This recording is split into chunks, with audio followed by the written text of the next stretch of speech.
Paris in the fall, the last months of the year and the end of the millennium. The city holds many memories for me, of cafes, of music, of love, and of death.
As I picked myself up, all I could hear was the ceaseless drone of traffic.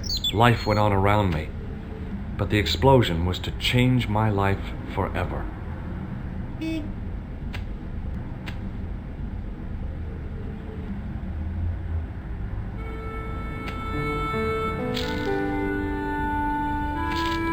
leading article referred to the visit of a Nobel Prize winner from some unpronounceable Eastern European state. That was the only news story. The rest was rumor, gossip, and sensationalism. Then I noticed the writing at the foot of the page. It read Salah ad-Din, 1345.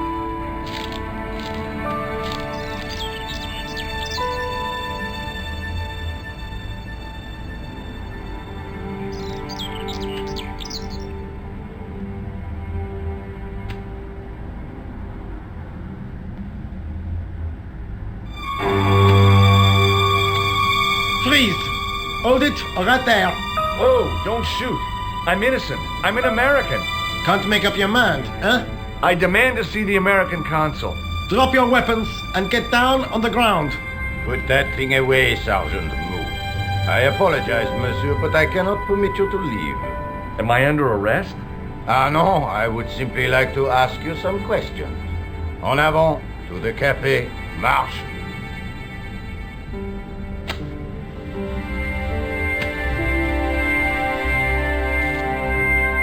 What a mess. This bombing is an outrage, is it not? Stop that, monsieur. Stop holding your breath at once. Has it occurred to you that he may be dead, Mou? Oui, monsieur, but I prefer to look on the bright side. Besides, I recall a case where the killer escaped by feigning death. However, in this case, the man is quite dead.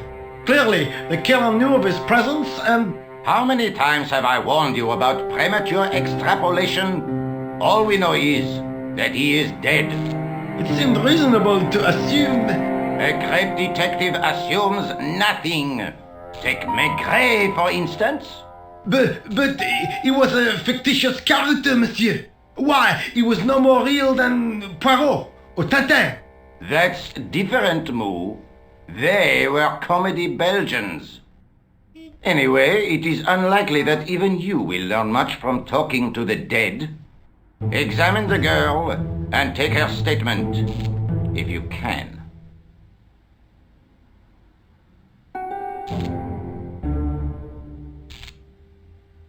Et maintenant, to business.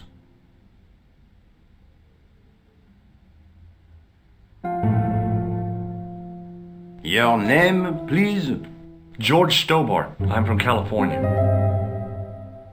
And what brings you to Paris, Monsieur Stobart? Travel. I'm touring Europe. You chose well. The city is most beautiful at this time of year, no? Yeah, I guess so, apart from the bomb blasts. Were you in the vicinity of the cafe at the time of the explosion? Yeah, I was sitting out on the sidewalk. I was lucky I wasn't killed. The inspector passed over my remark with no reaction. Did you see the deceased enter the cafe? Yes, I did. Was he alone? Yeah. And did he say anything to you? No, he was more interested in the waitress.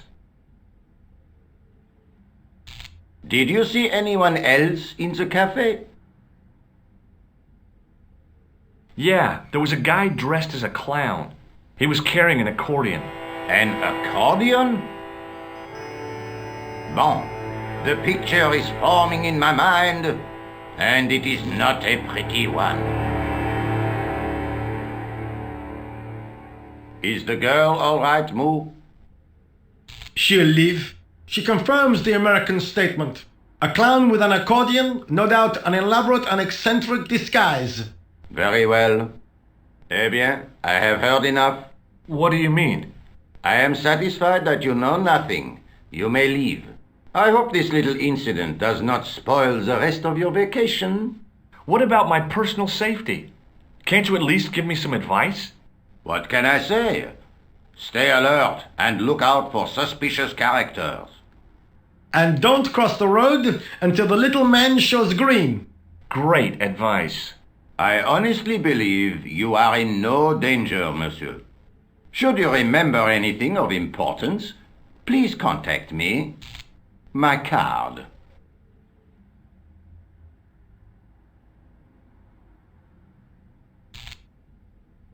Thanks. That is all. You may go. There's not much to go on, monsieur. On the surface, no. But what lurks inside the subconscious? If the door can only be opened. Are you serious, monsieur? I thought your interest in psychic detection was purely academic. Academic? You are about to witness a scientific breakthrough.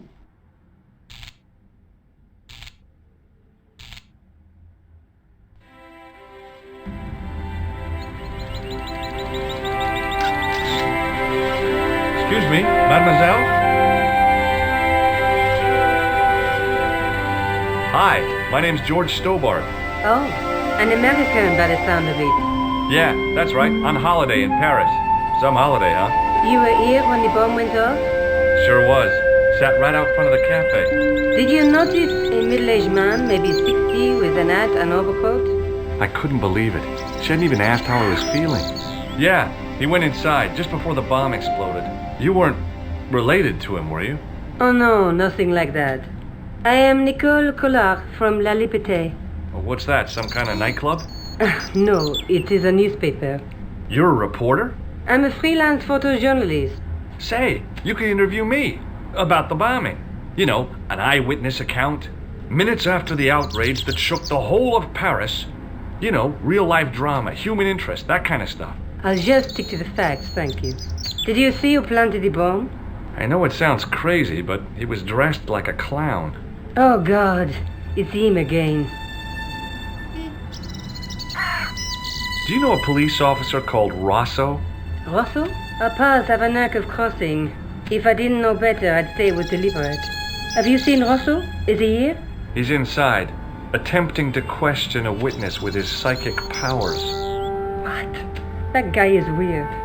Yeah. Rosso didn't blink when I told him about the clown. It's as if he already knew. That is typical of a cold fish like Rosso. I've seen cheeseburgers with more spunk. You speak very good English for a French girl. Thanks. You speak very good English from America. Who's the guy you were supposed to meet? His name was Planter. I didn't know him, but he called me last night. He said he had a story which would interest me. He asked me to meet him at the cafe. I guess I'll never know what he wanted to tell me. Not unless you have Rosso's gift for psychic interrogation. How did Plantar get your name? Through the newspaper La Liberté. I'd written an article linking two unsolved murders.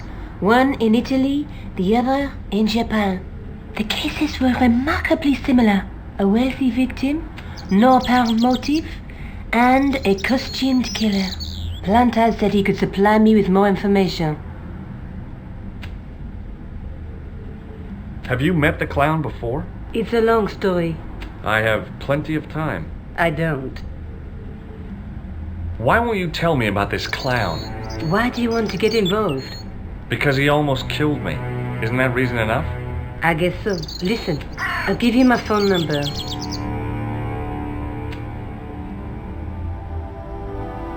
You help me with my story and I'll let you in on what I know. And let's get one thing straight right now. This is strictly business.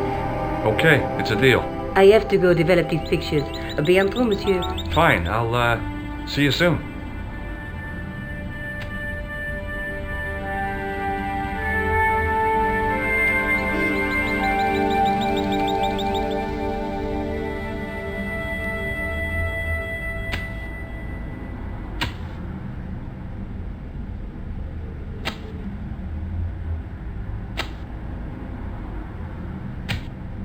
Hey, stop that!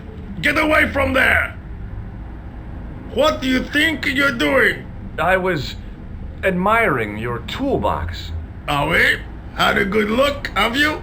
I'm warning you, if you touch it, I'll crack your nut. Okay, I get your point.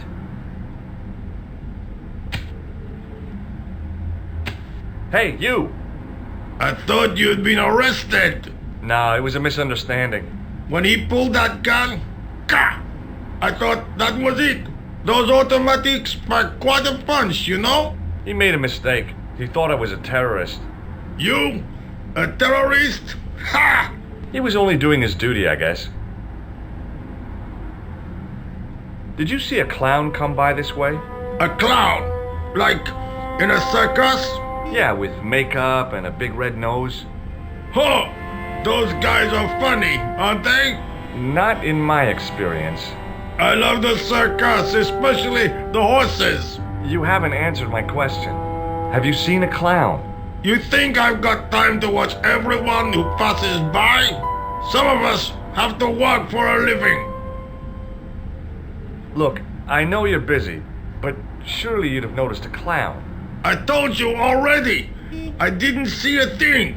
He was wearing multicolored baggy trousers and makeup. He'd be a poor sort of clown if he didn't. Listen, I have to find that clown. He's a killer. Say, who are you anyhow?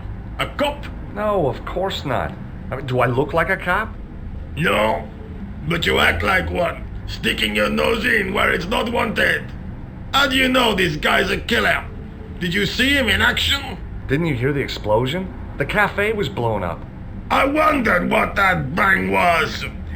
Any bodies? Yeah, an old man was killed. Merde. I didn't think it was that serious. What about the waitress? Oh, she's fine. Thank the saints. Did you see an old guy with a briefcase? Wait, silly old coot. Do you know what he said to me? Work fascinates me, he says. I could watch it all day. Quelle bite. I could have knocked his block off. Did you recognize the old man? No. Should I have done? Was he a celebrity? No, but I guess he is now. His name was Plantar. Was he the one who died in the cafe? Yeah. That's too bad. Now I wish I hadn't called him what I did. If only I could turn back the clock. If only I'd been more tolerant. Regret and remorse are strange emotions. They really bring out the hammiest actors in people. Would you like to read my newspaper? I haven't got time to read that. Can't you see I'm busy? You could read it on your lunch break. 10 minutes is all I get. And if my boss had his way, I wouldn't get that. He'd have me on a drip, so I didn't have to stop to eat. Oh, take the newspaper and quit complaining.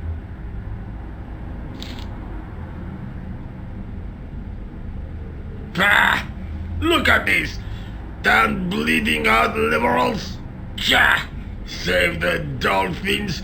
Catch them and eat them, I say. All that fuss over a bunch of fish. Nah, that's more like it. Look at the size of those. Like champagne bottle corks, no? Ah, what's this? Saladin running in the Prix de l'Arc de Triomphe. It's a racehorse? A horse? A legend. Bucephalus reborn, mon ami. Like a streak of lightning she is.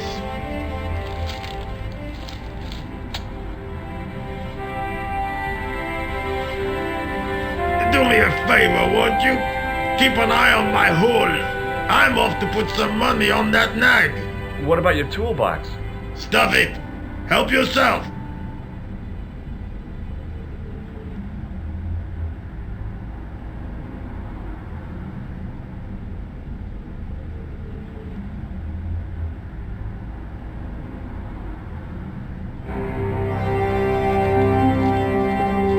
I found a T-shooting tool in the box. I didn't know what it was, but it looked useful.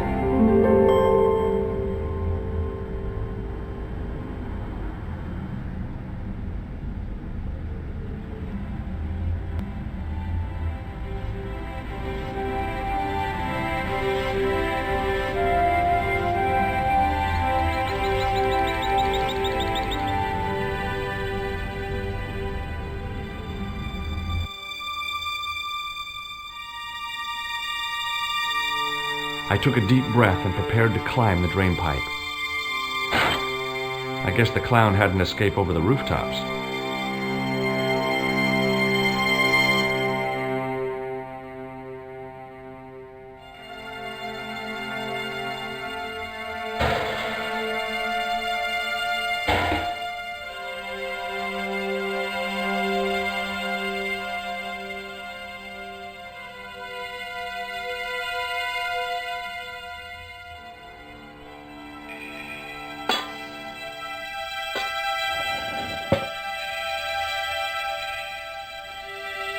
I lifted the cover to reveal what smelt like the entrance to a sewer.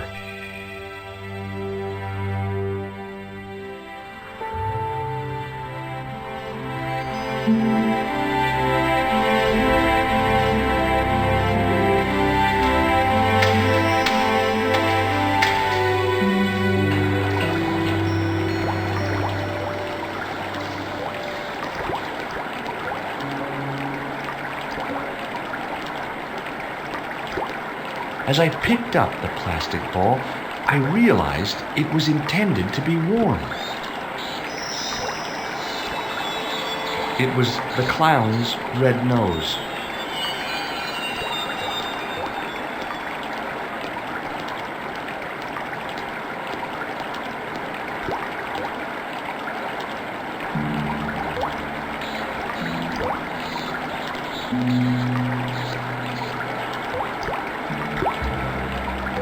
I scooped up the sodden tissue.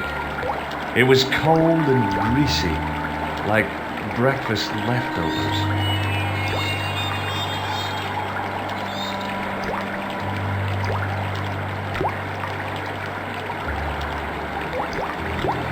I took hold of the scrap of material and unsnagged it from the spike.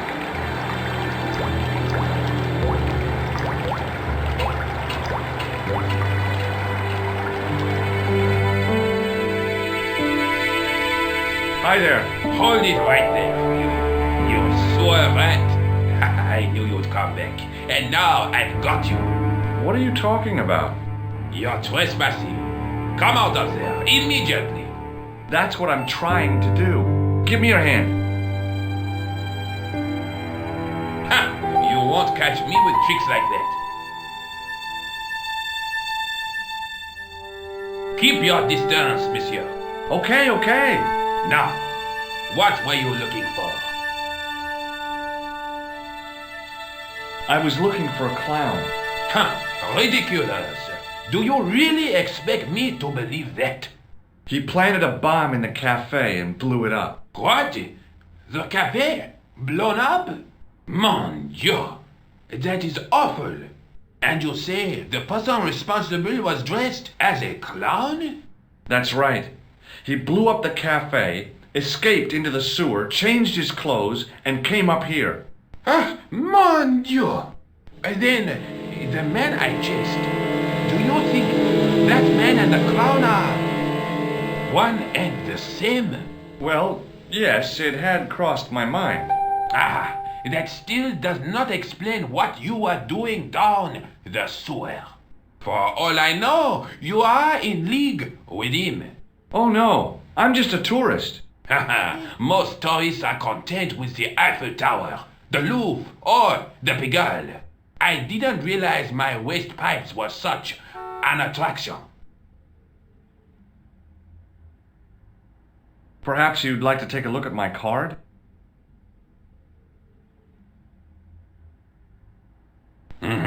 What is this? Inspector Augustin Rousseau? What does that say? Hominoid Division? A homicide. I think the ink's smudged. Then you are not a tourist. Okay, I'm not. I lied to you, and I'm sorry. Don't apologize, monsieur. You know, I had a feeling there was something different about you. It is your posture, your poise. Oh, yes. There is no mistaking the bearing of a disciplined man. And I should know. I was in the army, you know. When I was your age, I was fighting for my life in the African desert. How can I help you, Inspector? Let's start over from the beginning and tell it just like it was. Was the guy you saw carrying a briefcase? Why, yes, he was. Clutched in his arms like a baby. That belonged to his victim. Oh, what do you think was in it? Drugs? Stolen jewels? I don't know, but the killer thought it was worth a man's life. Nothing is worth that, monsieur. Do you know the waitress at the cafe? You can't suspect her, surely. Just answer the question, please. Yes, I know her. Quite well, you could say. She came to work at the cafe 7 months ago. I look forward all week to the relief she gives me when she visits. Really? So you'd miss her if she wasn't there? Oh, mais oui! Who else would I find to cut my toenails? Does the name Plantar mean anything to you? No, monsieur. Who is he? The man who was killed in the cafe. I'm gonna find the guy responsible. I'll find him. Even if it means following him down every sewer in every city in Europe. Bravo! Tell me about the man you apprehended. He was a mean one, monsieur. He grabbed me in an armlock, his face suddenly next to mine. His grip was like iron, but he did not know what he was up against. Oh no, he made a big mistake when he took on one of the desert hyenas. Yes, I get the picture. What does this tissue mean to you? Nothing, monsieur. It's disgusting. What on earth possessed you to show it to me? Someone had emptied their nostrils into it. Does this piece of material mean anything to you? That is the same cloth as the jacket I found. I'd recognize that pattern anywhere. Now, about the jacket you found. Do you have it here? No, monsieur. One of the sleeves was badly torn, so I sent it for repair. A pity, because otherwise it was a fine piece of quality tailoring. It had the tailor's name inside on the label. Where did you send the jacket? I gave it to an itinerant Romani seamstress. Just my luck. Was there anything in the jacket pockets? Not a sou. You know what I think? Do tell me. He changed out of the clown suit and cunningly disguised himself as an ordinary person. Looks like I'm up against a mastermind. What was the name on the label? It was a foreign name. Todrick, I think. Did you get the address? There wasn't one, monsieur. Only a telephone number. Well, I don't expect you to remember a phone number you've only seen once. 74 98 08 59. You're kidding. That's his phone number? Yes, that's it. A little secret number that I learned in the desert. I was taught the technique by a Tuareg shaman. That's incredible. It comes in handy at the supermarket checkout. Do I get a reward? Honesty, monsieur, is its own reward. Then I'm glad I do not rely on honesty to pay the bills. Take a look at this false nose. Aha! That looks like a clown's nose to me. Precisely. He must have dropped it in his panic. Unless he wanted you to find it.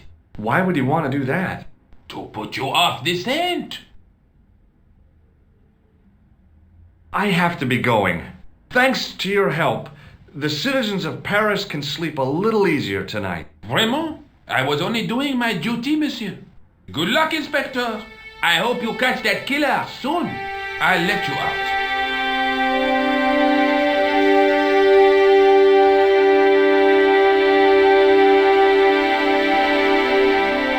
I hope you find your man, Inspector. So do I.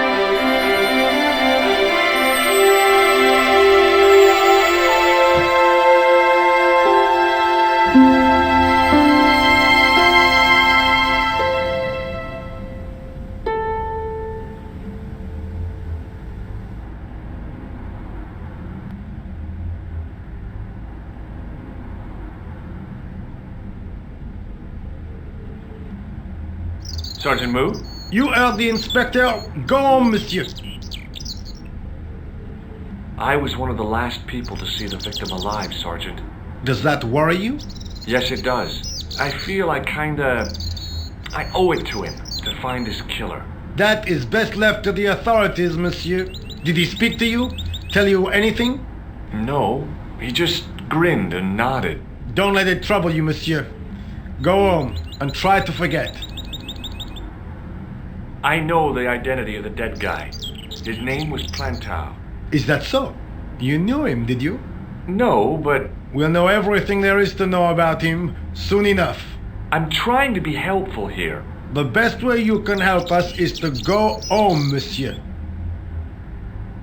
I really did see the clown. He ran into the alley across the street. Did you follow him?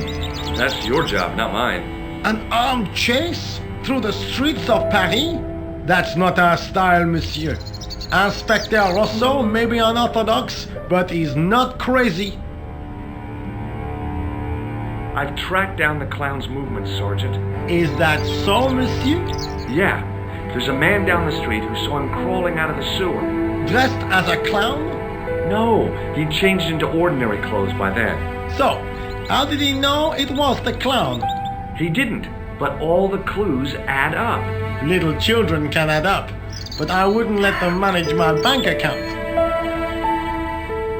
How did you and Rosso arrive at the scene of the explosion so quickly? You arrived within minutes. Was it a tip-off? Inspector Rosso's sources are a perpetual mystery to me, monsieur. There are some who say he has made a pact with the devil. And what do you think? I think he is the devil. What is Rosso doing with that girl? He is giving her the once-over. as you Americans say. Huh? Once he gets his teeth into a case, nothing will shake him off. Was he serious about all that psycho-detective stuff? Of course, Inspector Rosso is a pioneer and a visionary. His revolutionary methods, once perfected, may change the face of law enforcement forever. I can't see it taking off in L.A. I found this red nose in the sewer. What were you doing down there? Fishing for clues. That's where the clown went. You still insist you saw a clown, monsieur? Of course. And this novelty nose proves it. It will take more than a plastic proboscis to convince Inspector Rosso. You don't want this as evidence, then? Certainly not, monsieur. I believe this material came from the clown's clothing. If you are right, monsieur, then the clown must be an Englishman. Well, how do you figure that? Only the English would wear a suit made from material like that.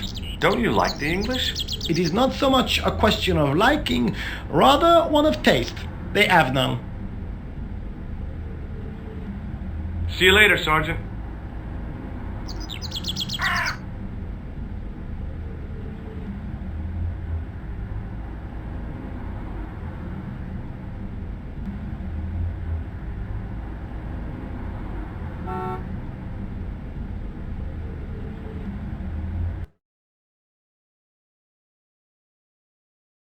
Bonjour, Kula. Oh, hi. It's George Stobart, the American at the cafe. Ah, oui. You said to call if I could help. Have you any news for me? You bet. I met a witness who spoke to the clown. And I know where the killer gets his suits. No kidding. Hey, I'm impressed. You are? Well, it wasn't easy. Look, why don't you come here to my apartment? Fine. Where do you live? 361 Rue Jarry. Okay, I'll come right over.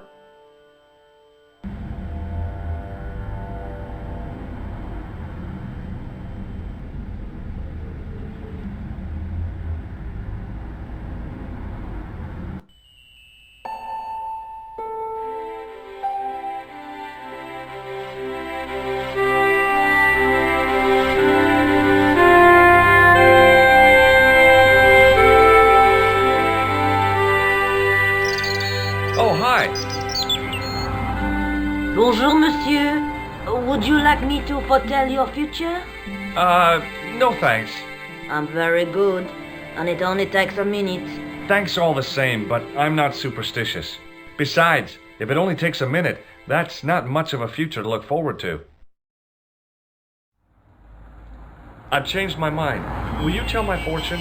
You're going on a long journey.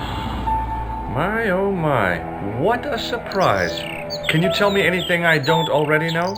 10 francs, please, my dear. 10 francs? That's a ripoff. Please yourself. How does this fortune-telling routine work? If I knew that, I wouldn't be selling flowers for a living. Haven't you ever wondered why you were blessed with the gift? Well, it's a bit like satellite television, I suppose. Some of us are born with a built-in receiver dish. I just happen to be one of the lucky ones. Can you really foretell the future? Only time will tell, monsieur. The strange thing is, I can't seem to see myself in the future. Other people, I have no problem. But when I try to see what might happen to me, nothing. That must be scary. Maybe. I figure it's a kind of natural safety mechanism.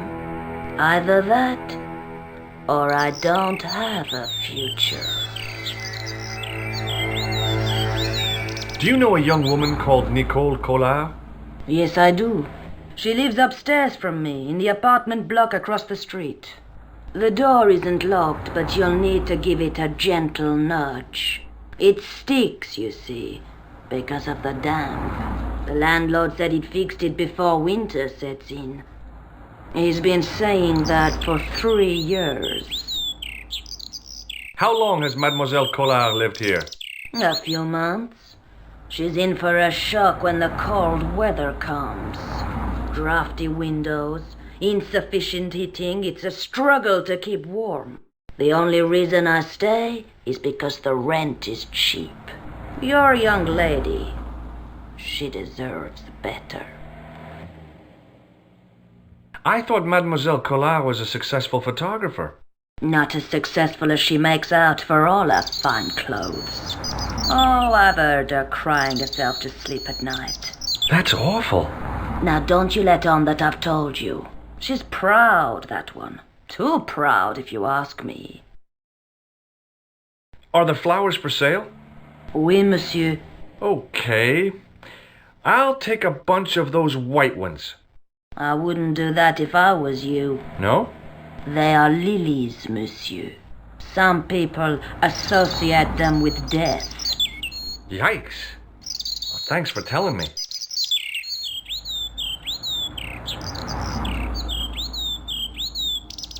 What other flowers do you have?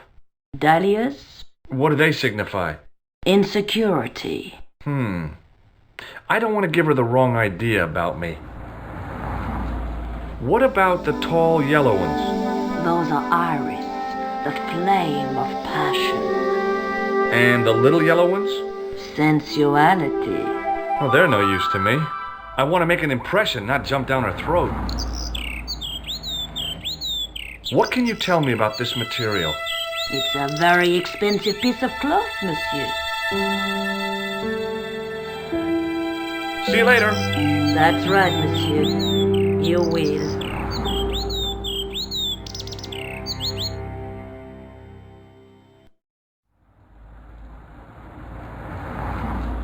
Remembering the flower seller's advice, I pushed the door gently just above the lock.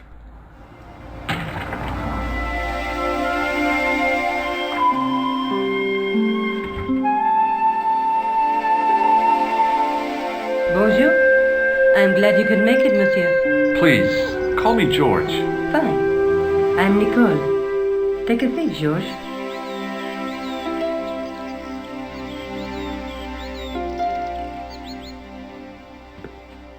Eh bien? And what have you been up to? I've been exploring the sewers beneath the cafe. I thought I could smell something bad. The clown used the sewer to escape and change out of his costume. I guess he was in a hurry. He left his jacket behind. And? I got his tailor's phone number. You had better luck than I did. Luck, she said. Luck! Hard work, I'd call it. What happened? I took my photographs to the editor, but he wasn't interested. Can you believe it? He told me to drop the story. But you're not about to do that. Oh no! I am going to find out what's behind these killings. You know what I think? It's a conspiracy. The police in 3 different countries have kept very quiet about the murders. The press don't connect them at all.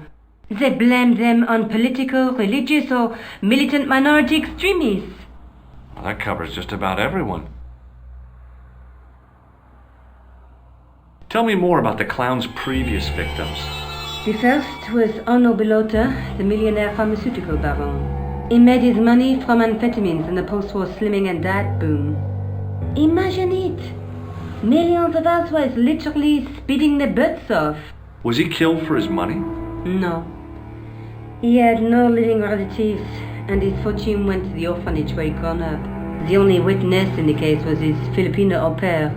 She swears he was lured to his death by a snowman.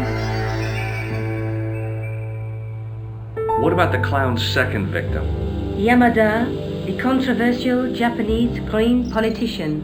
He inherited his fortune from his father's electrochemical consortium. He was committed to dismantling Japan's automobile industry. I can't see him gaining much support with a loony policy like that. Yamada was a man of vision. He was years ahead of his time. If you say so. How did he die? At the hands, or should I say, flippers, of a giant emperor penguin. A snowman, a penguin, and now a clown. You know, I hate to admit it, but this is scary. And I'll tell you what, I won't be accepting any invitations to costume parties. I don't blame you for being scared. I am too. But this story could be my only chance of a big break. Or a premature death. I found this tissue down the sewer. Oh, that's disgusting, George. I think the stuff on it is grease paint, like actors use. Or clowns. It's still disgusting. Get rid of it. I found a piece of material near the cafe.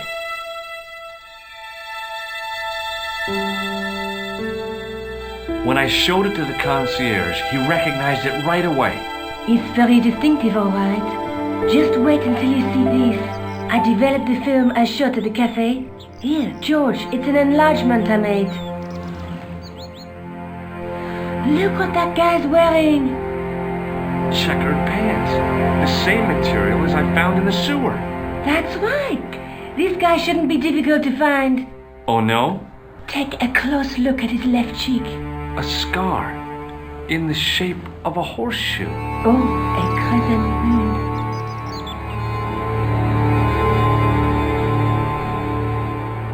How come you enlarged this photograph of me?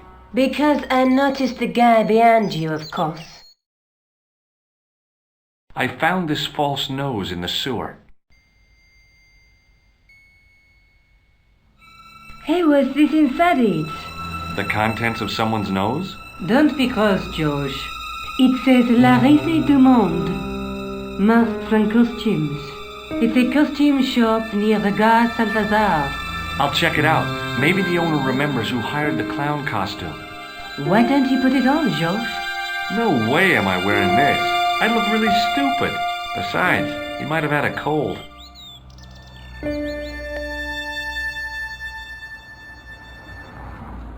I'm going back out to search for that clown. Where? Well, I guess I could visit the costume shop. Good idea.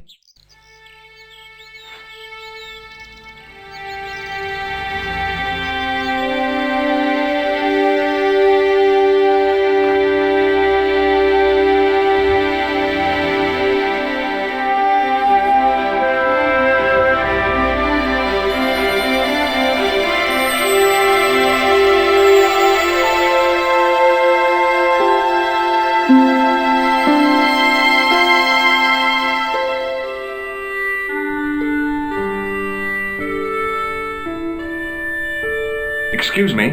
Bonjour, monsieur. Please, come in. Welcome.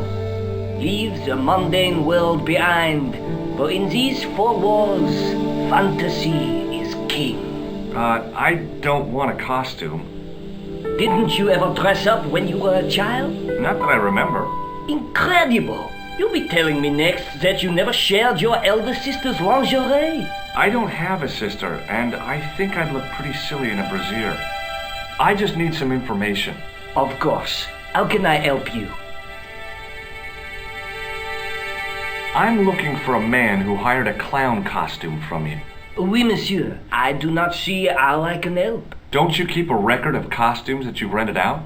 Of course, monsieur, but... Well, then, I'd like to check your records. Give me the names of everyone who's rented a clown suit. Impossible. There are too many. The clown I'm looking for is a cold-blooded killer. Give me his name, and I'll see he's brought to justice. I'd help you if I could, but you can't expect me to remember all my customers. You see, the clown costume is our most popular line, monsieur. On average, we hire out more than 30 clown suits a week. You'll have to give me more to go by. A description, perhaps? How come clowns are so popular? I think it has something to do with their unpredictable nature. Personally, I think clowns should be banned, along with mimes. Oh, come now. Who doesn't love clowns? Me, for one. Have you heard of a man named Plantile? I do not recall anyone of that name. Does this dirty tissue mean anything to you? Let me smell that.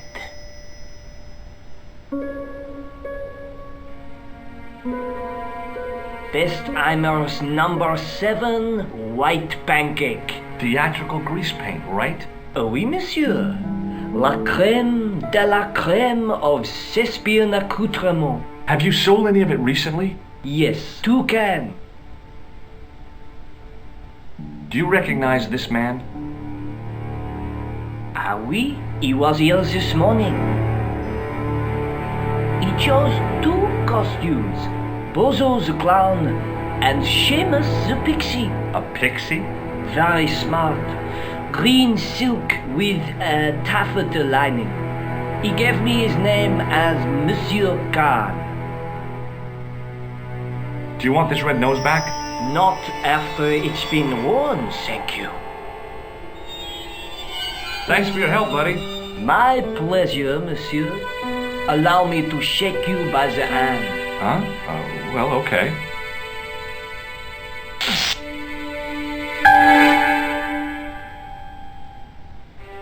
What are you trying to do, kill me?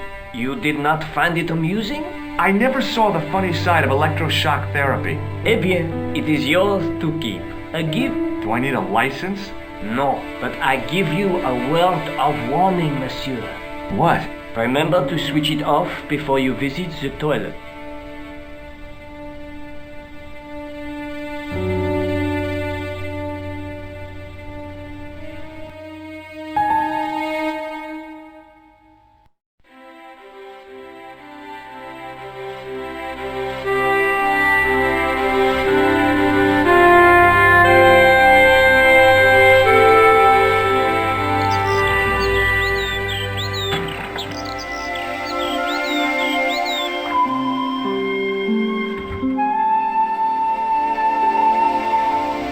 Salut, George. What news? I've been to the costume shop.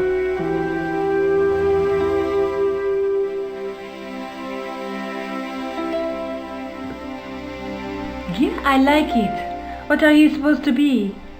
I didn't hire a costume. These are my clothes and you know it. Did you ask about the clown? Yeah. He used the name Khan. He hired 2 costumes, the clown and a pixie. Then we're one jump ahead of him. How do you make that out? He probably plans to use the pixie suit next time he kills. Oh, God, don't let it be me. I don't deserve to die at the hands of a pixie. Don't be silly, George. That won't happen. Oh, no? No, because every time you see a pixie, you're going to run like hell. What are you doing to help trace the killer clown? Research, George. Yeah? You have a copy of the clown's yearbook? I have a telephone and lots of contacts. Oh, well, did you find anything useful? Not yet. I'm employing my first and most useful weapon. What's that? Patience. Oh, I've heard of that. Isn't it a substitute for decisive thinking? Have you found out any more about the murders? Well, it may be nothing, but both the clown's victims visited Paris earlier this year. When? The second week of July. They were both here at the same time. Did they meet? I don't know, but I can't imagine it was coincidence.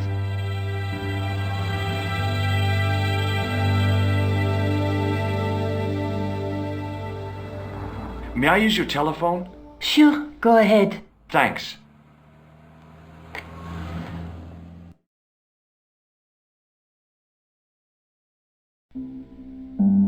Hello? Who is this? Hi. My name's George Stobart. You don't know me. Correct, Mr. Stobart, I don't. What can I do for you? Well, I'm trying to trace one of your customers. Could I maybe come over and talk to you? No, that's not possible. Oh, okay. Forget it. Listen, all I want is a name. What are you talking about? Who are you working for? I guess you might say I'm acting in the interests of truth and justice. Thank God. I thought you were the police. There are innocent lives at stake, Mr. Todrick.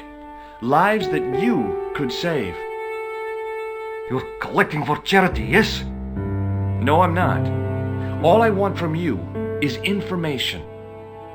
Go on. I'm listening. What do you know about the clown who bombed the Café de la Chandelle Verte? I don't have no idea what you're talking about. You're cool, Todrick. But I think you know more than you're saying. I don't know who you be, but sure I am you don't know what you're talking about. I don't know if you're saying that to make me think you don't know what I mean, but... Oh, this is ridiculous. Quit playing games with me, Todrick. I tell you, I know nothing about no clown. Did you know that one of your customers was a part-time clown? If a guy feels happy with a funny nose and custard down his pants, what's the problem? Do you know a guy called Plantar? No, I never heard of him. Shall I tell you what happened to Plantar? How he was killed in cold blood? I told you, I never heard of Plantar. I expect Plantar's a family man, don't you? In their little apartment, Madame Plantar is cooking the supper, listening for the familiar sound of her husband's key in the door. Junior is waiting for his daddy to come home from work. He can't wait to show him the merit marks he earned in school today. Only tonight, Monsieur Plantar won't be coming home. You forgot the puppy. Huh? The faithful puppy dog, waiting for the sound of his master's voice. Well, maybe they don't have a dog. What do you think? I don't know, Plantar. I never heard of Plantar. None of this has anything to do with me. The man I'm looking for is called Khan. He bought a suit from you, remember? Mr. Khan. Yes, I remember him. Yes, I delivered the suit to his hotel. The Hotel Ubu. I don't remember the room. It was upstairs. The second room on the right-hand side of the corridor. Thanks, Todrick. That's all I wanted to know. Now I've got you, Mr. Clown. Now we're getting somewhere. Do you know the Hotel Ubu? The Ubu? Yes, I do. That's where the clown stayed. Good work, George.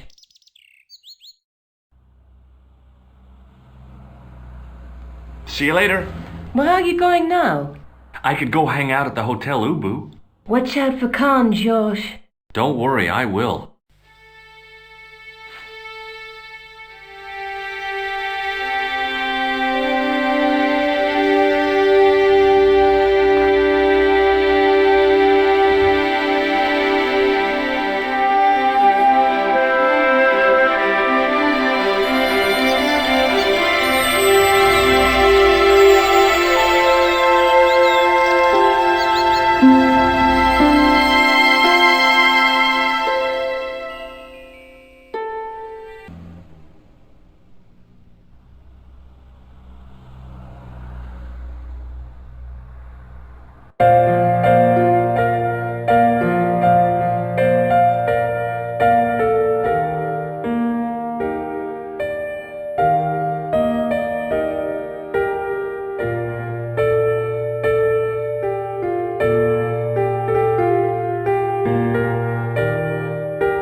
Excusez-moi, monsieur.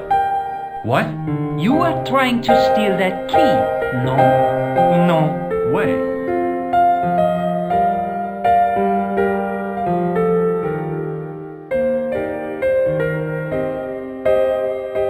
I want some information.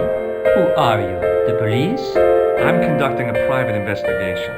Ah, I know only too well what you mean. That is one of the drawbacks of the catering business. When people book into an hotel, they leave their morals at home, no? I'm looking for a man who dresses like a clown. This is a highly respectable hotel, monsieur. There are no clowns here.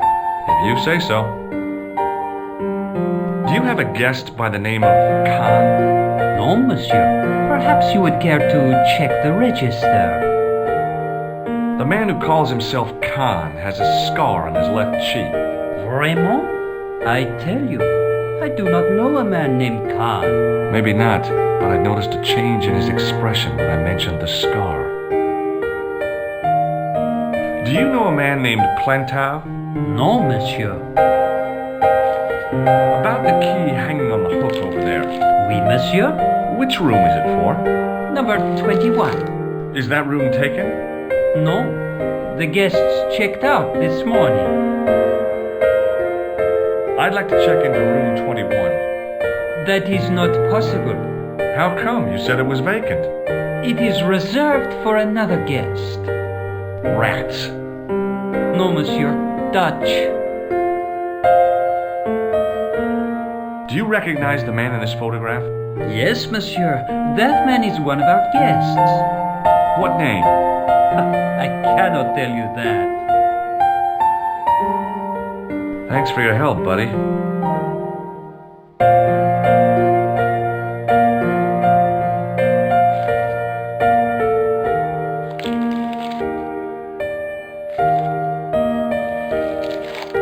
Excuse me, didn't I see your picture in the news?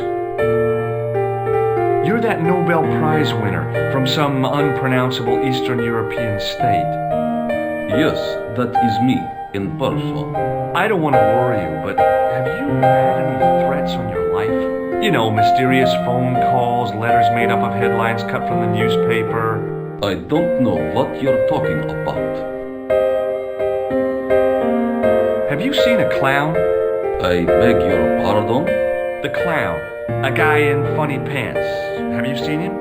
My pants are from England. Marks and Spencer. They are a pleasure and a comfort to wear, with much support. I'm real glad to hear that. You know, it's good to know you Nobel Prize winners are human too. In my country, the people make do with string and egg cartoons. For pants? For everything.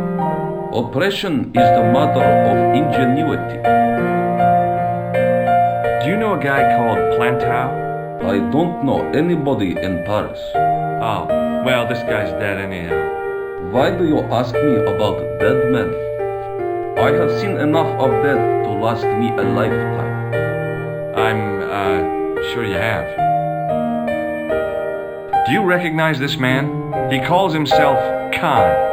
Yes, I know this man. Why do you carry his photograph? I'm a private detective. What's your interest in Khan? He is an enemy of my people. You know he's a killer. Of course, amongst other things. Would you help me investigate Khan? That is not possible. My instructions are to observe. I cannot jeopardize my position as an honored guest of this country's government. Thanks for your help.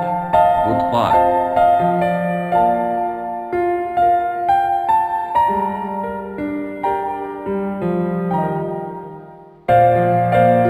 Hi there, ma'am. Well, hello. What can I do for you? I'm looking for a man. You disappoint me, my dear. For one foolish moment I thought... But never mind. Aren't you going to tell me your name? George Stobart, ma'am. How sweet! I once had a stable boy called George. I am Lady Piermont. The common reaction is to kneel and stutter, but it's not obligatory. A real lady? I mean, you're an honest-to-God aristocrat? Oh, I don't know about that. Few of my ancestors are honest, not even to God. I can trace my family back to the Normans, but don't let that intimidate you, George. Beneath that impressive pedigree, I'm just flesh and blood. The blood may be blue, but the flesh is the plump beef of old England, so to speak. You appear distracted, George. Is there any way I can help you? Are you here in Paris on vacation? No, darling, I'm on holiday. I needed to get away after Algy's funeral. I didn't realize you were mourning the loss of a loved one. I'm not. He was my husband. I'm sorry to hear about your husband's death. You wouldn't be if you knew him, my dear.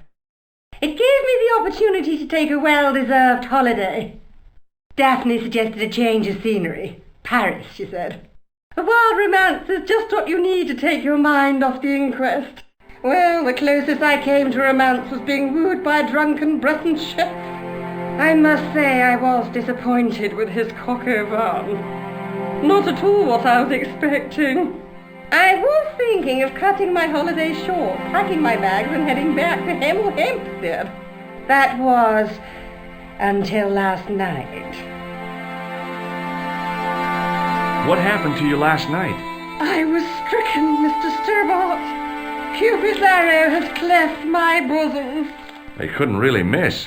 It was just as I'd always imagined it should be. The intimacy of candlelight, romantic music tinkling across the room, and then a stranger's glance. Those brooding eyes, that suave manner, those tight trousers. He was the man I'd been waiting for all my life. I'm glad he finally turned up after all these years. Ah, but it wasn't to be. He was merely toying with my affections. And if I ever catch up with him, he's dead.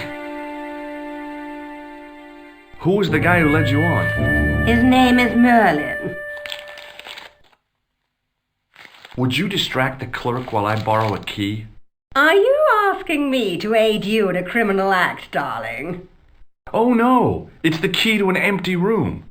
And why, may I ask, do you wish to gain access to an empty room? Do you plan to squat? No, ma'am. Scouts honor? I was never in the Boy Scouts, ma'am. Oh, you should have been. What were your parents thinking of? It's a fine way for a boy to get licked into shape. Now tell me, why do you want to get into that room? I'm a detective. We do these things. Now you're being ridiculous. If you can't supply me with a plausible explanation, I'm not interested. I'm looking for a murderer. Good heavens! You're a private detective. That's correct, ma'am. What's the term you Americans use? It's on the tip of my tongue. I believe what you're thinking of is Dick. Precisely.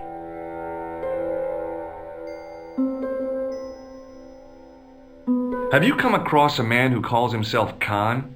I am familiar with only one person named Khan. Genghis Khan, the legendary Mongol barbarian chieftain? No, darling. Kevin. Kevin Khan? I never heard of him.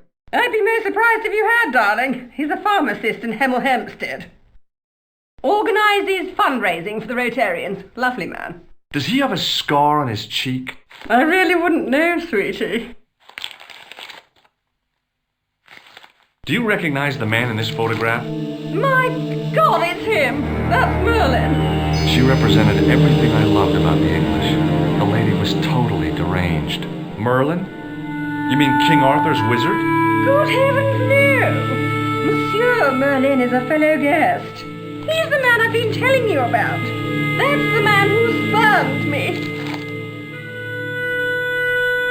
The man you know as Merlin is a fake. What do you mean, sweetie? He's a murderer. He also uses the name Khan. I am shocked, Mr. Stobart. Shaken. I took him to be a gentleman, a man of honour. Do you know, I'd rather like to assist you in stitching him up. When did you last see Merlin? It was no more than an hour ago. He came downstairs and spoke to that clerk chappie. Something passed hands. I couldn't see what exactly. A briefcase? No, smaller than that. A bundle of papers, perhaps. The clerk put it in the hotel safe and Merlin went out.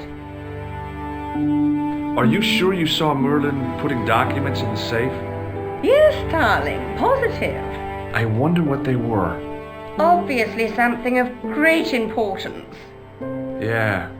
I'd sure like to get my hands on whatever it is. I'll bet they had something to do with Plantar's briefcase.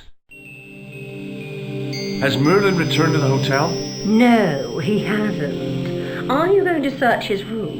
If I could get in there, I would. And that's why you want the key? Yes, ma'am. I shouldn't think my feminine charms would be much use in this case. But a good dose of English arrogance might do the trick.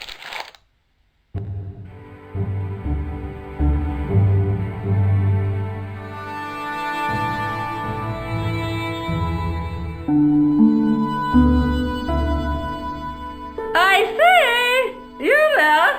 Flunky! Oui, madame. Listen carefully. You do understand English, don't you? But of course, madame. Good. I wish to deposit some jewellery for safekeeping. I understand. Are you quite certain? Oh, Bien sûr, madame. Over to you, my dear.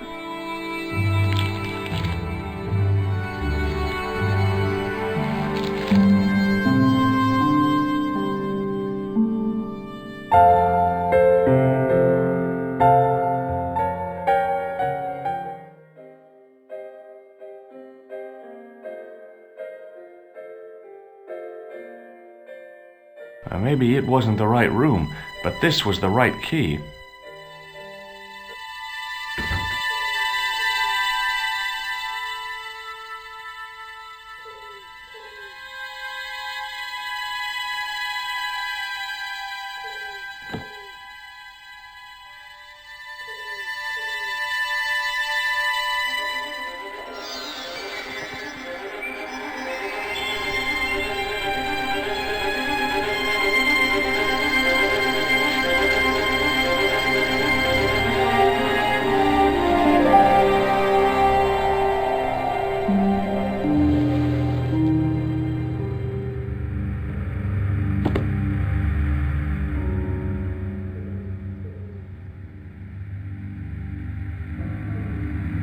The assassin had been too smart to leave incriminating evidence beside his bed.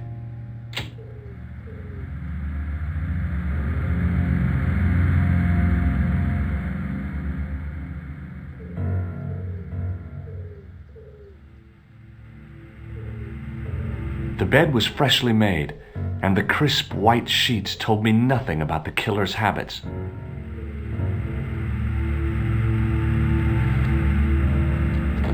I searched the interior of the briefcase, but as I'd half expected, it was empty.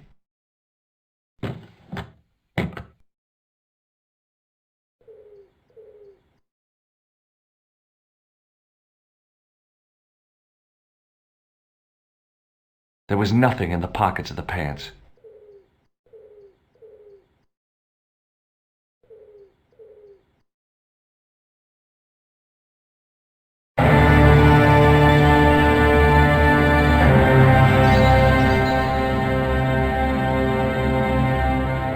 I had the kind of feeling in my stomach that would usually send me running to the bathroom.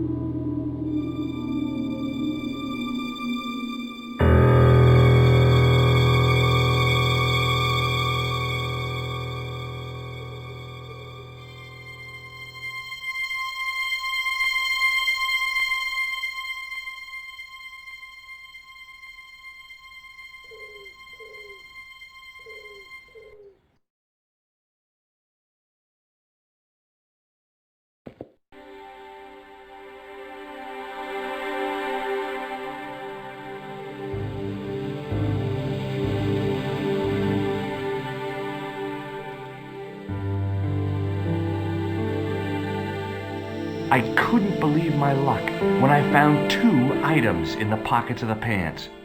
The first was an ordinary matchbook. No matches, no clues. The second was a pass card which read, Thomas Merlin, Gruber Electronics Corporation.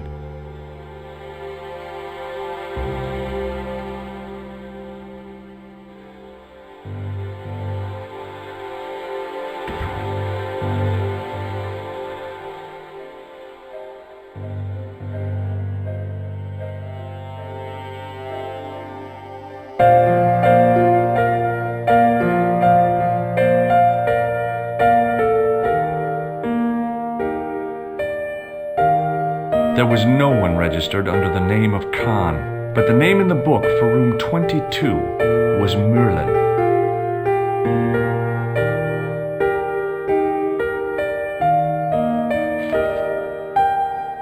What now, monsieur? I'd like to retrieve something from your safe. Ah, oui, monsieur. May I see some form of identification? Like what? A driving license, perhaps? I don't drive. Your passport? I don't have it with me. I could show you my operation scar. I'm sorry, monsieur. I must have some form of unique ID. You won't find a more unique ID than my scar. I'm sorry, I must insist on a more traditional identification. Rats. Does this pass mean anything to you? That is Monsieur Merlin's property. That's right. Merlin the murderer. I want to see what he's left in your safe. Impossible. I cannot betray his confidence, no matter what you say he's done. You're making a big mistake. Maybe. I can live with that.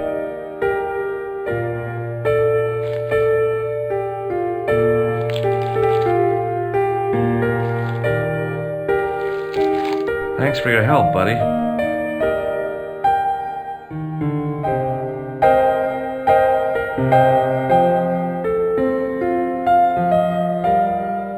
Hi, ma'am. Hello, George. What can I do for you now? I found this pass in Merlin's room. So, that deceitful little man is passing himself off as an electrician, is he? Uh-huh. This guy probably has 1,000,000 faces. I showed the pass to the clerk, hoping he'd give me Merlin's papers, but he wouldn't buy it. He's too scared. I'll give him something to be scared of. Follow me, George!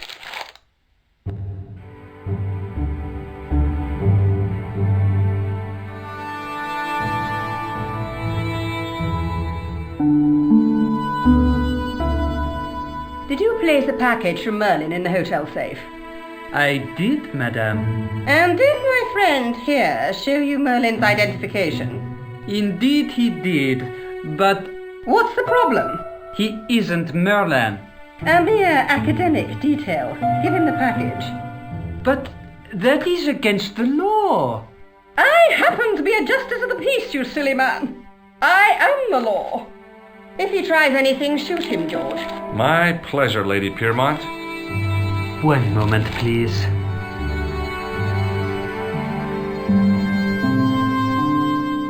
You know, I haven't enjoyed myself this much since Greenham Common. I don't know what I would have done without you, Lady Piermont. Voilà, monsieur. Le manuscrit de Monsieur Merlin. Thanks. How satisfying. An Anglo-American alliance that actually worked. The clerk had given me a tightly rolled sheet of parchment. I decided not to unroll it until I was safely back in Nico's apartment.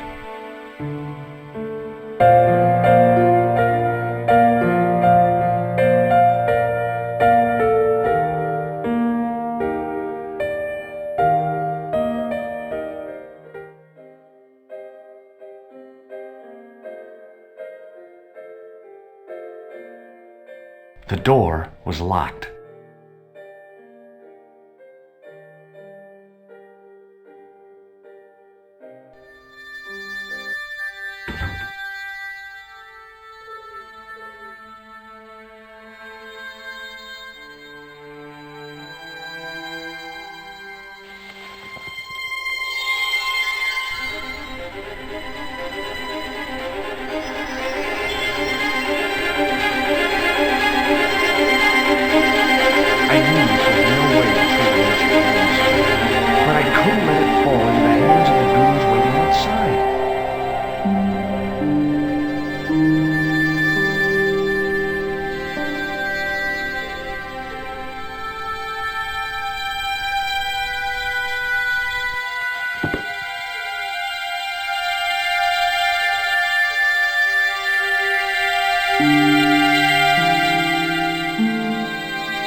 Just a minute, monsieur. What's your problem? No problem, if you cooperate. What do you want? Just a routine security check, nothing to worry yourself about. Oh, well, all right. Search him, Flap. You bet.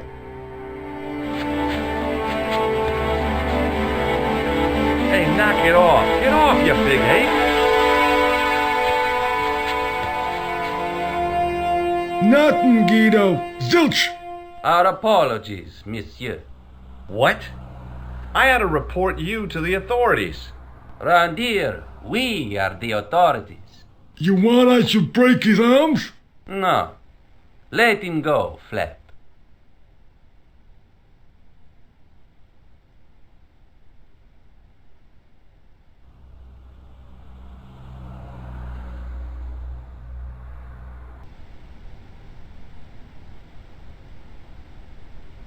If the manuscript was what Flap and Greedo were after, they were going to be disappointed. I couldn't wait to get back to Nico's apartment and check it out.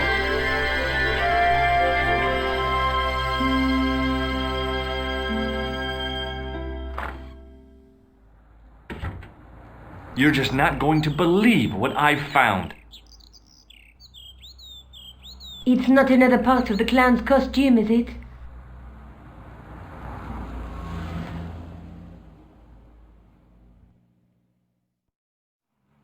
It's a medieval manuscript. Khan left it in the safe at the U-Boo. It's incredible. Is this what he took from Plantark? It could be, which means it's worth enough to kill for. Look there, two guys on the same horse. Oh yeah, maybe they couldn't afford one each. What of it? Have you ever heard of the Knights Templar? Their official seal was an image of two knights sharing a horse. Whatever this manuscript means, it's connected with the Templars. How come you know about these knights? I learned about them while writing an article on the Crusades.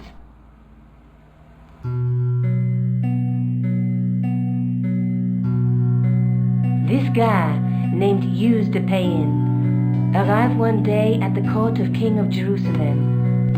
He offered to protect the Christian pilgrims from the displaced Muslim armies. The king would be able to guarantee safe transit to Christians in the Holy Land. Safer journeys meant more pilgrims, and pilgrims meant trade and wealth. The Templars proved invaluable to the king as a mercenary army. It was said that they never asked how many the enemy numbered, just where they were. And as the years went by, the Templars grew in wealth and numbers. They were so rich, even kings came to them for loans. But at the height of their power, they fell foul of the King of France. He rounded them up and turned them over to the Inquisition. Thousands of Templars were subject to torture and confessed to heresy. Of course, at the hands of the Inquisition, there wasn't much they wouldn't confess to. The last Grand Master Jacques de Molay was burned alive. But the treasure of the Knights Templar was never found.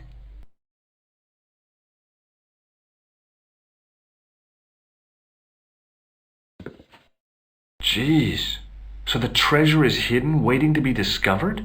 If there ever was a treasure, it's been lost for 600 years. Anyway, we're supposed to be investigating a serial killer, not a medieval treasure trove. But maybe that's what the clown and his accomplices are after. Maybe this manuscript is the key. You'd better leave it here for safekeeping. Think about it, Josh. One guy's already died for it, as you said yourself. Besides, that parchment is fragile. Okay, I'm convinced. You keep hold of it. I found Plantar's briefcase in the killer's hotel room. It was empty, of course. Let's take another look at the manuscript. Let's face it, we need help, George. Someone who knows about these things. Who do you suggest? Indiana Jones? I know a guy who specializes in medieval studies. His name is Lobinol. Huh. Some stuffy old fossil who gets horny over ancient relics, I suppose. Far from it. Andre isn't the stereotypical professor you have in mind. Where can I find this Lobino guy? At the Kroon Museum. I'll give you the address. There's a guy with a sword and a bull.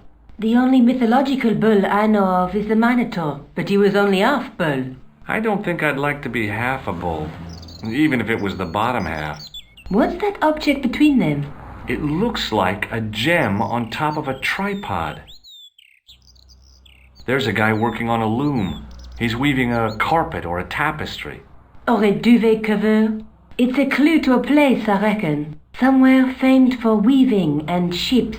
Where folk live in barrels? It beats copper boxes. A knight with a crystal ball. There's something written on the scroll beside the knight. Yes, but it's written in Latin. Per disciplinam mea lux videbis. By my teachings, you will see the light. You speak Latin? Where did you learn a trick like that? A trick? I studied law, okay? I can read Latin. My, you're touchy.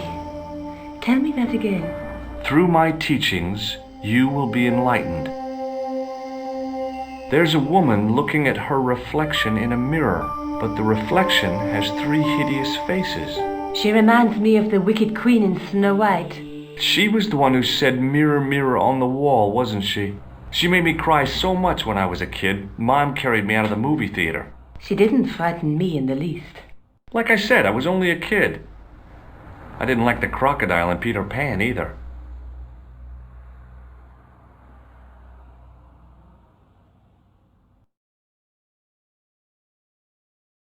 Maybe I'll check out the Kroon Museum. I'm sure you'll find it useful, George.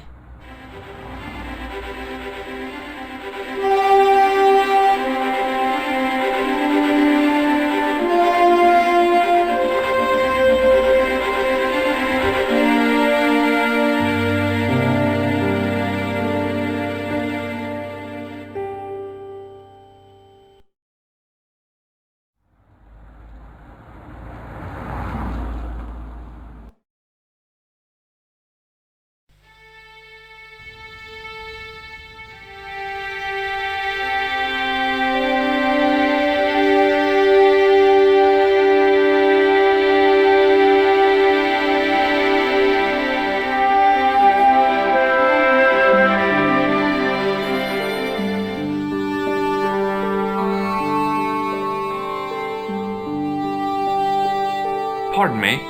Oui, monsieur? Are you Lobineau? Oh, no. Fancy you mistaking me for him. No. I am the deputy custodian. But Lobineau does work here. Work? I wouldn't go so far as to call it that. He studies here most days, but as you can see for yourself, not today. Do you know anything about medieval manuscripts? Not me, monsieur. I am no scholar, though people often mistake me for one. It is the uniform, I guess. They see the clothes. They are impressed. And they ask you to park their cars? They ask me to park them. No. They assume I am an authority on the exhibits in my care. Whereas you know next to nothing about history. Of course not. All I am saying is, I am no scholar. Not like Monsieur Lobineau. Do you know anything about the Knights of the Temple? No, sir. Not a sausage.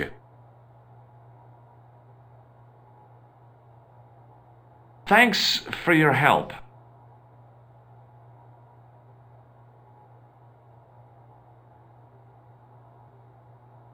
In the case was a spindly tripod, blackened with age and pitted with rust. It was identical to the tripod pictured on the manuscript. A notice identified it as 15th century from Western Ireland. It had been found in Loch Marn at the site of a Knights Templar preceptory. Ireland! What's that? This tripod was found in Ireland. I will have to ask you to keep your voice down. I'm sorry, I was excited.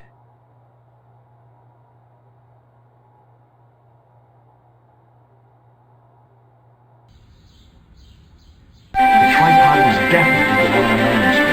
The temple connection confirmed it. I was tempted to go Ireland to check it out.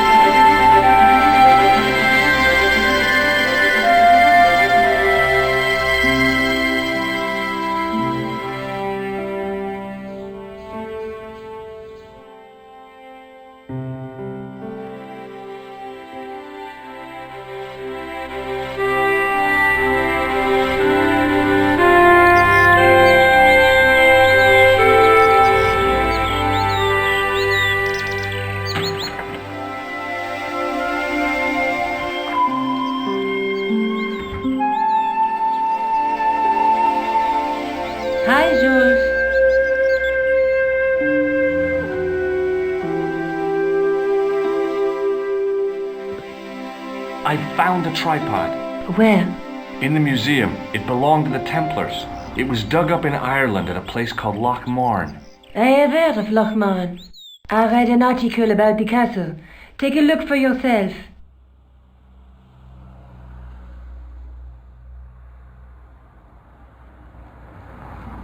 A popular gossip magazine? You read that rubbish? No, I write it.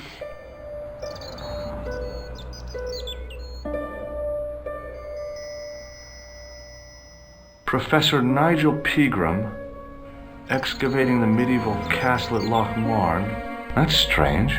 What? He resigned his chair at Durham University in order to devote his time to the excavation. Not only that, but he canceled the filming of a fourth series of his popular television program.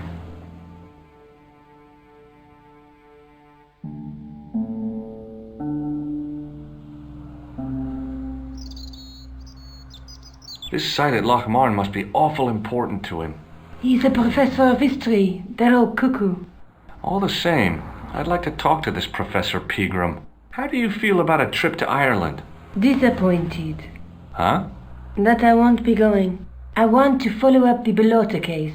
If you really think Pegram's gem is important, why don't you visit Loch Marne? On my own?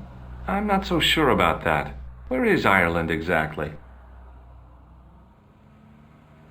What do you know about Professor Pegram? I've seen a television program, Pegram's Past. He's written a book, The Crusader Families of Ireland. I'll bet he'd be interested in the manuscript. I'll see you later. Okay. Keep me informed if you find anything new.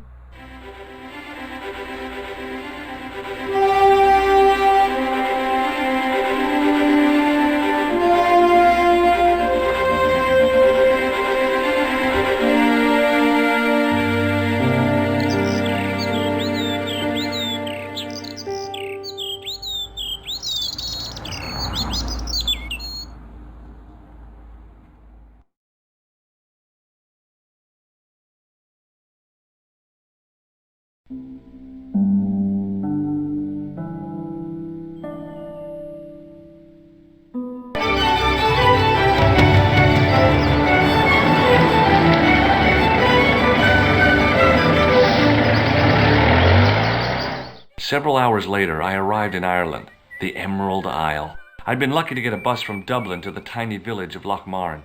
On the way out, the driver told me there was only one service a day.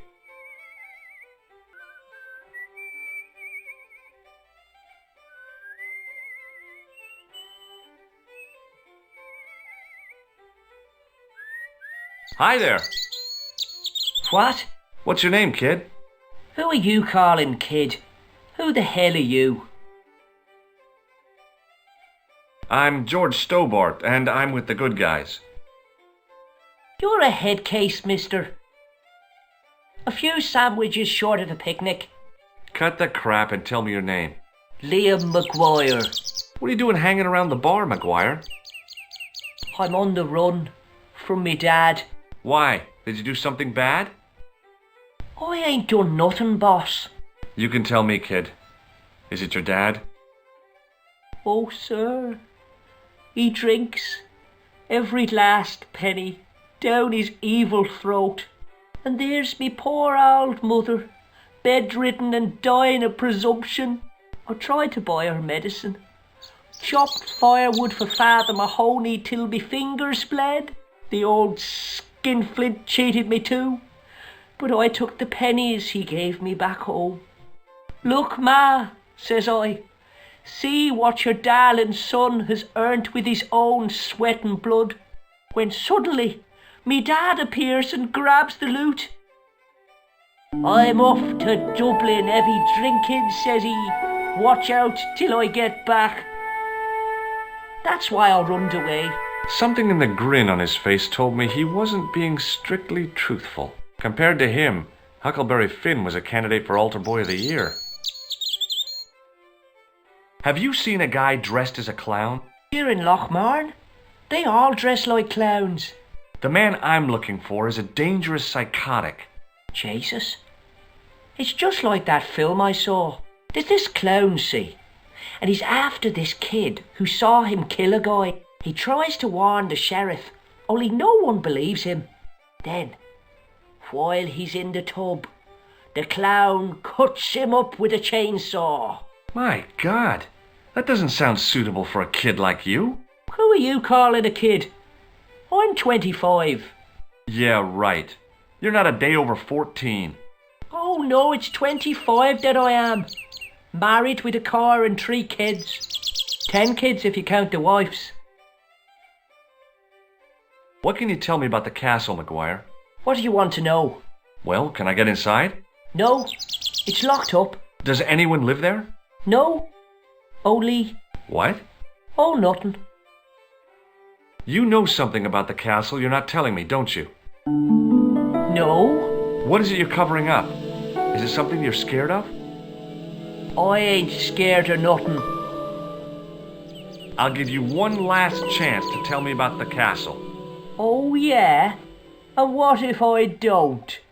Then I'm taking you back to school. Oh. There's a ghost. It's called the Phantom of Loch Man. You're not telling me you believe in ghosts, are you? Mister, I seen it with me very own eyes. Last Tuesday night, I went up to see what that dig was about. I just reached the top of the wall when I hears this awful noise. What sort of noise? A horrible snuffling and snorting, like O'Brien's pig, only worse. It was coming from inside the castle. Did you find out what was making the noise in the castle? No fear. I just sat there on the wall like Humpty Dumpty. The moon was cracked and greasy like an old dinner plate. The yard was full of shadows. I could have been hiding anything. I would have gone home, but me legs had lost their stuffing. Did you get to see the ghost? Indeed I did. And a fearsome sight it is too. I sat on my arse, waited while the moon went down. Then out it comes from the shadows, all grey and tattered and hunched over like an old bent willow. Then I hears this spluttering and splashing and horrible laughter in the dark. I was so scared. Oh, I fell off the bloody wall. I'm sure there's a rational explanation for what you saw at the castle. There is. The bloody place is haunted. Do you know a man called Pegram? Can you describe him like on the telly in the cop shows? He's an English archaeologist. I know the man you mean if he's the one. Can you tell me where I'd find Pegram? No, I can't, 'cause he's not here now, but if I sees him, I'll ask him. Do you know what Pegram was doing in the castle? Digging for buried treasure. Jewels and gold and skeletons, like in the films. Do you know anything about Pegram's dig? He wouldn't let me anywhere near it. I offered to help, but he chased me off. I didn't want to see his smelly old hole anyhow. Did anyone from the village work at the dig? Pegram brought some students and bums with him. He reckoned no one in Loch Man would know what to look for. The only local guy who worked for him was Sean Fitzgerald. What does this Fitzgerald guy look like? Big head, big ears, and face irons. What? You know, spectacles, glasses. He's blind as a bat without him. Have you ever seen anyone wearing one of these? That belongs to the killer clown you're looking for. That's right. Can I have it? Sorry, I'm keeping this as evidence. You should have told the cops. I did. They weren't interested. Have you ever seen this man before? What a slimy character. No, I never seen him. Take a look at this, McGuire. It's an ID card. What of it? Ever heard of Thomas Merlin or the Gruber Electronics Corporation? No. Do you recognize this matchbook, McGuire? No, sir. I never seen it before in my life. What do you think this tool is used for? Lifting drains. Dead right. How did you know that? Work experience course at school. They gives me a choice of going down the drains or up the chimney. You're kidding. Give me your hand. Get lost. Oh, come on. I just want to show you a little trick. No way, mister. I don't do tricks. Father Mahoney told me I'd burn in hell if I did. I just want to shake your hand, that's all. Oh, all right. Gotcha. Neat, huh? Didn't feel a thing. What does this tissue mean to you? Nothing. See you later, kid. Okay, mister.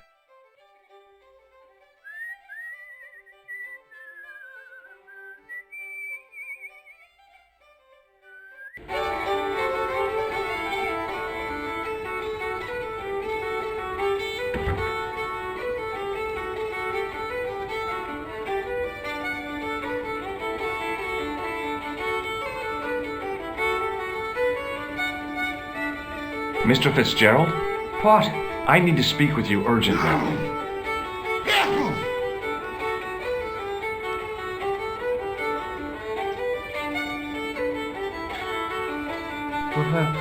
What's the problem?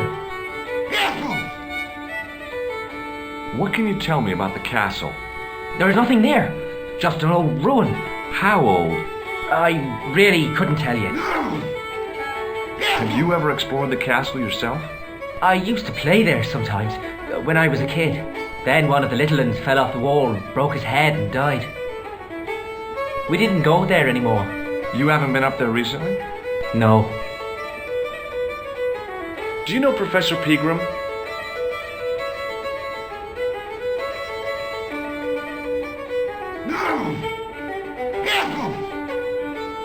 He's the archaeologist, isn't he?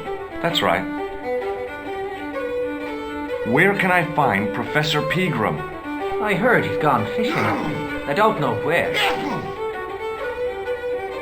Did you work at Professor Pegram's dig?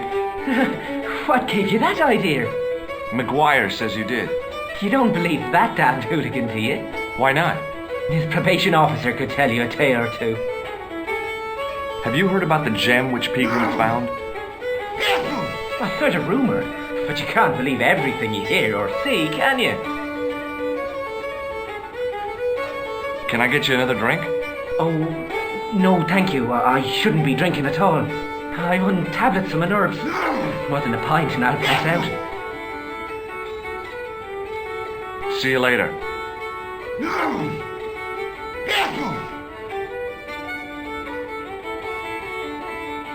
The man's arm lay across the towel. The man's arm lay across the towel, preventing me from moving it.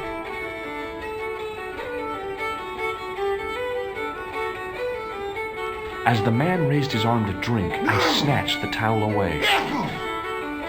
Top of the morning to you. I beg your pardon. Well, that's what you Irish say, isn't it? Do you want something? Or are you just flaunting your xenophobia? Well, I was trying to be sociable. Is it a room you're after? That's not a bad idea. Do you have a vacancy?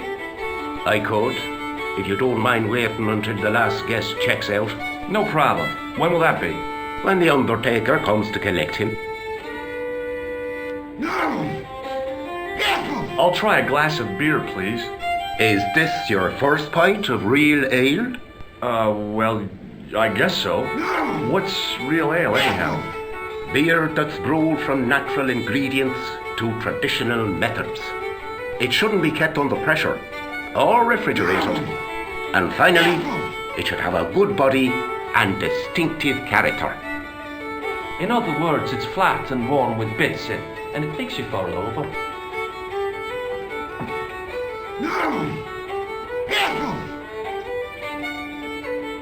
What can you tell me about the castle? You're the second person to ask me that today. I don't know anything about the castle. It's only an old ruin anyway.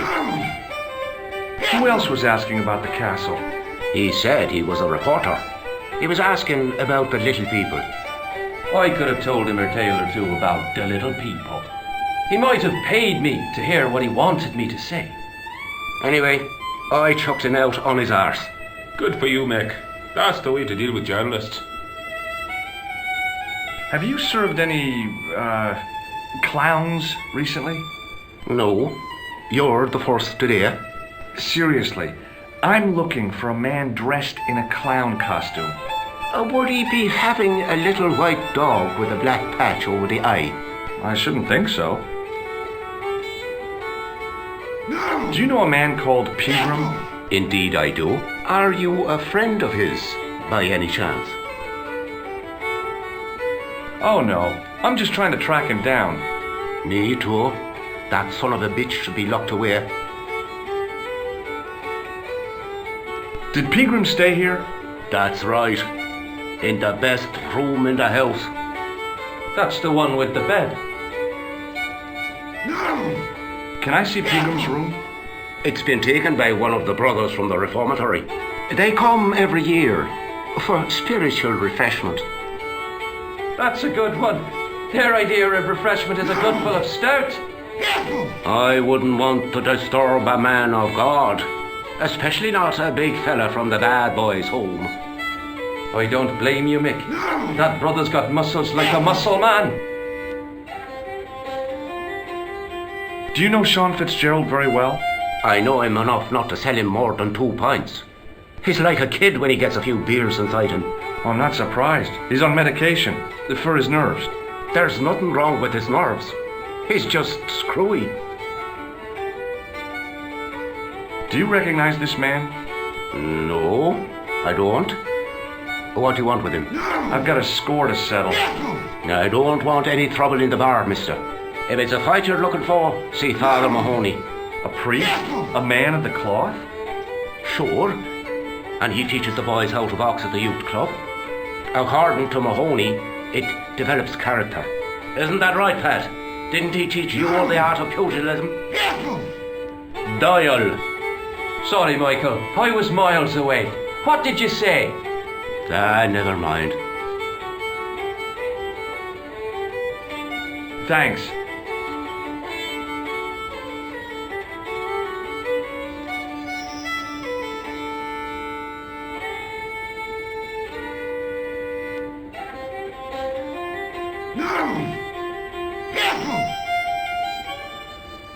Somehow, I'd managed to drink the thick, sweet brew. I felt strangely compelled to order another, even though my every instinct warned me against it. Excuse me. Yes, sir? May I have another beer, please? Certainly, sir. Same again? Yeah, please. How is this stuff made? That's the secret of the master brewer, sir. Each barrel is lovingly manhandled in time-honored fashion, suspended on skillfully tied ropes of the finest hemp, lowered into the cellar utilizing the forces of original gravity, like manna from heaven.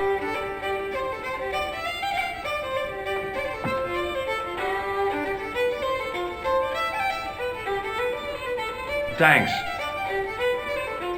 Hi, my name's Stobart, George Stobart. Hello there, mister. What can I do for you? Can you tell me anything about the castle on the hill? Oh, I don't know much about anything. You should ask Mr. O'Brien here. He does joined up writing. Would you be one of them history fellas yourself? Oh no, I'm here on vacation. What's that? A vacation, Pat.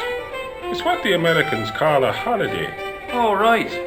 In Lochmarn? You come to Lochmarn for a holiday? Sure, it's a very pretty place. Where the hell are you from, mister? California. I know it.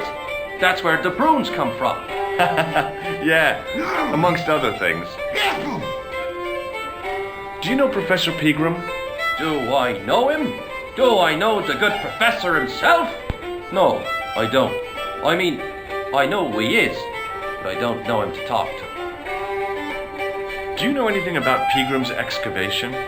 Only that he didn't have the right tools for the job. What he needed was shovels and a JCB. Pegram was digging for historical remains, not coal. Is that a fact? What the hell for? It's the science of archaeology, Pat. Understanding how people used to live by what they've left behind. One day archaeologists might be digging up our remains. Imagine that, Mr. O'Brien. I wonder what they'll find. Well, it won't be arrowheads and beakers. Fast food cartons and favored condoms, more likely.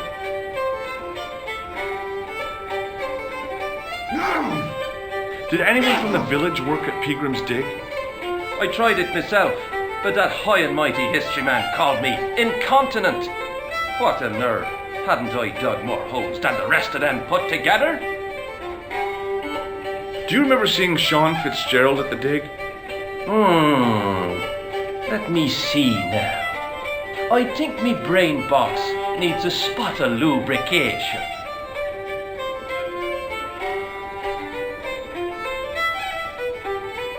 Can I buy you a drink? You most certainly can.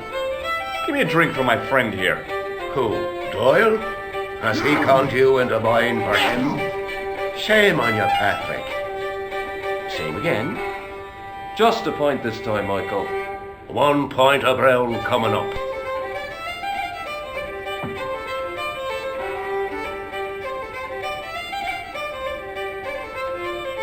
Do you remember Sean Fitzgerald now? I can picture the scene as if it was only last week. Come to think of it, it was only last week. Fitzgerald was there all right. Him and a bunch of students. He was speaking with the boss man. Is it true that Pegram found a valuable gem? What? First I heard of it. Where have you been, Pat? That gem is the talk of every town from Lochmahon to Ballydoon. Nobody told me. The lucky sod. So that's why he scampered. Bye for now.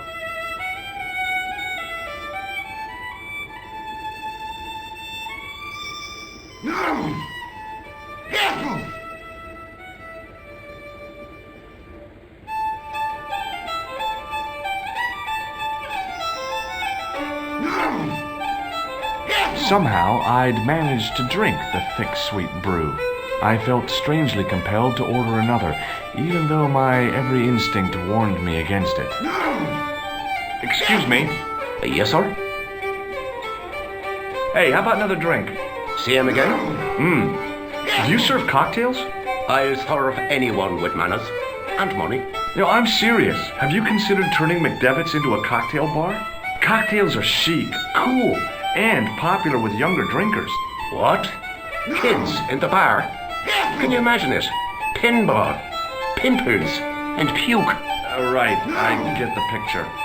I'll settle for a glass of stout.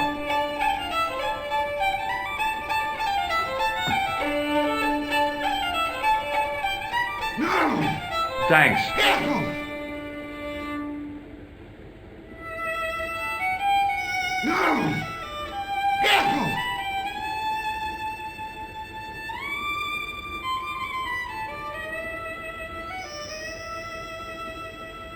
Excuse me.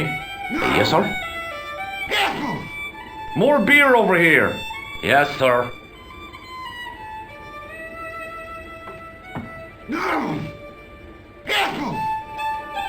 Thanks.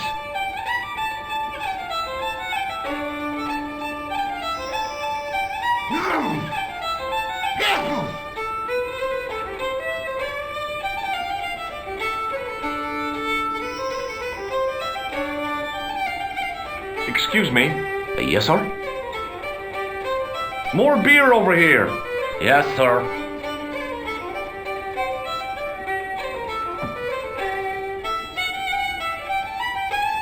Thanks.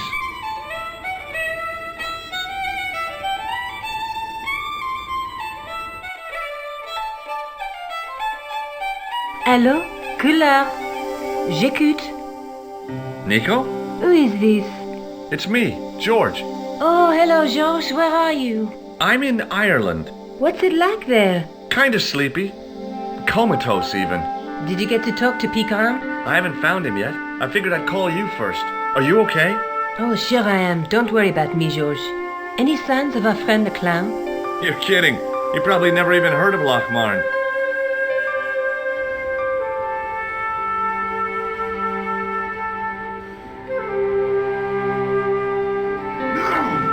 Hello. Doyle told me you definitely worked at the dig. You don't believe him, do you? Patrick Doyle is a moron and a scoundrel. Even so, he saw you talking to Pegram. You can't prove that, mister. See you later. No! Careful! Hello there. My name's George Stobart. Pleased to meet you, I'm sure. I'm O'Brien. Can I help you? Careful! What can you tell me about the castle, Mr. O'Brien? It's a fine site now, isn't it? Dates back to the 10th century, you know. Most of the existing building was added much later, of course. Are the ruins open to the public? Oh no, it's much too dangerous. Anyway, there's nothing of interest remaining. Pegram thought otherwise, didn't he? Ah, but it's not difficult to get them history boys excited, is it? Give them a bone to play with, and they're happy as puppies. Was it Pegram who dug up the tripod at the castle? The same man, if he wasn't his twin brother. And can you guess what he did with the tripod? He sent it to a museum in Paris. I've seen it. How can I get into the castle? Well, those walls were built specifically to stop people getting in, Mr. Stobart. But I dare say you'll find a way, if you've the will. Do you know where I can find Pegram? You're too late to meet that fella. Is he dead? Not that, but he's gone from the village. A sore point with our esteemed host, I might add. Why has Pegram's departure upset the landlord? He's lost a paying guest, that's why. More than that, there's the question of an unsettled bill. Poor Michael's seen red over the business, and I don't blame him. Can you tell me more about the landlord? Mick Leary? He's what you call a would-be sophisticate. The trouble is, his idea of sophistication extends as far as putting paper in the lavatory. I never worked out why he did that. It's much too dark in there to read. That's true. Have you ever run your hand over the back of the door? The graffiti is written in Braille. Do you know where Pegram's gone? I'm sorry, but I don't. He upped anchor in the dark and shipped out before the dawn. Why did he do that? Who knows? A guilty conscience or a secret assignation. Whatever the reason, he'll not be missed in Lochmar. Maybe now the fuss about the gem has died down, we can get back to normal. What can you tell me about the gem which Pegram found? Now there's a gem which should never have been taken. A man would have to be full of greed to covet that stone. What's your interest in the jewel? You're not a reporter, are you? Oh no. Thank the Lord for that.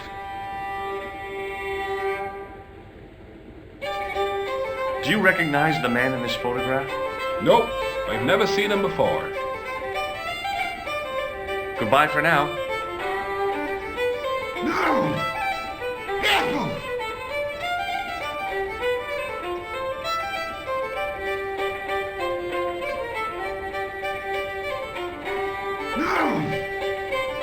Hello.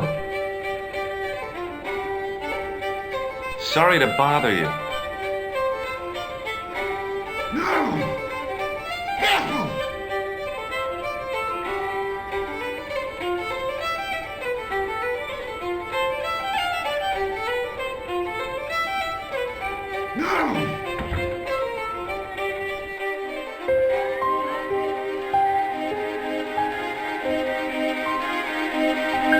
Hey, McGuire. What do you want to know? I heard that Pegram had found a legendary gem. That's right. It's been the talk of Lochmar all week. You haven't seen the gem, have you? Hell no. I reckon Pegram made off with it. If I was him, I'd go to Amsterdam, chop it up and sell it. He could be living the life of Riley instead of digging holes. Are you sure Fitzgerald worked at the dig? Oh yes, it was him all right. Would I tell a lie? Well, he denies it. I saw them together only last night. I wish you'd told me that sooner. What were they doing? Pegram gave Fitzy a box. He didn't look too happy about it. I knew it.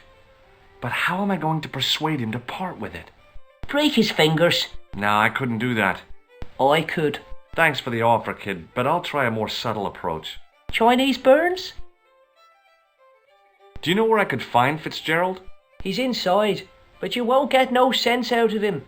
How come? Is he drunk? He's like a frightened rabbit. A real bag of nerves. Why, the fella's scared of his own shadow. What's Fitzgerald scared of? Everything and everyone. So I shouldn't have any trouble getting him to talk. He's a pushover, but don't scare him too much. Try the soft touch. Butter him up a bit. See you later, kid. Okay, mister.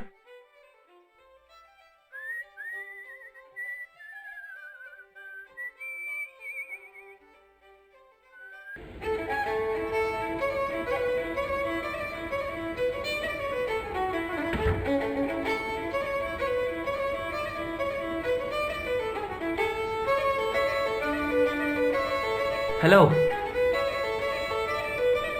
McGuire says he saw you working at the dip. What's more, he saw you talking with Pegram.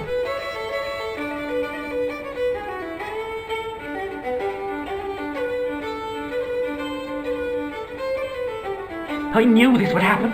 I knew I'd get caught. Just my luck. Grasped up by a delinquent and a dimwit.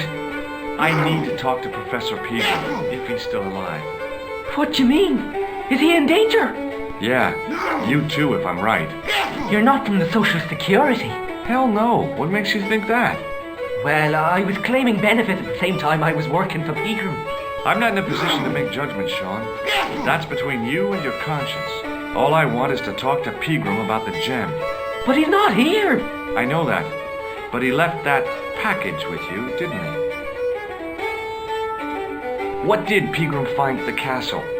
The entrance to an underground chamber. It was filled with earth and rubble, and Pegram had us dig it out. We uncovered a secret room, a hidden chapel. Did Pegram find the gem in the altar room? I don't know. He made us leave and wouldn't tell us why. Half an hour later he came out, white as a sheet he was. He closed down the dig and locked up the castle, sent us all away. From the sound of it, Pegram had discovered more than just the gem. So where did Pegram go? I don't know. I swear it. He came to see me early this morning. Said he was leaving.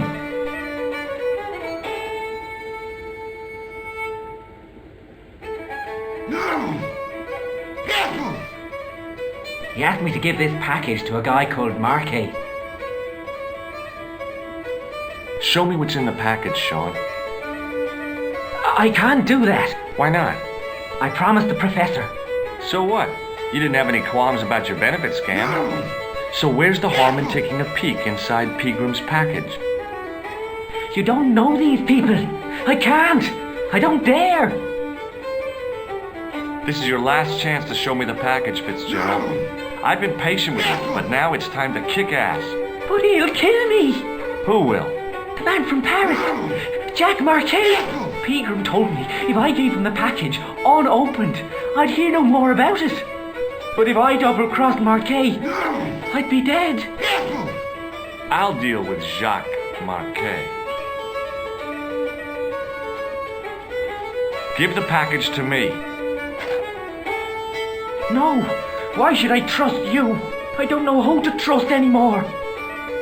I wish I'd never even heard of the Lochmarn gem.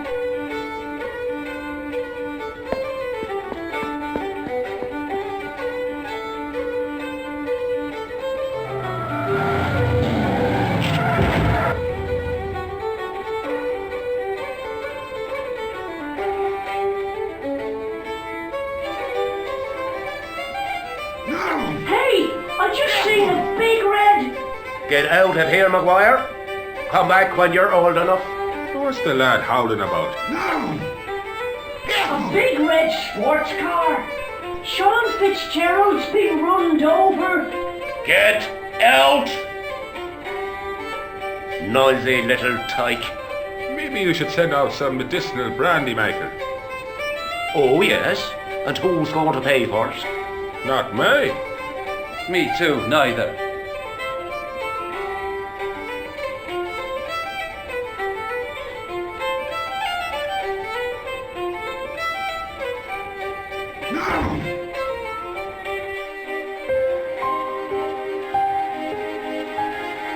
I was telling the truth about Fitzy, mister. Okay, calm down. Now tell me what happened. I was standing here, minding my own business, when I saw this beautiful red sports car coming up over the hill. Would you look at that, says I, and I going over to take a closer look. Next thing, Fitzy comes tearing out of the pub and nearly knocks me on my ass, but the car just flies at him. It was too fast for poor old Fitzy, and hit him an awful wallop. He goes flying up on top. Jesus, says I thought he was a goner.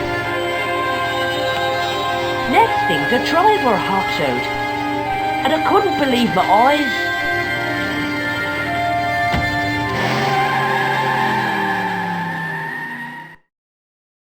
He was dressed like a bloody pixie. Did Fitzgerald drop anything when he was hit? I didn't see. It all happened so fast. Did this pixie have a scar on his cheek? I couldn't see. He was wearing a stupid mask. Are you a special agent? Sorry to disappoint you, kid, but I'm not. I'm just an ordinary guy caught up in a whirlpool of intrigue. And you're drunk? Not so. Yeah, you've been drinking mucky beer in the boozer. Only a few glasses. See you later, kid.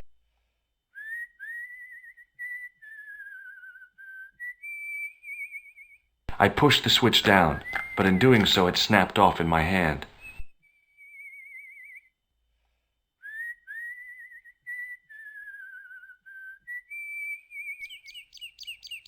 I tugged at the trapdoor, but it was locked from the inside.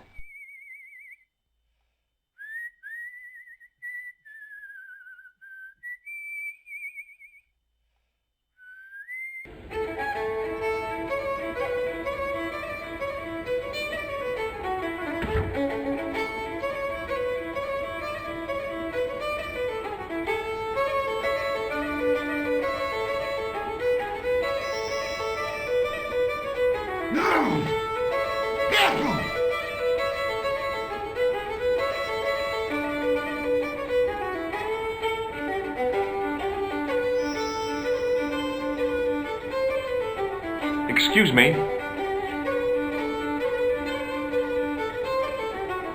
Yes, sir? Give me another beer, dude. Give everyone another beer. Let's party, guys. I think you've had enough, don't you? Hey, listen. Is it supposed to taste the way it does? Goat stout is brewed from the finest chemicals in the world.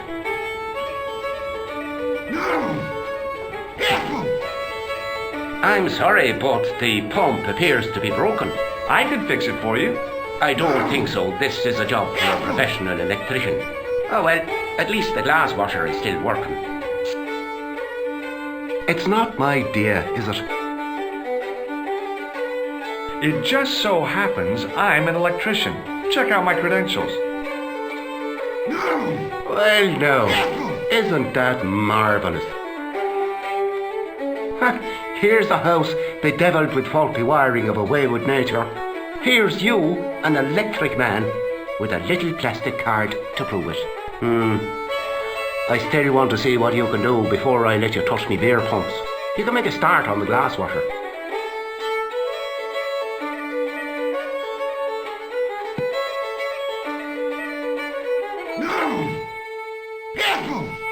And when you finish that, will you take a look at the pumps?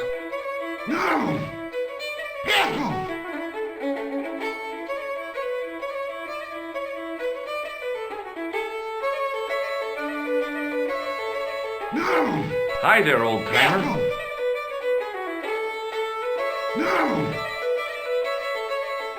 What? Nasty cold you've got there. As soon as the words left my lips, I regretted them.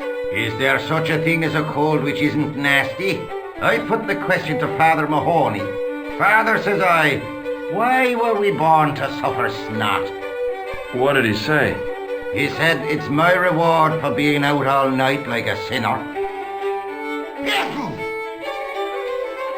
Pious prig. Anyway, this is no ordinary cold. It's the hay fever. Polynosis? Thank you. You're not a policeman, are you? Excuse me? Police? No. I'd know it if you were. Can I buy you a beer? Very kind, I'm sure. But I don't drink the stuff Leary sells. What's wrong with it? I've seen what it can do. Can you tell me how to get into the castle?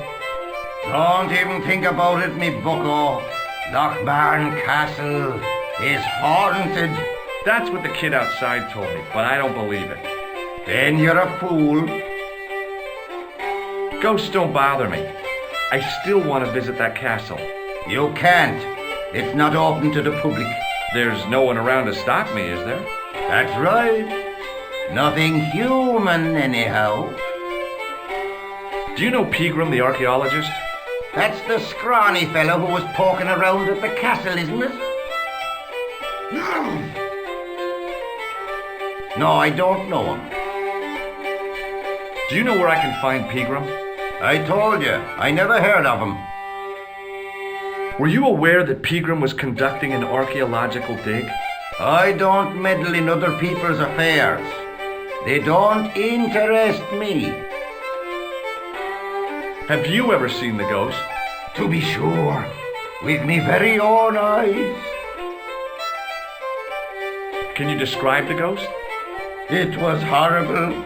A wee stunted beast, long beak, straggly, flappy wings. Are you sure it wasn't a wild animal? A rabbit or a skunk or something? Skunk? In Lochmarn? That'll be the day. No, that was a ghost, to be sure. I think I know what you saw on the castle wall. I know what I saw. I don't think so. It was the kid, McGuire. What? He was up on the wall last Tuesday night.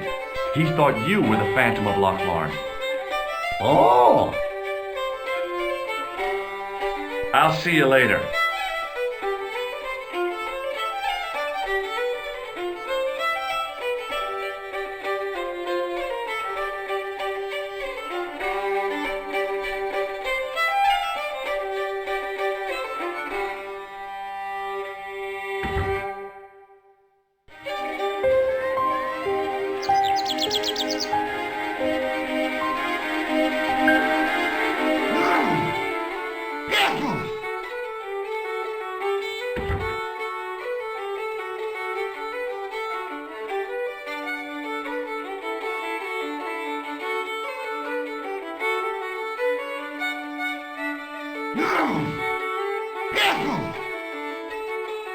Almost as if he'd sensed my intentions, the old derelict snatched the wire from the table.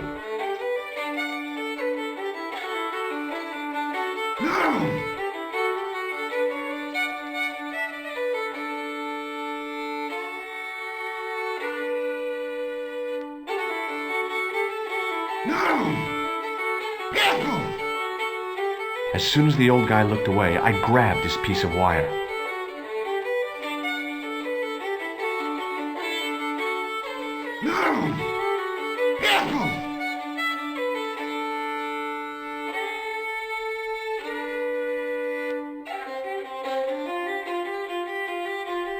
I replaced the fuse with a piece of wire. I knew it was dangerous, but I was desperate enough to disregard everything I knew about standard safety precautions. Excuse me, Mr. Leary. I fixed your glass washer, no problem. Bingo! And a blessing to all the saints. A free half pint to that man on the house.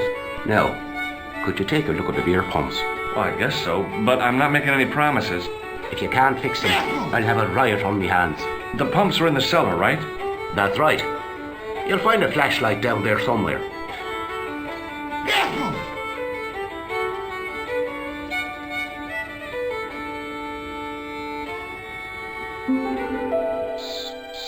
What a dumb place to store a flashlight. A dark cellar. The only way I was going to find anything down there was to feel around.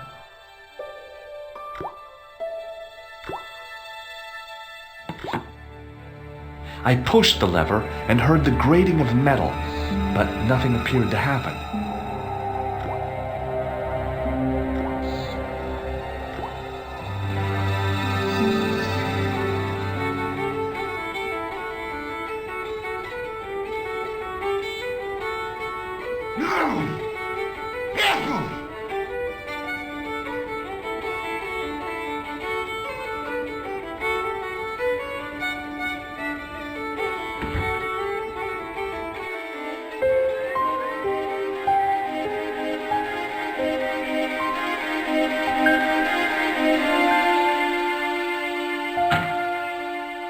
I lifted the trap door, and an overpowering smell of stale beer rose from the cellar below.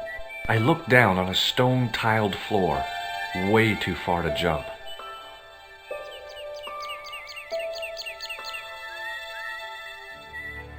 Excuse me. There was a nasty feeling in my guts I usually associated with light opera. It was Khan. What's the problem? Did you see what happened here a few minutes ago? What was that? A man was involved in an unfortunate accident. I didn't see anything. What about the boy? He doesn't know anything either. The kid, well, you know how it is in these rural communities. Not enough genes to go round. I prayed McGuire had the sense to keep his mouth shut. Was the guy hurt bad? He's been taken care of, but he thinks he dropped a small parcel. You didn't happen to find it, did you? If I had, I would have taken it to the police. Of course. Thank you.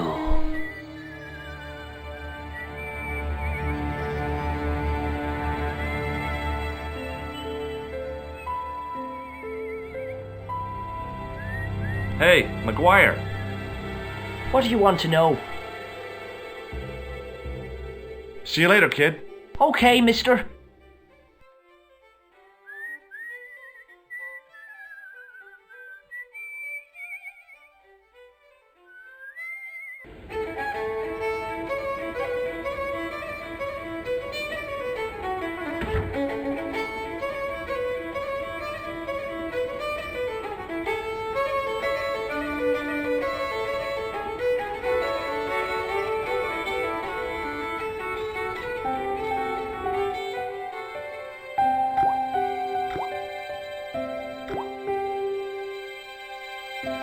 Then I noticed a flash of light, something sparkling beneath the open trap door.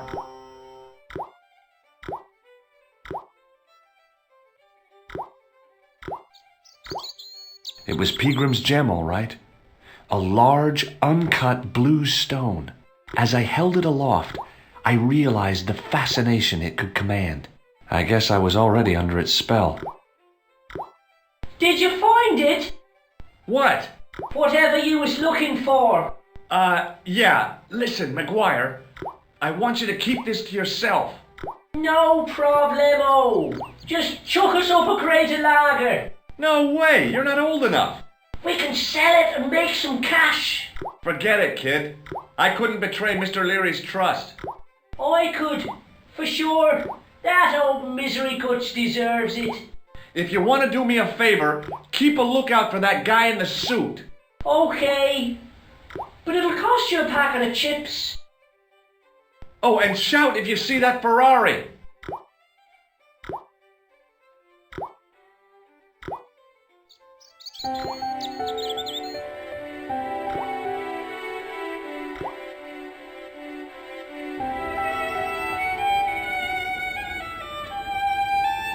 No! Careful!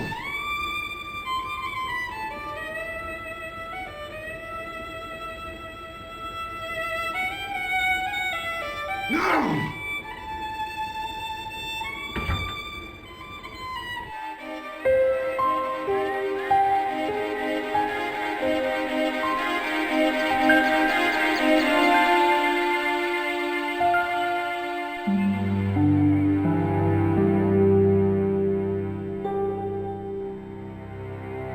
Hi, do you speak English? Well, now, what if I was to say no? An implication of cognizance shrouded in denial. A pretty poser of a paradox indeed. I gave him the look I'd perfected when I was 12 and was going to be the greatest hypnotist of all time. It was a killer. Are you attempting to hypnotize me, or is it the constipation you're suffering? I was a little out of practice. Good book? A book? It's a passport to a world of fantasy and imagination. Yeah, what's the title? Creative Shelving for Beginners, the 1978 edition. What's so cool about home improvement? There's nothing like it. The resinous autumnal aroma of seasoned wood, the rhythmic rasp of the plate. Ah, no wonder our Lord came to earth as the son of a humble carpenter. I bet he was a wizard with a chisel and a length or two before. Surely the betrayal of Christ's adoptive family as humble artisans is a symbolic metaphor. I don't know about that, but I know they were carpenters. Haven't you read the book? Well, no. But I have seen the greatest story ever told, and I don't recall Jesus putting up any shelves. What can you tell me about the castle? Not much, I'm sorry to say. Most of its history is long forgotten. Ah, but if these old stones could only speak, what stories they'd tell. Stories to make your toes curl and your blood run cold. You know, this castle is said to be over 600 years old. Who built the castle? Mad Phelan, the first lord of Lochmarn. Well, I say lord, but actually he was little more than a village chieftain. He built his castle from the remains of the Templar preceptory. Do you mind if I climb up your haystack to get into the castle? What? It'd break your stupid neck for sure. Do you think I'd stand by and see your brains dashed out? I'd be very careful, and I promise not to sue. You won't get the chance, not while I'm here to stop you. Did you happen to see a red sports car down on the road? I caught a glimpse of a flash of red on the hill and heard the racket. Sure, it was an awful noise. A sports car, you say? A Ferrari, to be exact. A racing car? And what was it doing here? The poor fella must have been lost. Have you seen Professor Pegram?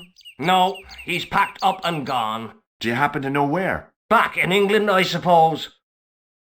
Do you think Pegram's disappearance is due to the curse? Look at the facts. He dug up the gem. He disappeared. Bingo. It doesn't take a degree in mathematics to work that one out, does it? You don't have to be a smarty Pythagoras with a calculator. I guess not. Pegram has run off with the gem.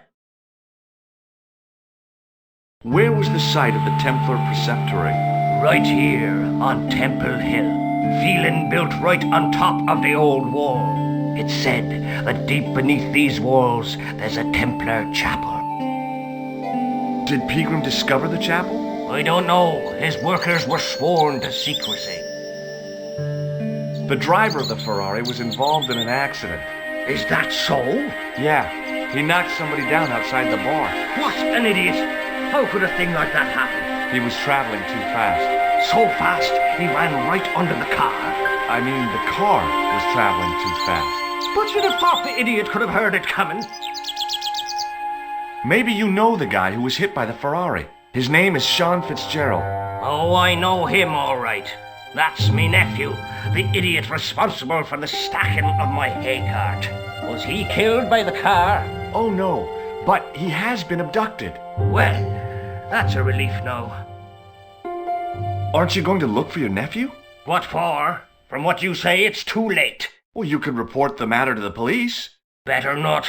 Besides, what could they do? Well, they could mount a search. They have only the one bicycle between them. In a question of superior acceleration, I put me money on the Ferrari.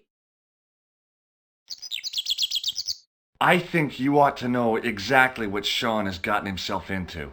I'm not sure I want to know. But you're his uncle. His own flesh and blood. You're right, but what can I do? If I'm not here to guard it, some idiot might try to climb the haystack. What a moral dilemma.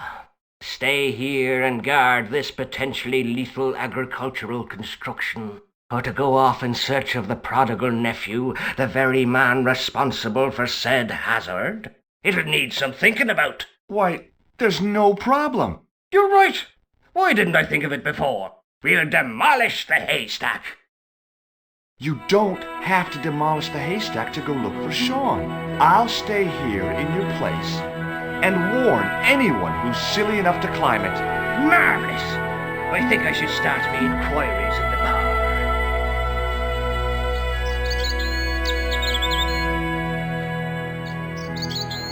He strode off in the direction of McDevitt's bar, leaving me to contemplate the stack of hay.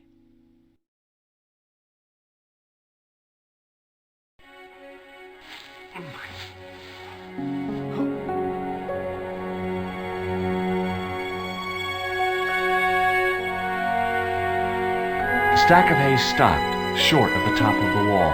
Even if I stretched as far as I could, the wall was out of reach. What I needed was a slice or two of Alice's Wonderland.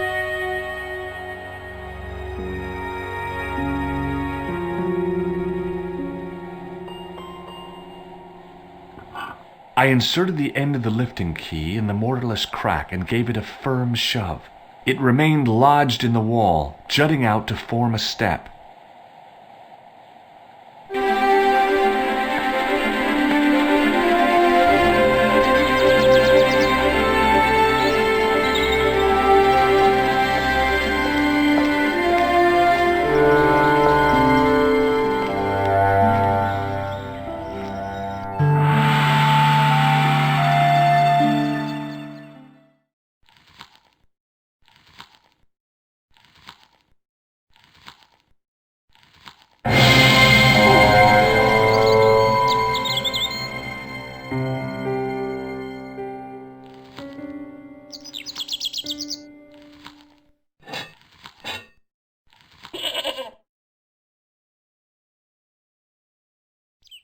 The rope by which the goat was tethered had become tangled on the old plowshare.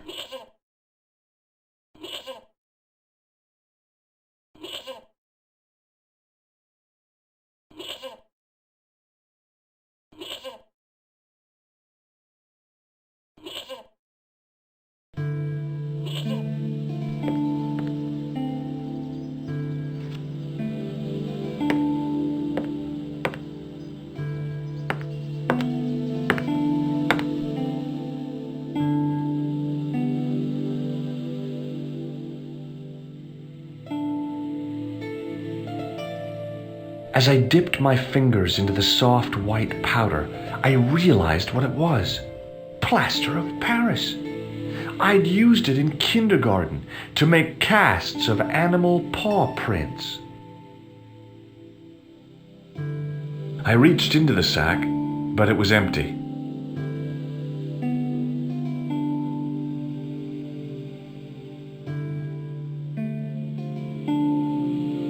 I placed my fingers and thumb into the holes in the wall.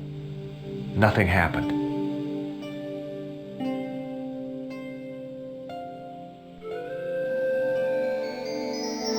The statue was too heavy to lift. It overbalanced into the sand.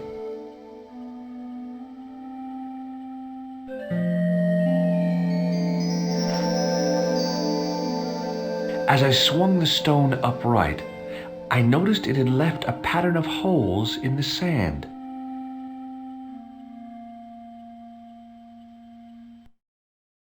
I placed my fingers in the 5 impressions left by the fallen stone. It was weird. They fit perfectly.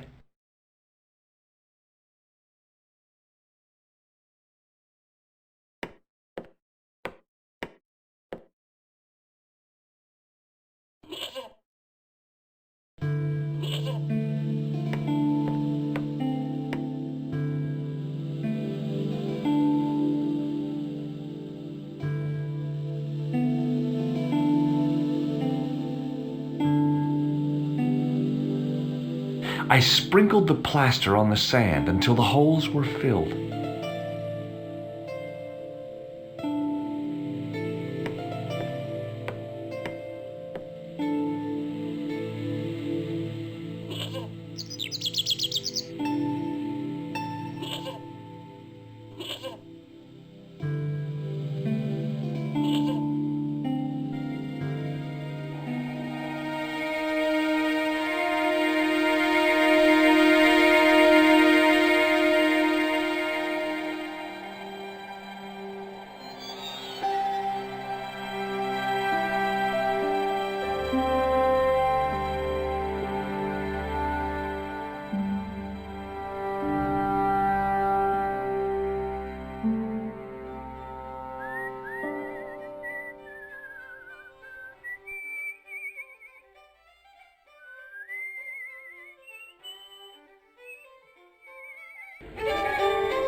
The faucet creaked, coughed, and spewed out a stream of rusty-colored water.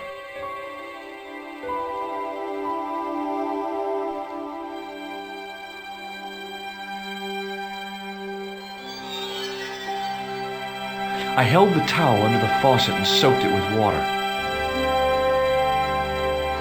I shut off the faucet as tight as I could, but it kept on dripping.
The trickle of water was quickly absorbed by the plaster.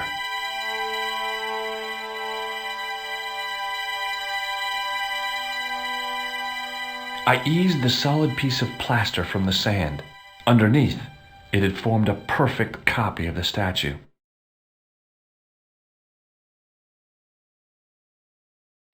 The hardened plaster cast fitted snugly into the 5 matching sockets. There was a soft thud, then silence.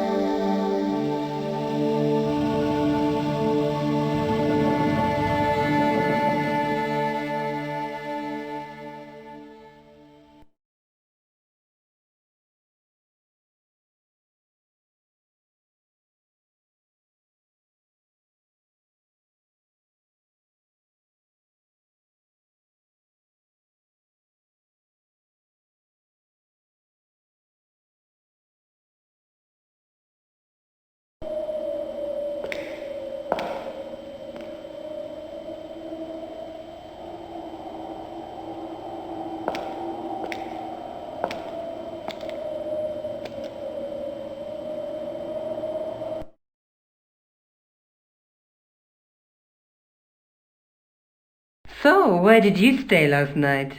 At McDevitt's. I got to drinking with Doyle and a couple of the guys. That explains why you look so ill today. Did you get any sleep at all? Not much. I had to share the room with another guy. Did he snore? Hardly.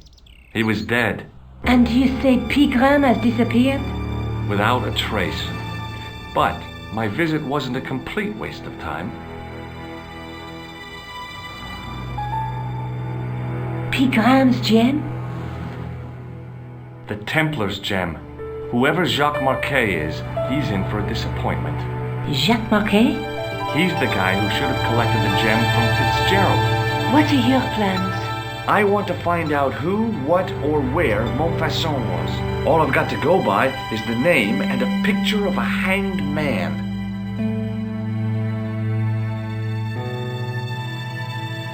Let's take another look at the manuscript.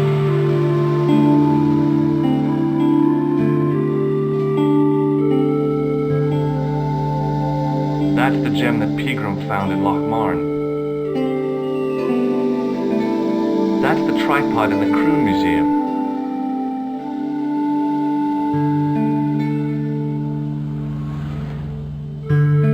I can't sit here all day, much as I'd like to. Okay. Don't forget to look for Lobineau at the Crown Museum. And why don't you see if Orthos has anything? Okay. Anything else I can do for you while I'm out? Shopping, a trip to the laundromat? Just take care of yourself.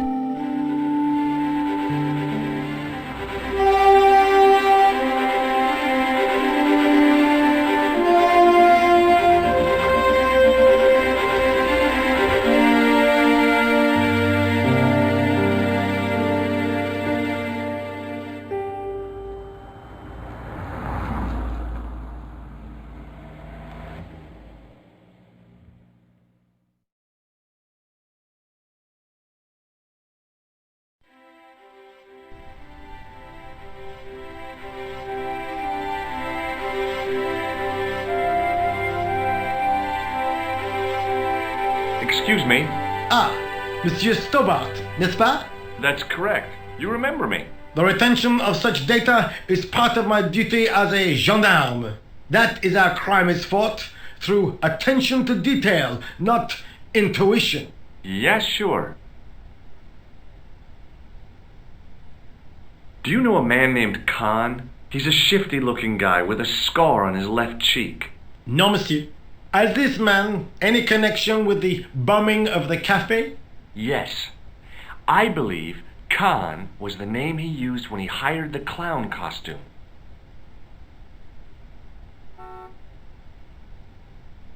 I'd like to report an assault. Yes, monsieur. Where is the victim? I'm the victim. I've been harassed by a pair of thugs. I see. And where did this alleged assault take place? Outside the Hotel Ubu. They stopped me as I was leaving and went through my pockets. Could you describe the suspects, monsieur? One looked like a gorilla, and the other looked like a weasel. Their names are Flap and Guido. Bon. I'll get them this time. What are you going to do about Flap and Guido, Sergeant? I'm going to bust them, monsieur. For years I have been hoping to pin something on that pair. Now's my chance. I'll show them, and the inspector. Thanks, Sergeant. Thanks for taking me seriously. I'm only doing my duty, monsieur. Have you heard of a man called Marquet? Yes. He used to be known as the Mole of Montmartre. I heard he's been hospitalized, probably by one of his rivals. Which hospital was Marquet taken to? The Hagenmeyer Clinic, in the Avenue des Hérissons. Why was Marquet known as the Mole of Montmartre? Because he lived in Montmartre, I suppose. Yeah, but why the mole? I don't know. Maybe he ruined people's lawns. Is Rosso here? Yes, he is. You wish to speak to him?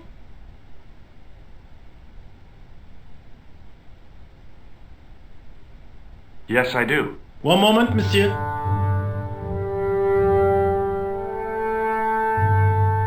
Stobart is here to see you, monsieur. Did he say what it was about? No, monsieur. Very well.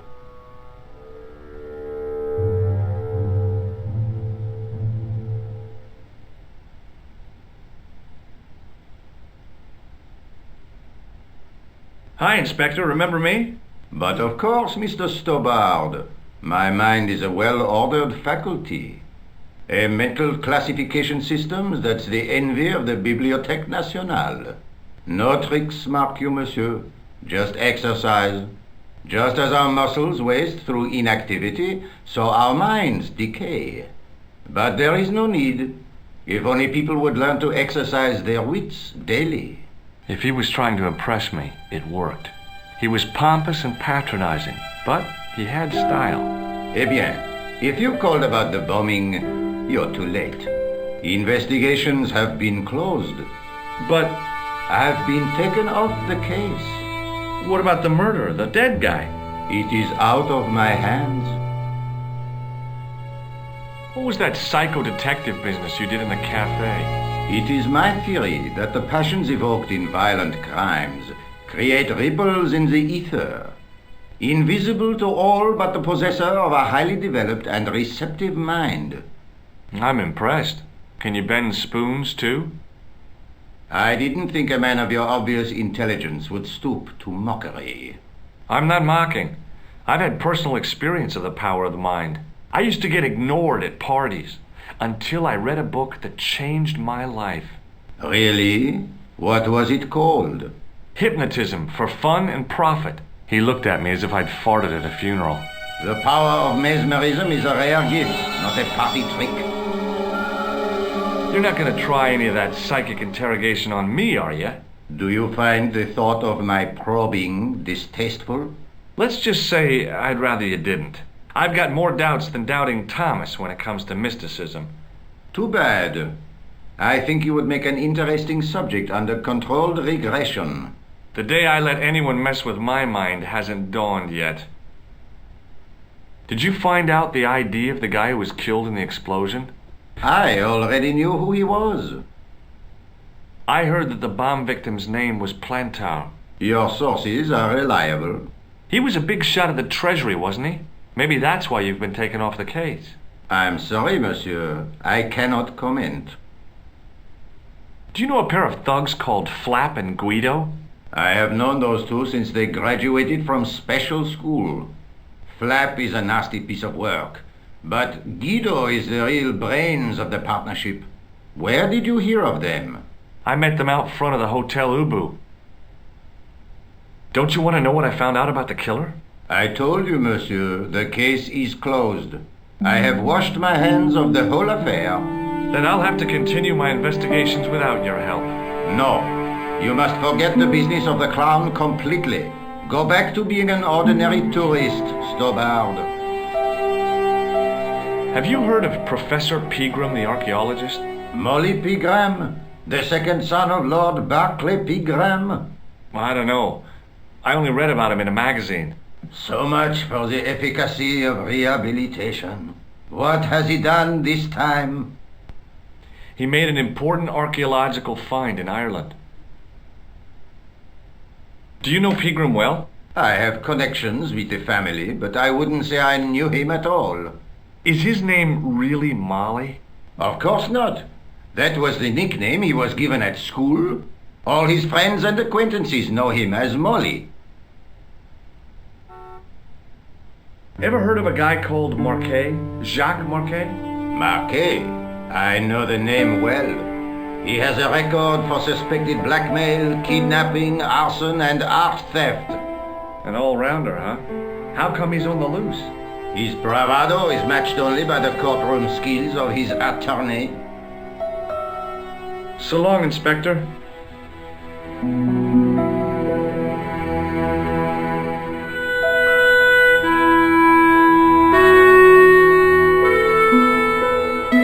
Excuse me. What do you want now?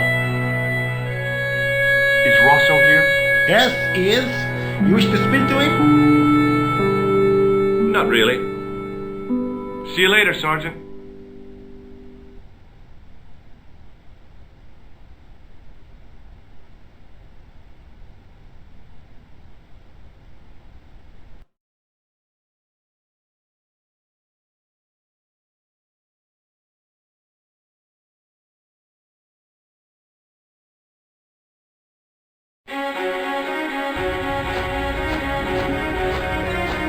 The old building managed to retain some of its original grandeur, but the modern additions look like a baseball cap and a statue of a medieval saint.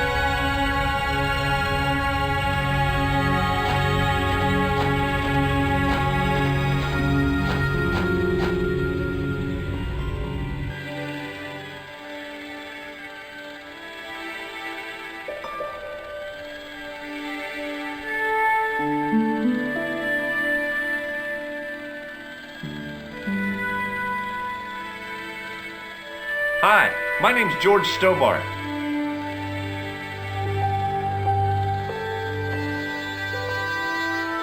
Pleased to meet you, sir.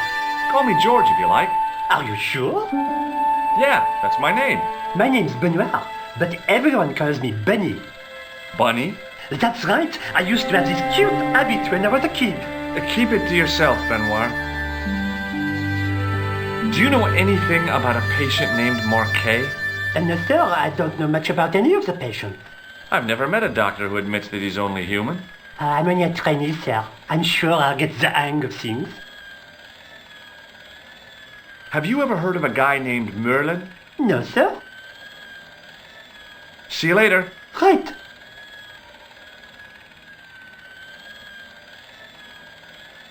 Excuse me. Yes, sir? Is this the Hagenmeyer Clinic? That's correct. I thought I was in a garden center. Oh, the plants. They were my idea. A little greenery to evoke the spirit of nature. How may I help you? I'm here to see Jacques Marquet. Oh, yes. Are you related to our client, sir? No, I'm conducting a private investigation. Then I can't help you. Has Marquet been visited by a man in a clown costume? Oh, no. You haven't seen a man in disguise? Well, there's Theodore the Bear. He comes every Thursday to entertain the children. Personally, I think he scares them half to death in that crummy old bear suit. If I was stuck on my back with tubes in every orifice, he's the last person I'd want to see. Has Marquet had a visit from a pair of gangsters? I should hope not. Can you describe them? A thin guy who looks like a weasel and his friend, the gorilla. Sounds as if they escaped from the zoo. Look at this ID pass. So you're Merlin. Marquet's been asking for you. For me? Yes. He was shouting your name when they brought him in here. Now, let me see. He was on Ward B12, as I recall. Oh, he's being transferred to... Oh dear. He's on Ward J2. That's... Nurse Grendel's ward. What's so bad about Nurse Grendel? She runs that ward like a South American prison. Keeping a well-disciplined ward isn't a crime, is it? Well-disciplined. In the discipline and punishment stakes, she'd whip the butt off the Marquis de Sade. Everything, I mean everything, is done to a strict routine. 6 o'clock alarm call, 6:10 bowel movements, and woe betide anyone who doesn't have a result. Those patients of hers are like Pavlova's dogs. She sounds like a real nightmare. And then some. If Nurse Grendel is that bad, how come the authorities tolerate her? She's like part of the furniture. Oh, you mean she's been here a long time? No, I mean there's not a man in this clinic who hasn't sprawled out on her. I was beginning to get the picture. This woman was jealous, with a big green capital J. How do I find Nurse Grendel's ward? Down the corridor on the left, turn right at the senior consultant's washroom. Right again at the executive coffee lounge. Bear left past the administrator's sauna. And turn left at the end. That's J2. And good luck. Thanks for your help, ma'am. You're welcome.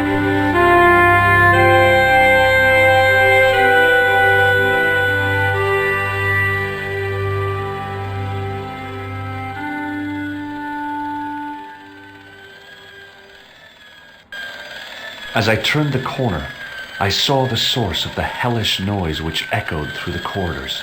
It was an industrial polishing machine with an odd-looking guy in tow.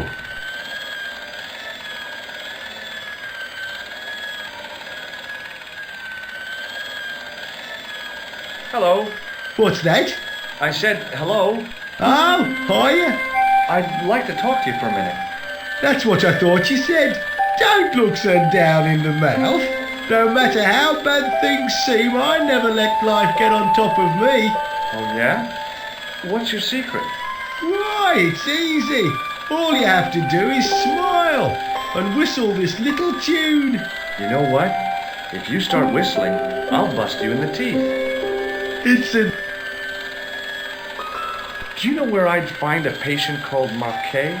No, I'm not allowed on the wards with Mr. Shiny.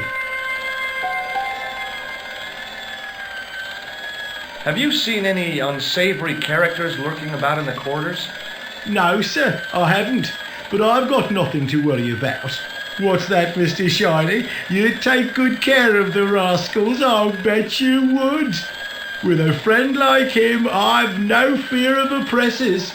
It must be a great comfort. He is. Would Mr. Shiny be your polishing machine by any chance? Please, don't call him that. He's more of a friend than a machine. I've had Mr. Shiny for 3 years and he's never let me down once. How come you got so attached to a polishing machine? I asked you not to call him that. He's got a name, you know. Yeah, Mr. Shiny. It's just that... You think it's odd, don't you? No, I don't mind. The rest of the staff think I'm twisted. I heard them snorking behind my back when I gave Mr. Shiny his weekly pull-through. Whatever you've got with this metal mop-foot is probably a fine and noble thing. It is? Say, it's not every day I meet someone as crazy as me. Do you know a nurse called Grendel? Sure I do. Is she on duty today? Yeah, end of the corridor, ward J2. See you later. Yeah, take care now.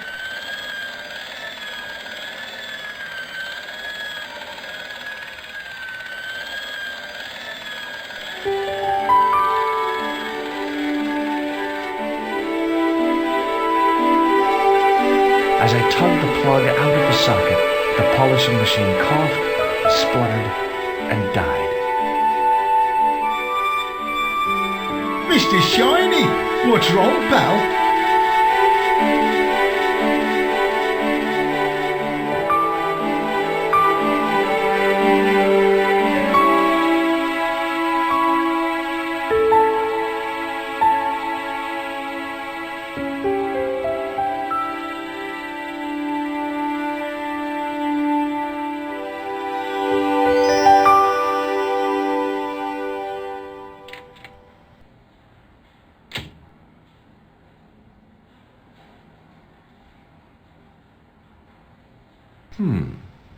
Dr. Stobart at your service.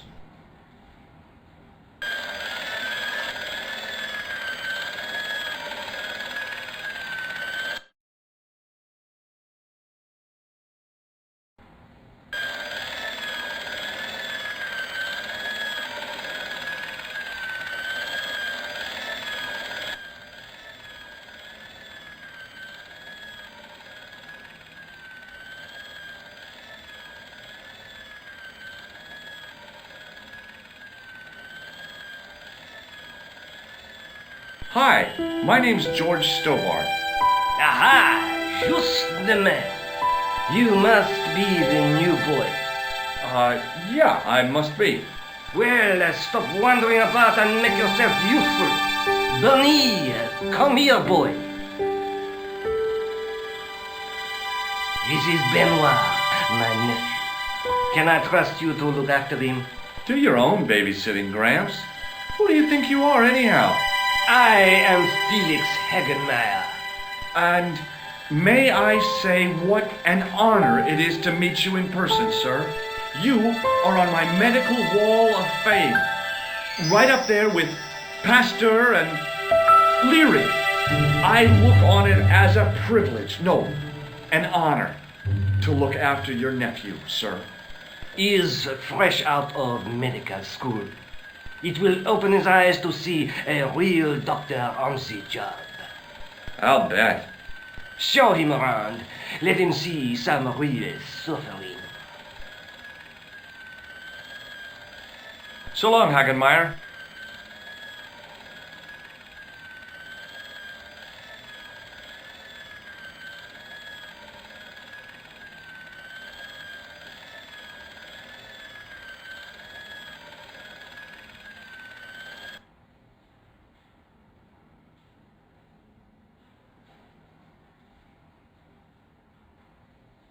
Good afternoon, Doctor. Oh, hi. Is this Ward J2? Yes, sir. The patients are ready for your inspection, Doctor. Thank you, nurse. Well, who's first? Monsieur Croquet in bed 2. What's his problem? He's been complaining of loss of consciousness. You'll need this, Doctor.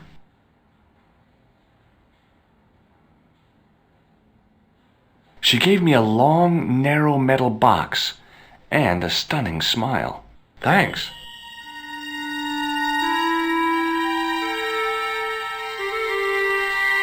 Hi, I'm Dr. Stobart. Hello, Doctor. The nurse told me you keep losing consciousness. That's right. I've had the problem as long as I can remember. It's a real out-of-body experience. Like death, but not so conclusive. I see. How long does it last? Just a fraction of a second, and then I recover. I might not have been a doctor, but I was formulating a diagnosis all the same. This guy was nuts. I know exactly what you mean. It's known in the medical field as blinking. Is it serious? Of course it isn't serious. It's perfectly natural. But just think, 2 seconds every minute.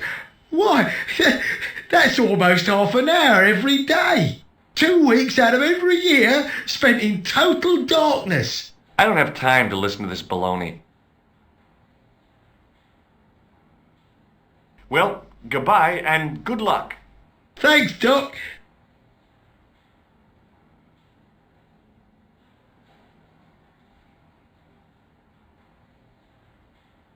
Could you take a look at the client in bed number 3 now? His name is Eric Sopmarsh. What's his problem? He's delirious. He just now came out of theatre. He's recovering from major surgery. I'll have him up and about before you can say, Lazarus, get out of your bed and walk.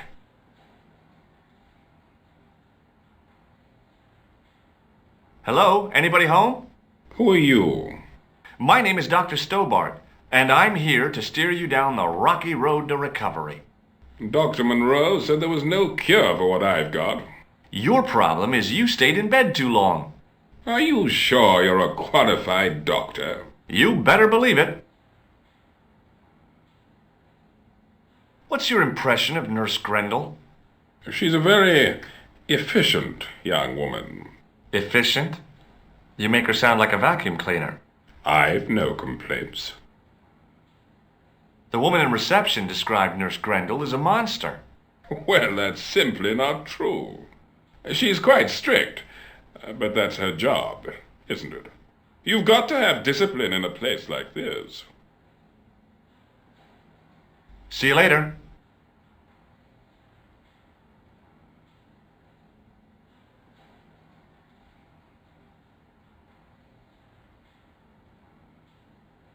Hey, Benoit.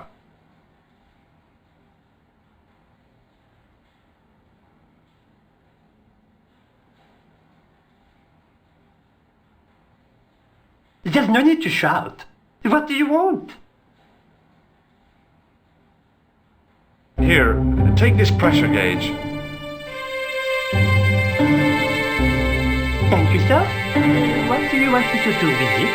Well, keep it safe until I think of something. Do you know the nurse on Ward J2? No, monsieur. This is my first day here. I can't wait to get my hands dirty. I was talking about treating my first patient, of course. I didn't mean I'd get my hands dirty with a nurse. Shut up, Benoit. Okay, sir. Follow me, Benoit. I'm right behind you, sir.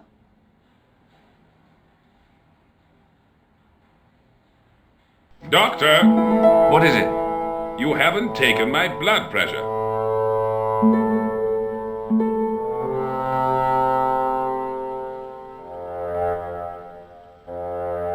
I can't take a satisfactory reading while you're excited like this. I'll come back later. Hey, Benoit!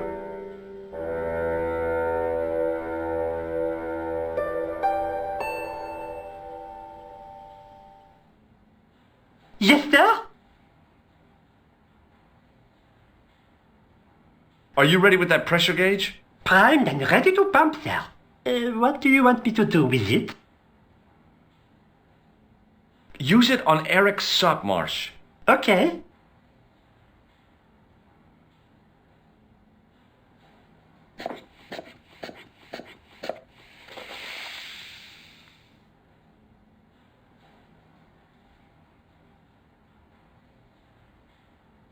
I'm Dr. Stobart. Bonjour, docteur. Have you seen any suspicious characters on the ward? Yeah, I have. A gorilla and a weasel? No, this was a tatty old bear. How's the bear acting suspiciously? Well, he was wearing a homburg. Is that against the law? No, but it's pretty weird for a bear. Don't you think it's possible that the bear was a man in disguise? Well, obviously, I'm not completely stupid. But who would go to the bother of disguising himself as a bear?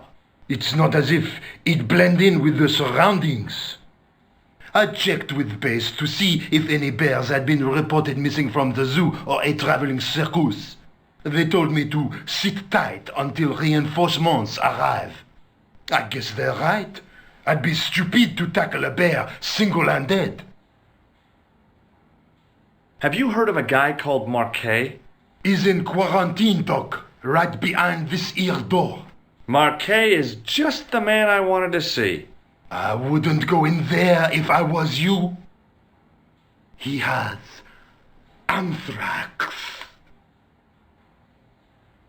I have to visit my patient. What for? Routine. I have to check he's still breathing. What if he's not? I'll sign the certificate and register his bed as vacant. That's a cold and distant attitude to death. Well, I've been institutionalized to the point of godlike aloofness. The white coat suits you. Thanks. Catch you later, officer. Au revoir, Doc. If you see that bear, kick him in the nuts. Rather you than me, pal.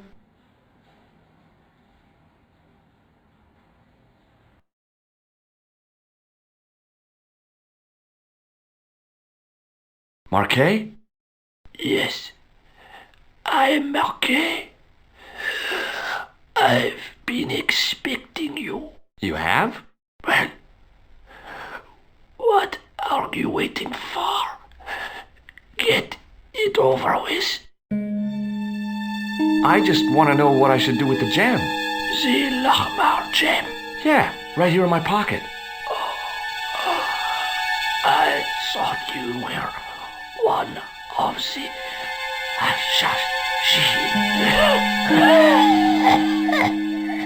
Not me. I never inhaled. So, you were sent in my place? Yeah. You could hardly make the trip to Ireland in your condition. What should I do with the gem? Deliver it to the Grand Master. Quickly tell him that I have found the tripod right here in Paris. You have it? Not yet, but it's being taken care of. I hired a couple of stooges with a flair for petty crime. Would that be Flap and Guido by any chance? You know them? We've met. What about the Hashashin? Is more likely to have followed Klausner. He'll stop at nothing to prevent the reforging of the sword. And that's bad, is it? As for Klausner, he is gone to Syria on a wild goose chase. They have geese in Syria? Has a theory about the location of That's enough excitement for one day, Monsieur Marquet. What are you doing here? Talking to this patient, of course. Monsieur Marquet is my patient. If Herr Hagenmeyer was to hear that... Okay, I'm going. I'd learned all I could from Marquet anyhow.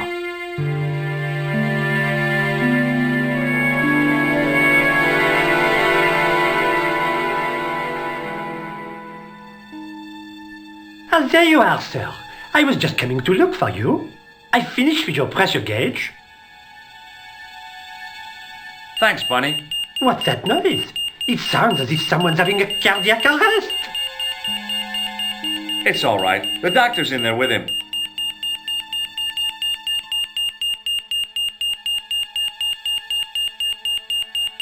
Are you sure he was a doctor? Oui, monsieur. He showed me his ID. It was Dr. Braille. There's no Dr. Braille working here. He's an imposter! The door's locked. Help me, officer.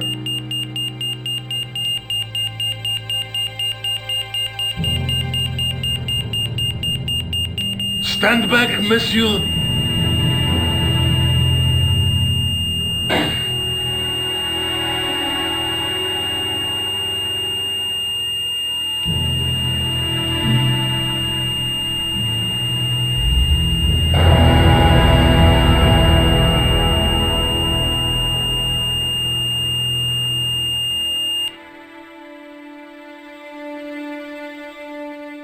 I found Jacques Marquet.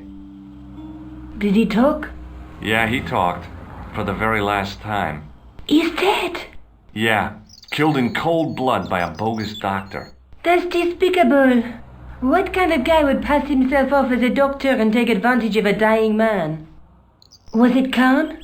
No, I don't know who he was, but it certainly wasn't Khan. He got away, out the window. Do you think the assassin was responsible for killing Marquet? I don't think so. He could have finished him off the first time.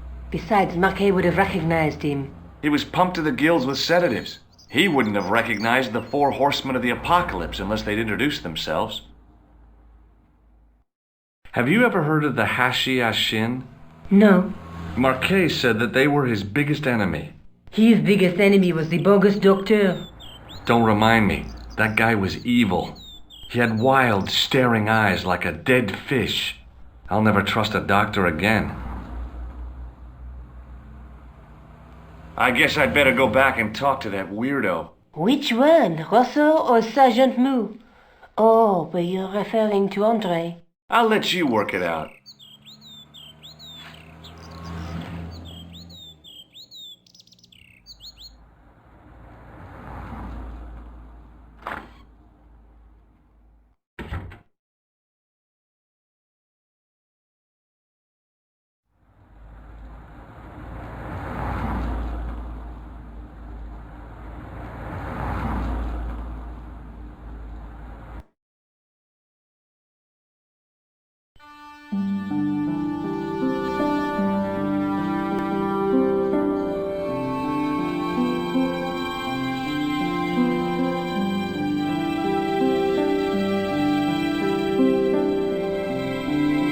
You have left it very late, monsieur.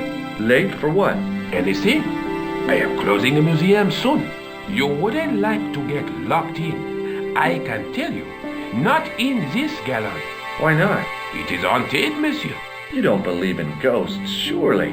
Oh, yes, I do. 7 years ago, a lad managed to hide in here. He'd made a bet with his friends, I suppose. When I found him in the morning, he was cold as ice and stiff as a board. Well, what was the cause of death? They said it was a brain tumor. But on his face was a look of stark, desperate terror such as I have never seen before. Scary.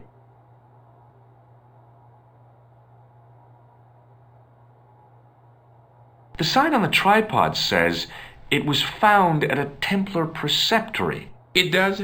You don't know anything about the tripod, do you? No, I don't. I never had much of a start in life, you see. I owe what little education I gained to my uncle. He was an optician, but he also doubled as the village school teacher. He taught me the alphabet. 19 letters of it. The bottom row of the chart was too small even for him to read, so he left them out. Why don't you start over and enroll for adult education? You know, I never thought of that. Do you think, if I studied hard and did all my homework, I could be a professor of history? At your age? Dream on. Can you give me any further information about the tripod? Certainly, monsieur. It's infamous. That tripod?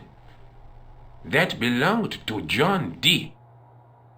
What's the importance of John Dee's tripod? Dee was the most famous escapologist of the 16th century.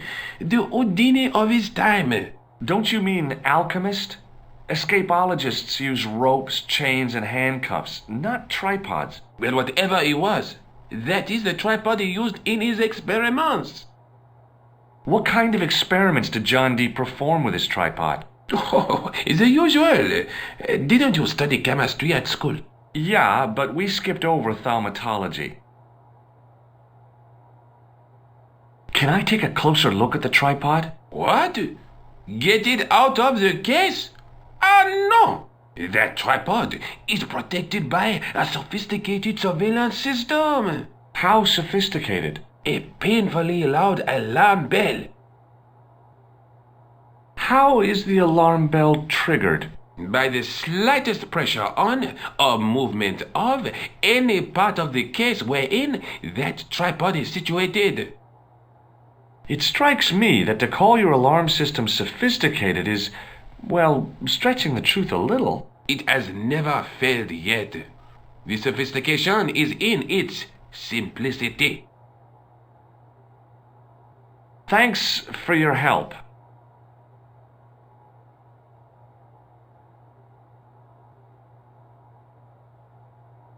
I beg your pardon. Are you André Lobineau? That's me. You want my autograph? No, I was told you may be able to help me. Help? My name is George Stobart. I'd like your professional opinion. Well, okay, shoot. I think you ought to know that the tripod is going to be stolen. The Lochman tripod? No. It's true. I can give you a description of the thieves. Before the supposed event has taken place?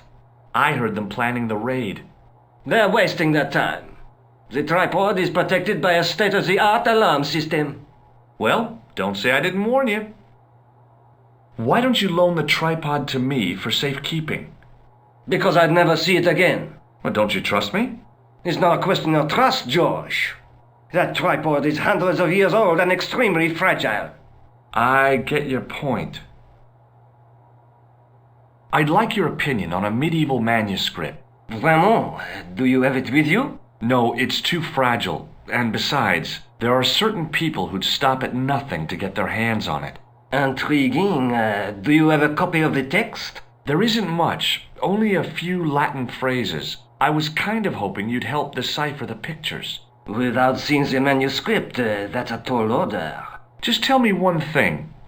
What does the image of two men riding on the same horse suggest to you? The Knights Templar. Does the Templar seal appear on this manuscript? I'd love to see that for myself.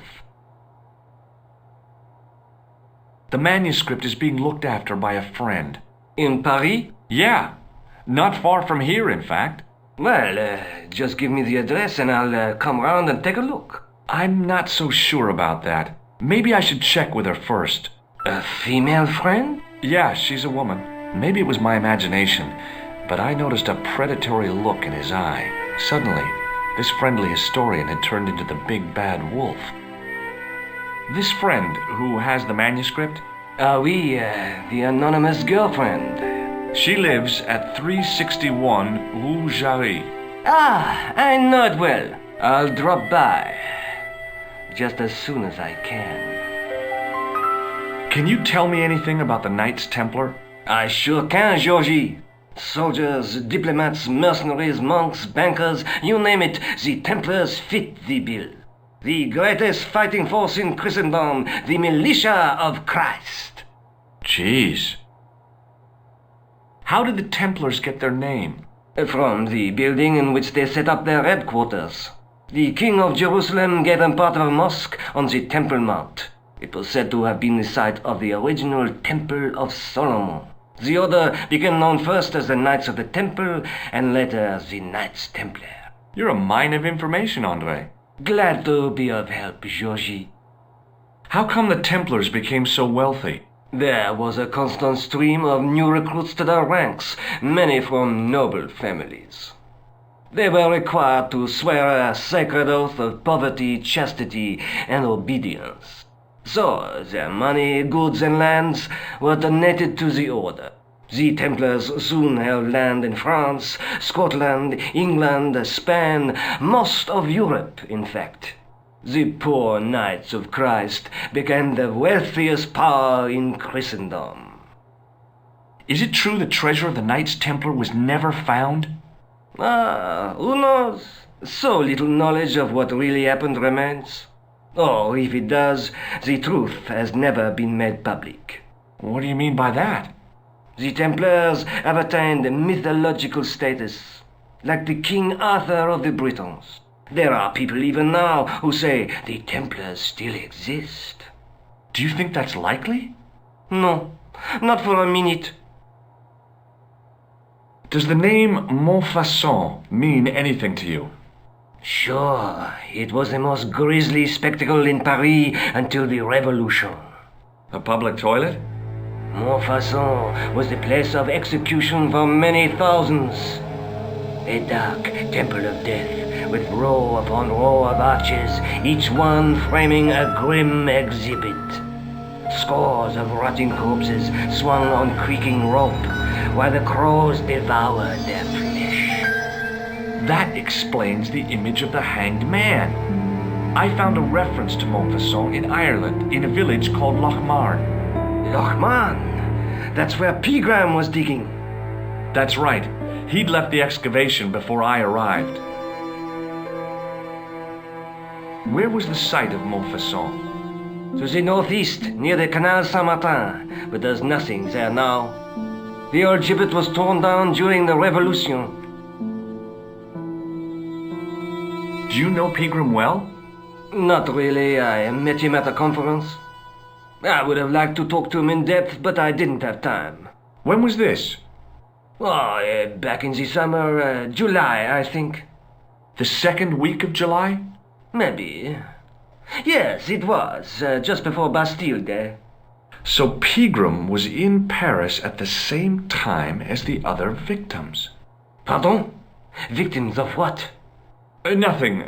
Just thinking aloud. Have you ever heard of the Hashashin? Why, yes. It was a radical Muslim sect whose name became synonymous with murder. It was formed in 11th century Persia, shortly before the Crusades. At roughly the same time as the Templars. Yes. They gave a new word to our language. Assassini. The assassins. How did the assassins get their name? From the legend surrounding the secrets of their initiation rites. A young man who sought to join the sect was given hashish until he drifted into dreams. He awoke to find himself in a fabulous garden with everything he could wish for. The freshest water, the most delicious food, the choicest hash, and the most delectable women imaginable. Cool. Do you have the address? I haven't finished the story. There was a price to pay for this taste of paradise. Wouldn't you just know it? The young man would wake the next day to find himself back in the real world. He was told that he'd been given a glimpse of the heaven reserved for holy martyrs. A heaven he would enjoy for eternity if he was willing to join the Hashashin. How did the assassins operate? Well, as I explained, the new recruits would be only too willing to die for the cause. They'd be instructed in the use of the dagger, poisons, and disguise. Then, the Grand Master of the sect would name an enemy of Allah. And they'd stop at nothing to eliminate that enemy. You got it. They were fearless and deadly. Does the cult of the assassins still exist? Take a look around at the world today. You tell me. What do you make of this? It's the biggest gemstone I've ever seen. Where did you get it? From Professor Pegram's messenger boy. Did Pegram find this on his dig? Yeah, the site where this was found was a Templar castle. Do you think it could be part of the Templar treasure? No, I shouldn't think so. Does this matchbook mean anything to you? Alamut is the name of the place where the Hashashin were based. Where is it? somewhere in what used to be called Persia. I'm not too hot on modern geography, I'm afraid. The most recent map I have shows America as an English colony. Thanks for your help, Andre. You're welcome.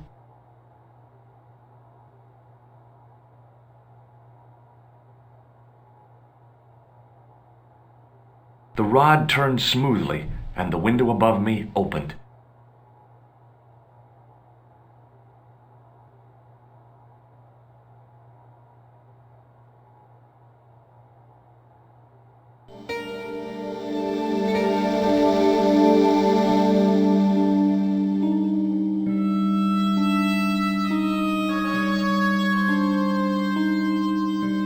It is closing time, Monsieur Lobineau. Already, there just aren't enough hours in the day. More than enough for me. I can't wait to get home and put my feet up. Eh bien, see you tomorrow. Good night, Monsieur.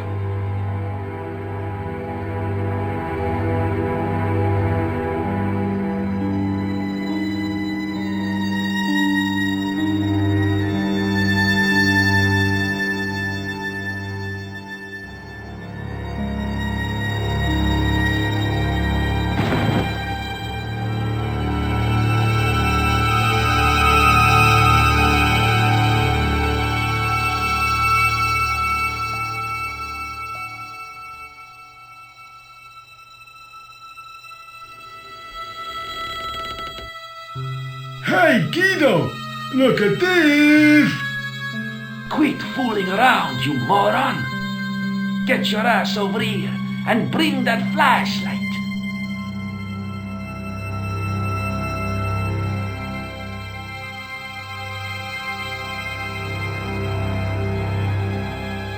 What the?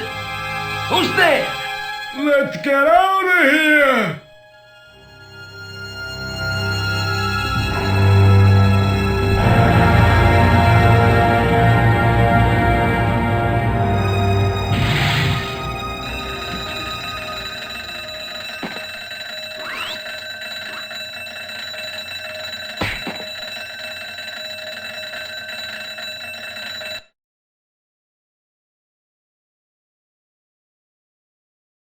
And when I woke up, I was at the police station. Luckily, I managed to persuade Rosso I was innocent.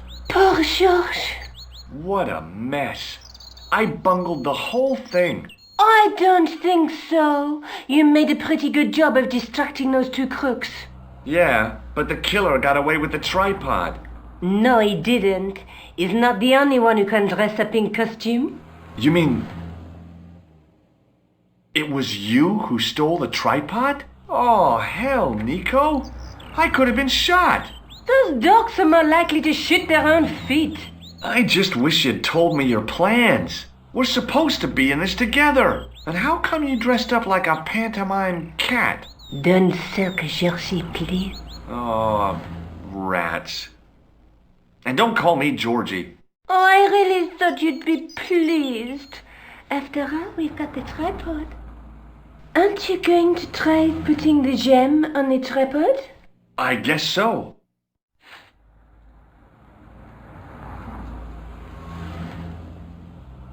Nothing happened. Yeah. The gem fits perfectly, but what does that prove?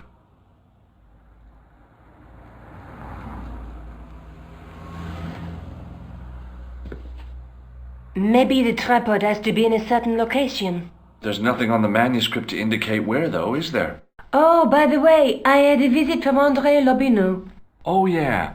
I hope you didn't mind me giving him your address. Not at all. It was lovely to see him again. He was over the moon when I showed him the manuscript. It's not often he gets that excited.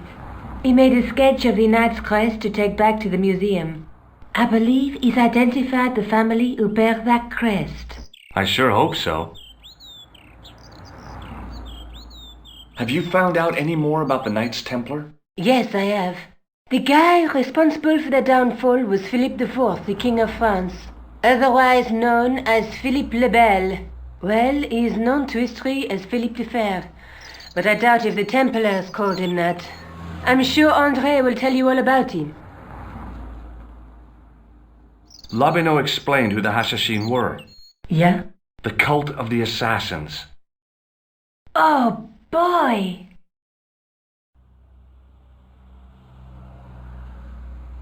What do you think the purpose of this tripod is? On the manuscript, the gem is shown mounted on top of it. So, we risked a criminal charge to steal a display stand? Don't ask me. Maybe it's intended to hold the gem in a specific position. I have to go. Already? You only just arrived. Time and tide wait for no man. Okay, I'll see you later.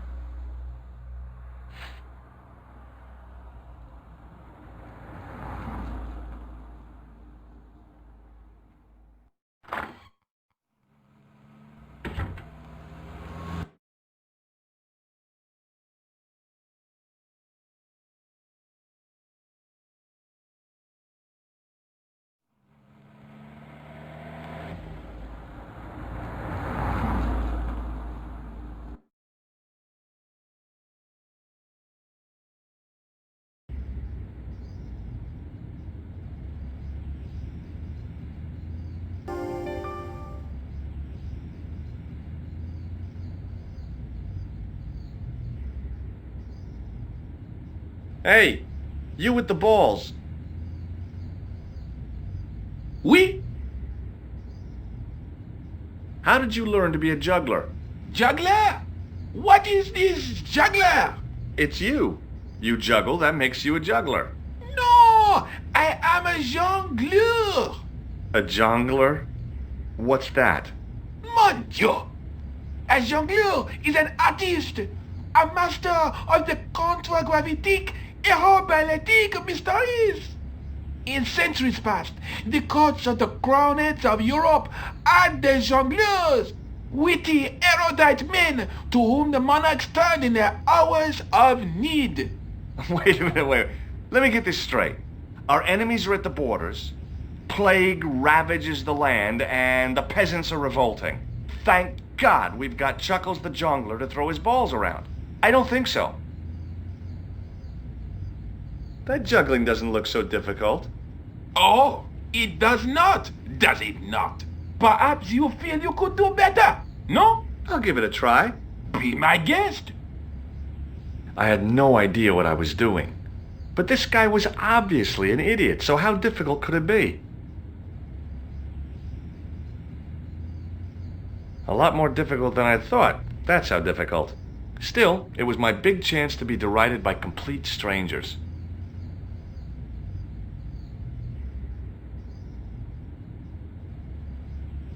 Not so easy after all, is it? No, I guess not. What do you know about the Knights Templar? Le Templier? Ah, the last Grand Master, Jacques Dumoulin, was burnt on an island in the Seine in 1314. Wow. You're pretty well educated for a juggler. No, monsieur. I read it on that board over there. Catch you later. Au revoir, monsieur.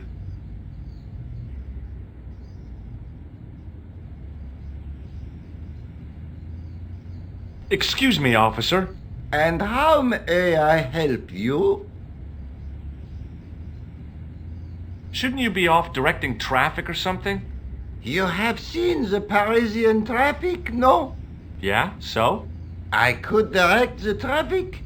The most dangerous, the east side of Rome. Or I can sit here and enjoy the sun, the architecture, and the Sauvignon. Which would you choose? Yeah, but I'm not a policeman. What happened to duty?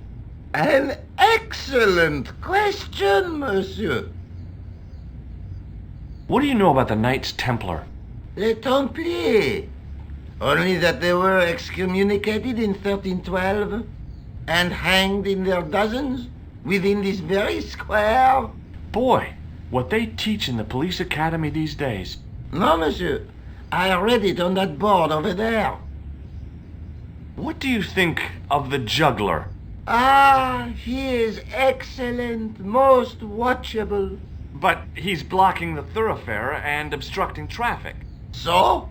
He is amusing, the traffic isn't. If he wants to block it, who am I to say no? You're a cop. Ah, oui. So I am. Ah, well. So you're not gonna do anything about this guy? No. He probably doesn't even have a license. Ah, a license. This I had not considered. So what are you gonna do? The instant I return to the station, I shall check. Return to the station? Why not just ask him? And spoil his concentration? What kind of a barbarian do you take me for? Does this red nose mean anything to you? Ah, you are a clown. Do I look like a clown? No, although you juggle like one.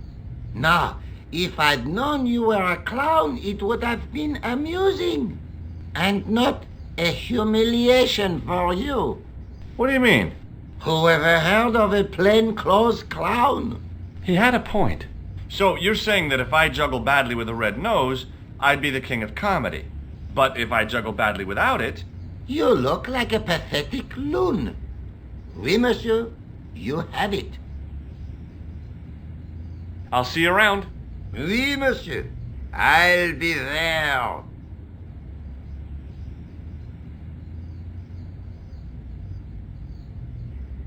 Hi again. Oui? What is it this time? I'd like to have another try at juggling, please. You have gone on a crash course, perhaps? No, I just had an insight into presentation. Huh? Allow me to demonstrate. The balls, please. If you insist on completing your humiliation, monsieur. Okay, now for my secret weapon.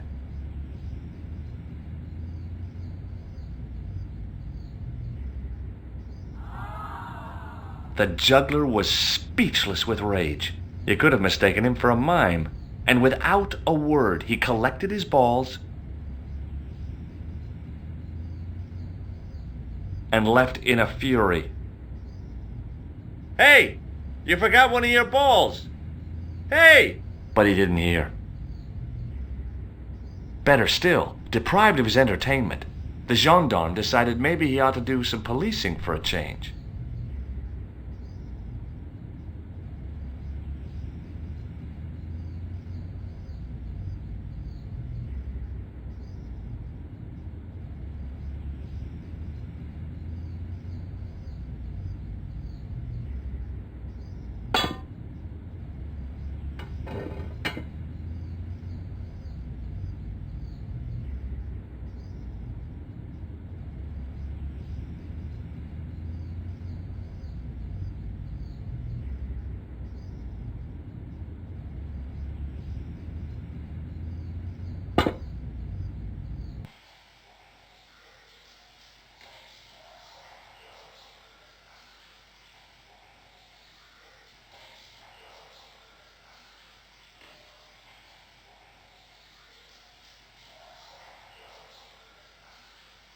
The wall had flaked, and anything once written on it had long since gone.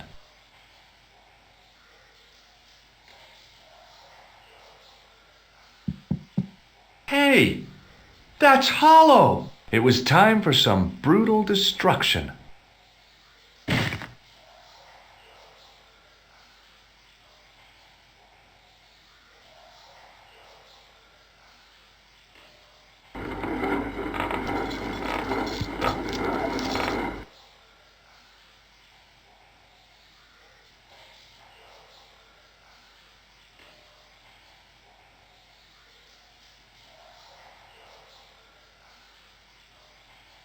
Close up, I could see the plaster was thinner where I'd broken through, and behind it were some cogs and a lever. Here goes. Hey, cool!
In the beginning was the end. An end wrought by our enemies began our darkness.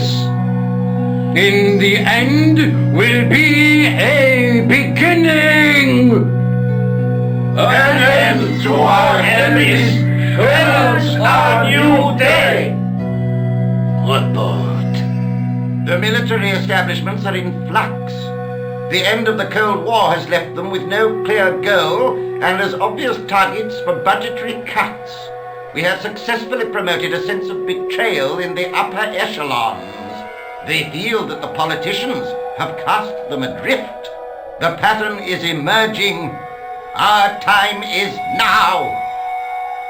Good. Mademoiselle? Governments are giving the corporations more respect than their own citizens. A groundswell of dissatisfaction and dissidence is growing. The corporations are becoming too large and complex for their own executives to control them. A blind belief in market forces is accelerating this trend the world over. The pattern is emerging. Our time is now. The global population's belief in those that govern it has never been lower. We have inculcated a sense of immediacy and action over forethought and planning in all the major governments. They are acting on hasty decisions that cannot be completed or revoked without appearing foolish. The pattern is emerging. Our time is now. Excellent. The tired old governments are dying a slow death from their own incompetence and our machinations. The millennium is almost upon us, and everything is in place for the rise of our new order. Almost. Professor, where is the broken sword? As we discussed last night, with the loss of the manuscript, our search is as a corollary hindered. And as discussed last time, you have been furnished with a dramatically increased budget. What have you been doing with our money, Professor? We are working on the principle that the Templars, that is to say, our predecessors, Hold on. These are the Templars? must have left a trail when they were hiding the clues to the sword of Baphomet's location. I have a small army of historians and archaeologists ferreting out that trail. I trust these historians and archaeologists are more trustworthy than your friend Pegram. Pegram was loyal. He tried to protect the Lochmarn gem when the Hashashin came near. And failed. And don't call that Syrian maniac the Hashashin. He's an assassin. Plain and simple. That's not what he believes. He actually thinks. Silence! Do I have to remind you that we have a sacred duty? A trust? When Philippe attempted to destroy the Order, we lost the sword and our power with it. Now we have the opportunity to reforge it. But time is short. We need results, not petty bickering, not excuses. Now, Professor Baphomet. Yes, of course, my apologies. We will find Baphomet and the sword, manuscript or no. We have already found another element actually within Paris. Excellent. What is it? Well, we're not exactly sure at present. Ha! But I have my best people working on it. You would do well not to criticize others, Eklund. At least I have not murdered one of our own. Of course. That guy was the bogus doctor in the hospital. Marquet was a liability. Eklund dealt with him on my orders. I beg your pardon, Grandmaster. I did not mean to. Have you any good news for us, Professor? We already know 3 of the elements. We know that Klausner had obtained the lens before he vanished. Where was he? Syria. We know that he arrived, but after that, nothing. The assassin! I fear so. It's a shame. Klausner was a good operative.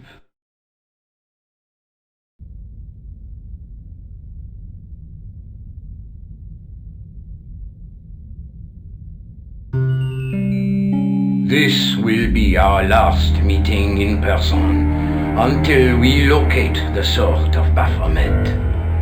I hope that I don't need to emphasize the importance of finding it. Without it, our endeavors come to nothing. With the sword reforged, we will have the power to sweep the stage of all opposition. The new millennium will belong to us. The next time that we meet, it will be to become the princes of this world!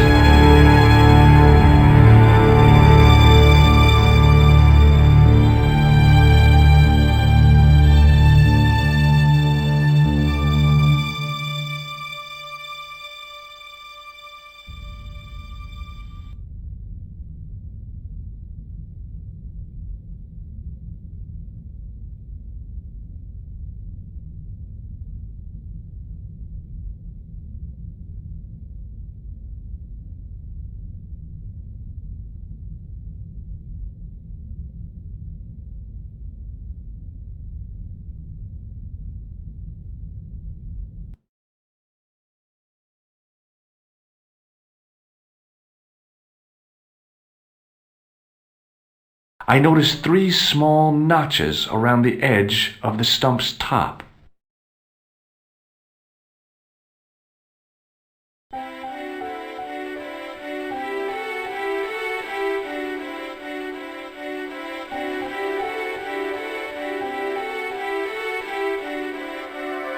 The light falling from above struck the gem and scattered in 5 neat rays, and each ray picked out a letter. Starting from the seal, I could read M-A-R-I-B, Marib. Now all I had to do was figure out what the heck that meant.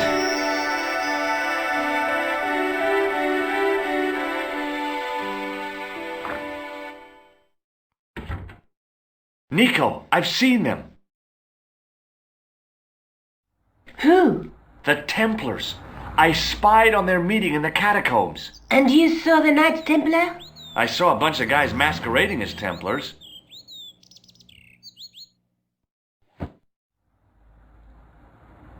They're after something called the Sword of Baphomet. The bogus doctor was there, the guy who killed Marquet. The manuscript is the key, just as we thought. It shows the way to the broken sword, whatever that is. And how does the assassin fit into all this? He's out to stop them. These Neo-Templars, they're men and women in influential positions. Don't you see? Plantar was one of them. The assassin killed him for the manuscript, to stop them finding the sword. But now we have got the manuscript. Yes. So, how do they hope to find the sword? I don't know. They said something about a lens and a guy called Klausner who's gone to Syria. But they didn't seem to realize the significance of the very site of their meeting. You see, after they'd gone, I discovered a stone pedestal and a carved inscription. I set up the gem on the tripod, directly below a beam of light. The gem split the beam and lit the letters M-A-R-I-B.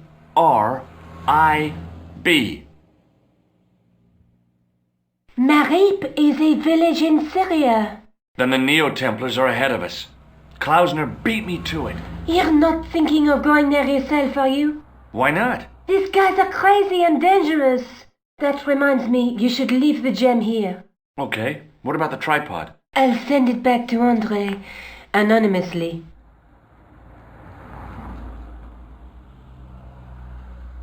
Do you think I should go to Marib? Serious, a long way, Georges.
Hi.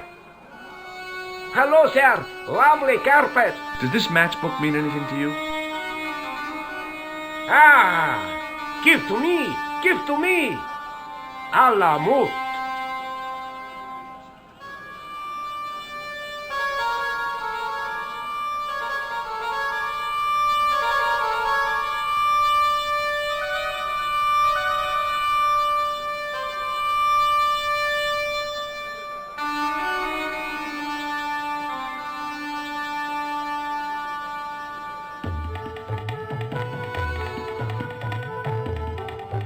Many beneficent greetings, my most fortunate possible friend. Huh? Do I know you, mister? No, no, and again I say, no. But, my friend, do you not see our mutual good fortune in this meeting? How frank do you want me to be? You are a traveler, yes? Boy, you must be the world's greatest detective. No, I am told that is Sherlock Holmes of the big forehead and slipper full of shag. I, as contrast, am world's greatest luxury taxi driver. I can see where this is going. I am Ultar, taxi driver and luxury guide per excellent. Yes. This I had to hear. Where does your heart desire to go? Simply mention the name to your obedient servant and we shall fly there, swift as the eagle. Oh, well, I don't really want to leave Marib yet, but I'm sure that if I do, you'll be the first to know. Is good. You know where you want to go, you come to Ultar. Thanks. See you around, Ultar. Be having a pleasant day, full of shining experiences and happiness, my friend.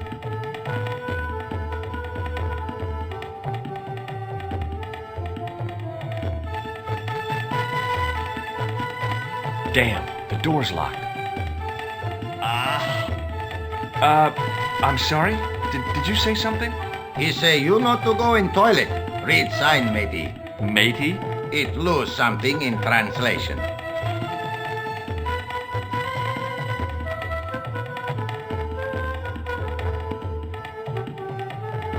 Hello again, Ultar. Great hellos, munificent foreigner, and possible future client. Well, you never know. Would you mind talking to me? Is most agreeable. This is how Ultar learned such splendid English, yes? Yes. This place is certainly hard to find. Oh, yes, it is most exclusive. The membership can be no more than... Kind sir, what would you guess the population of the village to be? Gee, I don't know, a couple of thousand? Then I would estimate the membership to be no more than a couple of thousand. Do you know anything about the Templars? Of course. Yes? What can you tell me? Great she-bop band of the 60s. No, that's not really... Who put the bop in the bop, bop, bop, bop, bop? Yeah, eternal questions. See you around, Ultar. Fare you most splendid, good sir.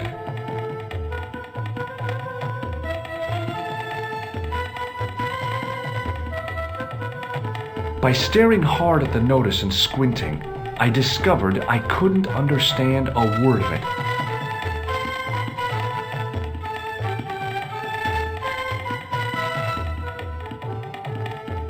Hello again, Ultar. Praise be to Allah. I am blessed with your bountiful presence once more.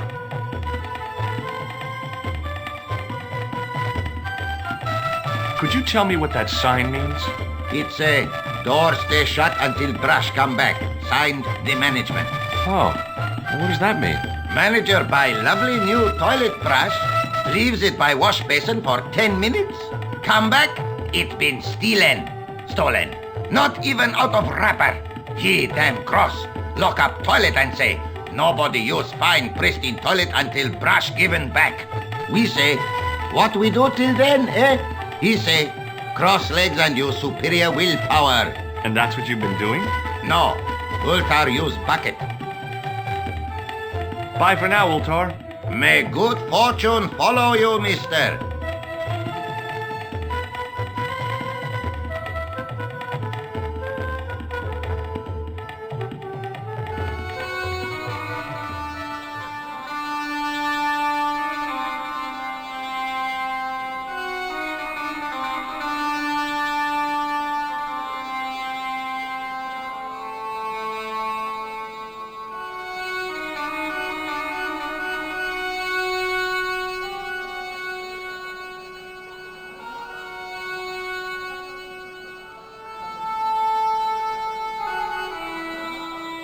It was a kebab stand, and an ugly one at that. In the still air, the smell hung around like bad smells do. Suddenly, I realized the horrific truth. The guy was basting the kebabs with a toilet brush. It may never have seen the inside of a toilet bowl, but it was still hardly appetizing.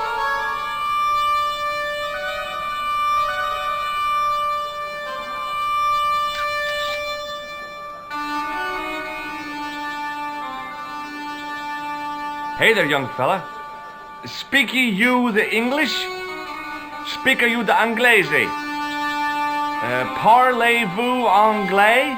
Yes, si, and indeed oui, and rather better than you by the sound of it. My name is Nijo. Welcome to my grand emporium of quality merchandise. So, this is your stand? Oh, yes, sir. Though stand does not begin to do it justice. The finest in this bustling metropolis. This is a bustling metropolis? Well, not per se, no. How much are those books there on the shelf? Have you any Syrian pounds? I think I might have a couple of Irish pund. Then they're too expensive for you, sir. You speak very good English. Thank you, sir. I learned from tapes that my uncle procured. Oh, a language course. No, sir. Jeeves and Wooster. Gussie, Fink, Noto, Aunt Agatha. What ho? Does the word Templar mean anything to you? Templar.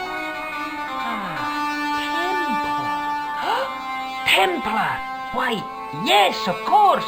It does? Yes. A splendid series of books by Mr. Leslie Chatteris, featuring the roguish Mr. Simon Templar. Great. That's a real help, Nijo. Anything else? The Saint television program, featuring Mr.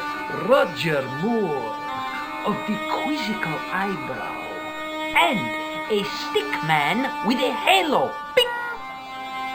So all Templar means to you is Roger Moore? I only watched it for the stick man with the halo. Bing! He was better animated. So I'm correct in saying that the word Templar doesn't mean much to you? Well, there was the Order of Knights who were wiped out in an Inquisition in 1312, I suppose. That's them. What else do you know? Just how much information do you think there is on a Trivial Pursuit card? A what? From the medieval edition. We had it on the stand a couple of years ago. Ask me what a future is. Go on. I know all this stuff.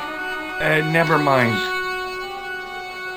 Okay, forget about the Templars for a minute. What do you know about knights? Like the Crusaders, they came to the East on an insane and pointless mission. They sacrificed thousands of lives, including their own, for insensate pride. How anyone can find them romantic confounds me. I met an interesting guy earlier, a cab driver.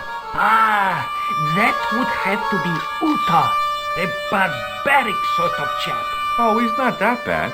You know how he speaks in Pidgin English? That's how he speaks in Arabic too. What do you think of this, eh?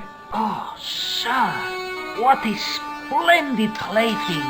One day, when I am rich, I am going to build a world-renowned collection of brightly colored balls. Are you serious? In deadly earnest. People will come from far and wide to see my Yes? collection. The Rockefellers and the Gettys can keep their hoards of so-called fine art. But answer me this. What good is a Picasso, I ask you, if you cannot bounce it off a wall? You may have a point. So long, Nijo.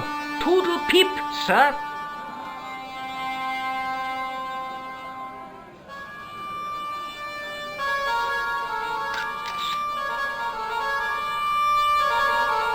Hi, what's your name, sir?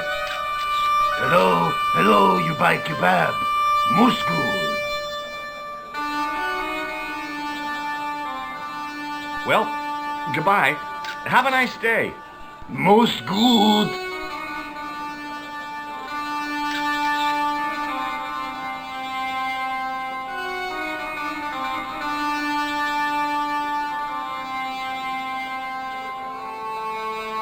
Hi, Nijo. Hello again, sir. And how may I help you this time? Who's the guy selling the kebabs? Oh, that's Arto. A miserable blighter to be sure, sir. He doesn't seem very happy. He never is. Day in, day out, a face like a wet Wednesday. Whatever one of those is. Does he speak any English? Not cogently, no. Look, this is going to sound a bit strange, but I need Arto's brush. What? The brush he bastes the kebabs with? Yes. Let me find some dirty postcards for you instead. Nijo, this is serious. Arto stole that brush he's using from a friend, and I want to get it back. Perhaps I could help you, old chap. Maybe? Perhaps? Maybe what?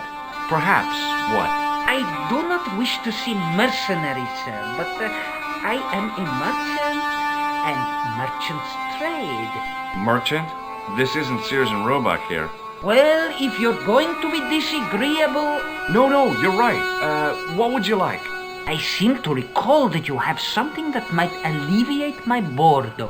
A globe of delight, a Rubicon spheroid of heavenly pleasure. You mean the ball, don't you? A tiny spherular form that barely spans my hand, yet promises hours of amusement. If you mean the ball, why don't you just say so? Can I have the ball back, mister? All right, here you go. People say bad things about Americans, but you're okay in my book. What people? What bad things? Never mind that now. Remember the brush? Right, yes, the brush. All you have to do with Arto is be polite. It lightens his day, makes it all worthwhile for him again. How can I be polite to the guy when I can't speak a word of Syrian? Arabic. That's what I meant. Simply memorize this phrase. Il-ach il-kalb. Il-ach il-kalb. Close enough. Now, go over to Arto and deliver those honeyed words even unto his delicate ear. He won't be able to do enough for you. Really? Really. What exactly does il-akul kalb mean? A polite but subtly complimentary greeting. He won't be able to do enough for you. See you around, Nijo. Ta-ta for now, sir.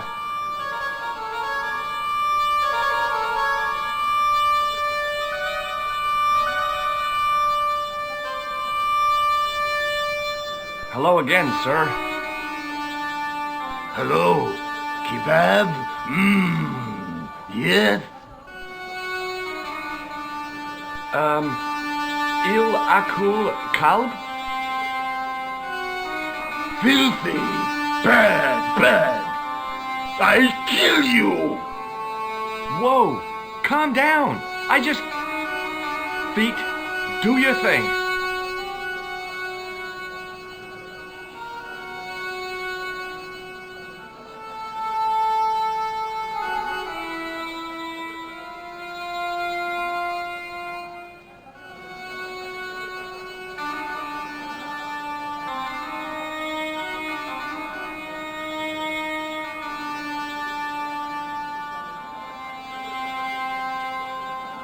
Hi, Nijo. What the heck did you tell me to tell him? Patience, sir. Patience? Patience? I've been chased by a homicidal kebab seller, and you expect me to be patient? But consider, sir, while you were running from the irate Arto wasn't using the brush. Hold on. Are you telling me that I've been used as a diversionary tactic? Your brush, sir. I can't believe that you put me on that kebab seller's death list for a toilet brush. The ends justify the means, sir. Yeah, but I noticed it wasn't your butt that was on the line, though. They also serve who only stand and wait, sir. Oh, spare me. Oh, it's okay. Nothing.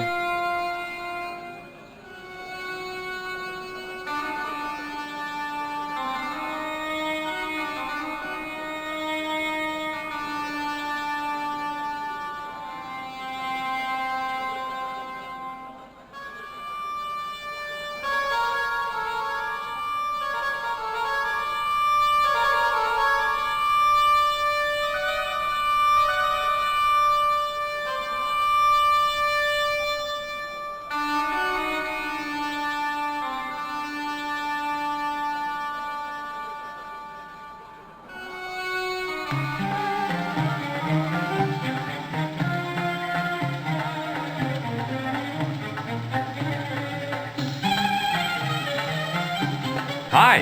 Nice club you've got here. I was wondering if you could help me. What? I beg your pardon? I'm sorry, but I don't understand. No surprise there, alrighty.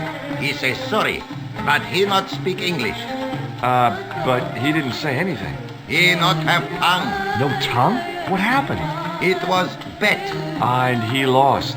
He won. You should see other chappie. Oh, yes. Here's your brush, sir. It wasn't easy getting it back.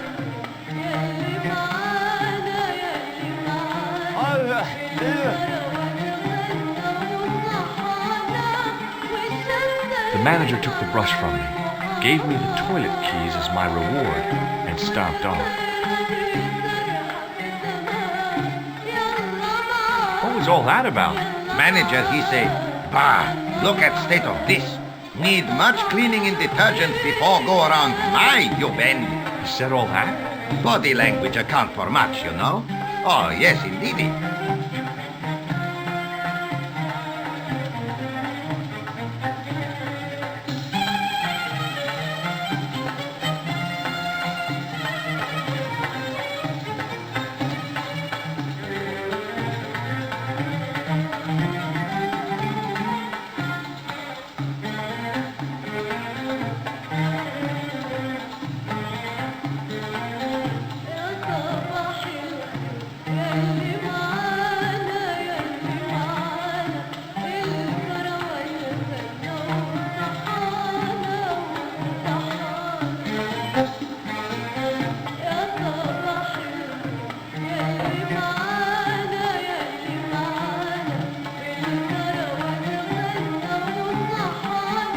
Oops.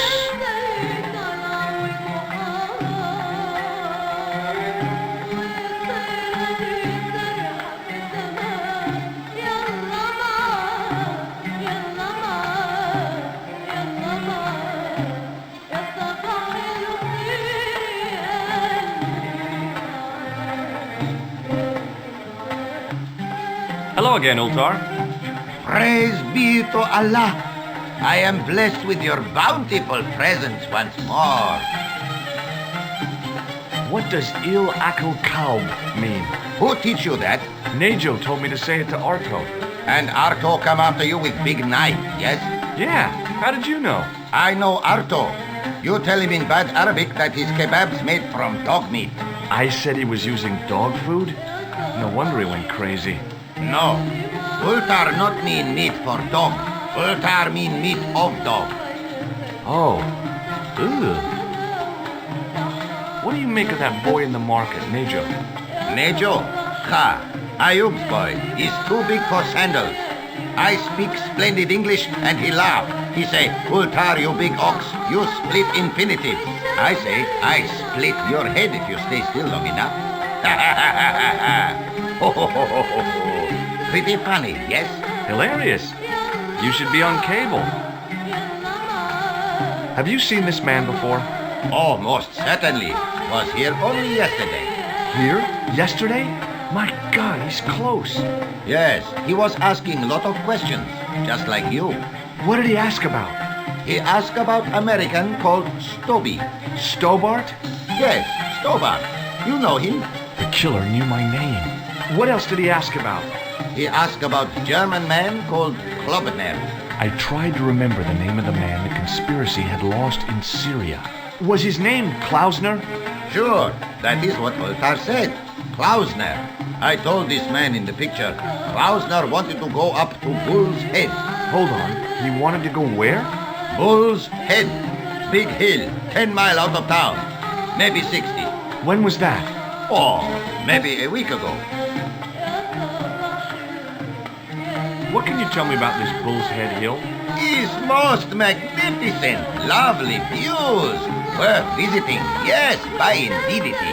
How do I get there? No. Let me guess. You need fine luxury guide to take you there in air-conditioned taxi. Woe is me. Where can I find such a guide? And Ultar is most luxurious guide for most literally some way, in any direction. Gee willikers, lucky old me. Are you desirous of my pleasant and luxuriant service? All right, let's go. First, I regret the formalities. A trip to the Bull's Head. 50 Yankee dollars, please. $50? I don't have $50. Oh, most unhappy event. Ultar then sorry, but he cannot take you on ride of lifetime. Hold on, Ultar. Is there nothing I could barter with you? Word that it was so, beloved friend. But my taxi needs gas, and its muffler needs the muffler doctor. Trading for these things is not possible. My heart weeps for the injustice, but it's box or zip, oh unfortunate American.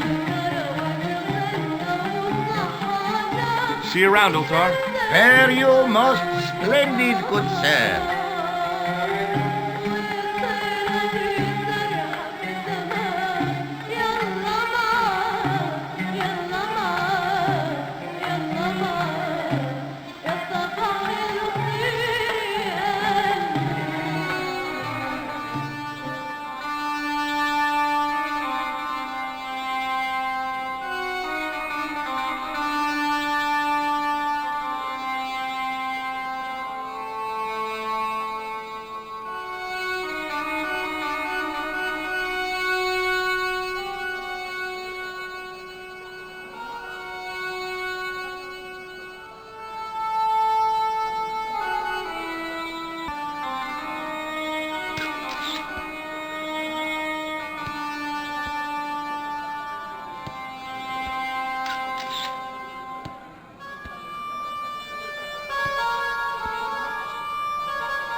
The plaster seemed to soak up the grease paint until it began to look like stone.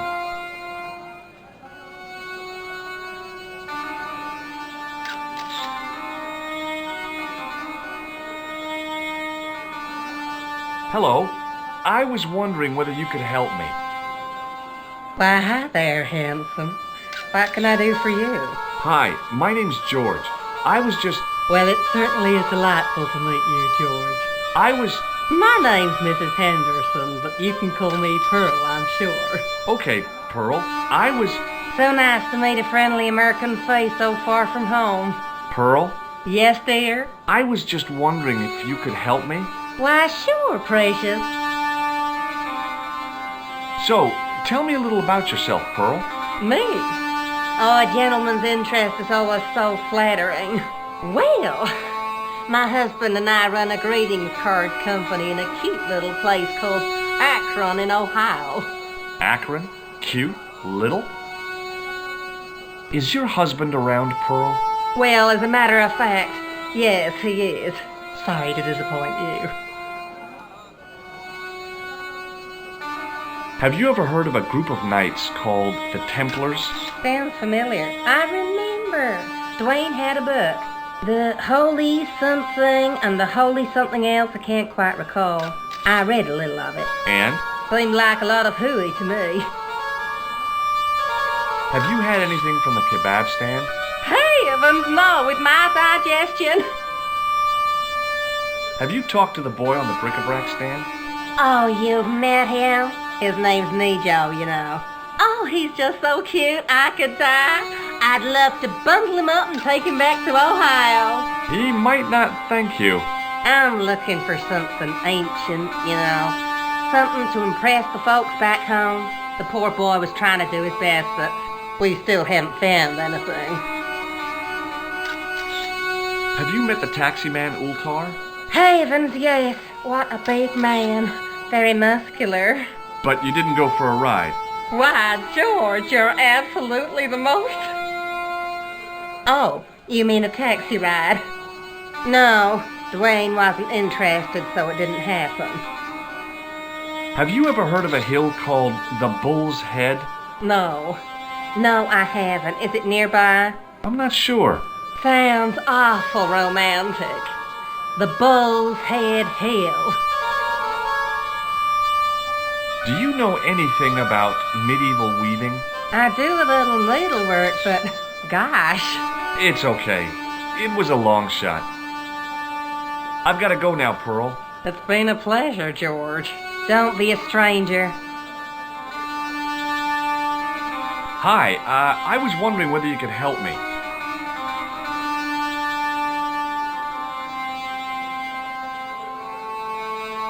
Why, sure, son. Always got time for a fellow American. The name's Henderson. Dwayne Henderson.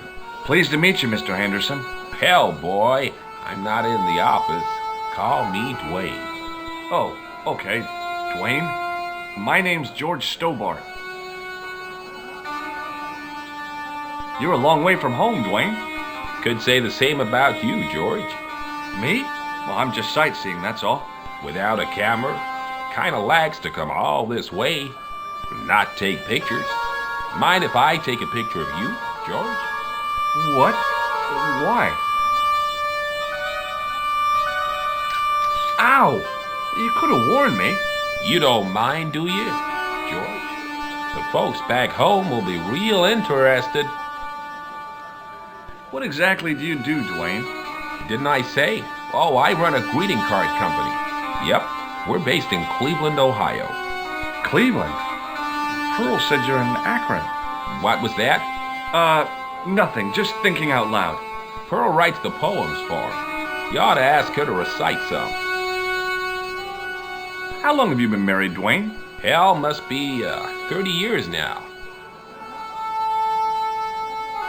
I saw a medieval picture of a woman.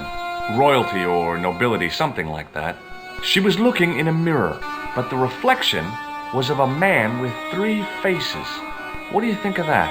I think you should be in therapy. Do you mind if I ask you an odd question? Okay. but I might not answer it. Do you know anything about the Templars? The Knights Templar? Yep. Nope. Nothing at all. Well, you knew they were an order of knights. What I know and what I say are two different things, boy. I haven't lasted as long as I have in this business without knowing that. In this business? Sure. The greetings card business. Oh, please. Does the image of a knight holding a crystal ball mean anything to you? Hell no. What would a knight want with a hunk of glass? I don't know. That's the prob. What's wrong, boy? It's not a crystal ball. It all came together in my head. What the conspirators had mentioned losing. The strange perspective of the manuscript. It's a lens. Have you had any dealings with the kebab seller? Absolutely not. Pearl's already had one attack of Montezuma's revenge. Have you talked to Nijo? Nijo? He's the youngster on that junk stand, right? Yeah, we've met him. He's a smart kid. Speaks 4 languages, and he's never had a day's formal education. He should go far. Kept trying to peddle garbage on us, though. You're not gonna find much worthwhile around here. I know that, and you know that. But try telling Pearl. She reckons there's antiquities in them door stands. Have you met Ultar? Almost luxurious air-conditioned taxi ride, mister. Yeah, the cabbie. Tried to pull a bunco on us. Take us on a wild goose chase off into nowhere.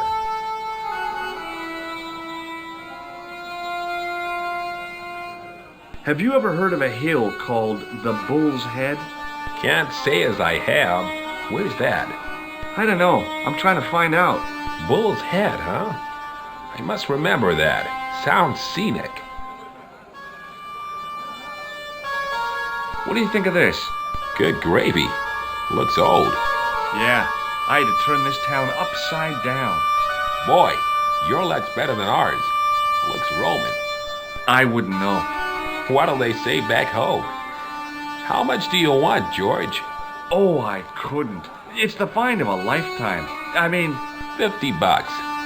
Take it or leave it. I'll take it. Here you go. And here you go.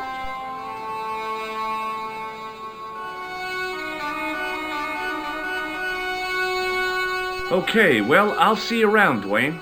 Count on it, George.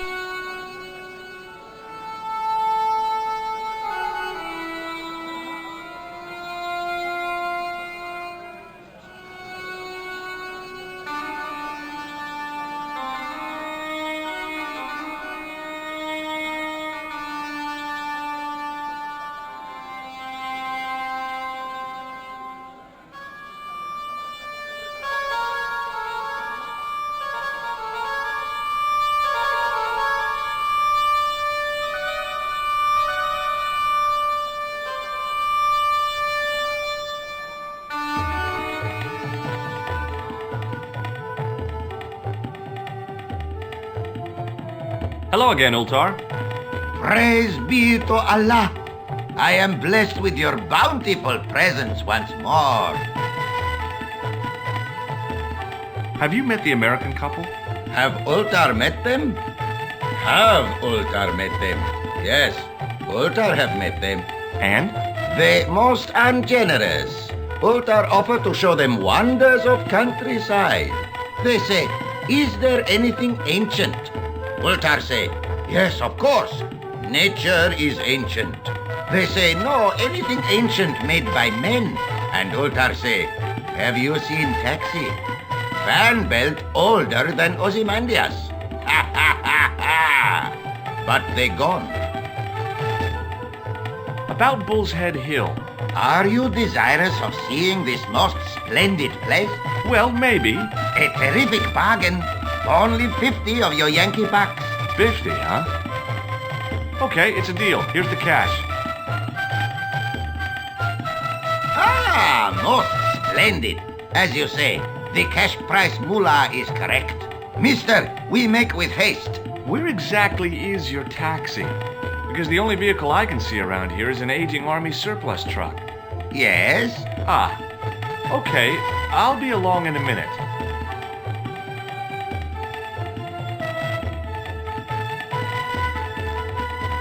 It didn't seem right to take off with the toilet keys, so I left them on the bar.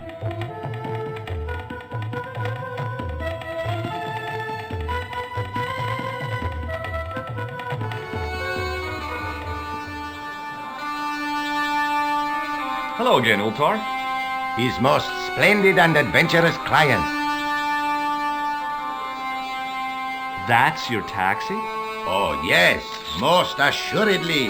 Most entirely splendid taxi in all Marib. It looks like an old army truck to me.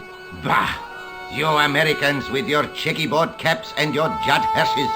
You have lost sight of what a taxi should truly be. About 4 tons by the look of it. There, you have hit the nail in the nutshell. Okay already, let's go.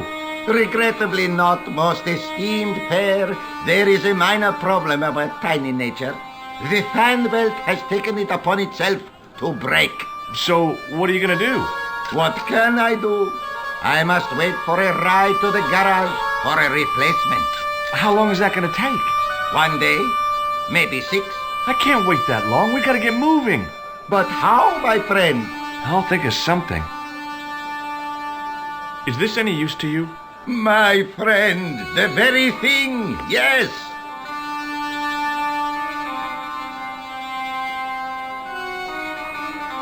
Ultar took the towel from me, cut it in 2 lengthways, and gave me half back. With his half, he did the kind of fan belt replacement that's normally done with stockings. Now, if I knot the ends together, so... Serviceable, yes? Very serviceable indeed. Stockings might work on a Bentley, but on a truck, the coarse toweling did the job nicely. Come along, my friend. You want to see the bull's head? Yes?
With a flourish, I tied the end of the towel to the stick with a textbook reef knot.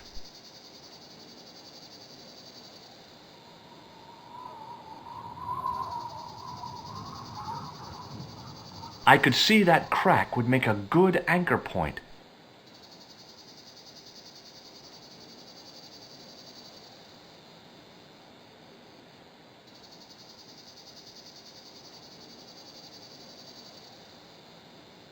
Well, that looked really safe, but I had no choice.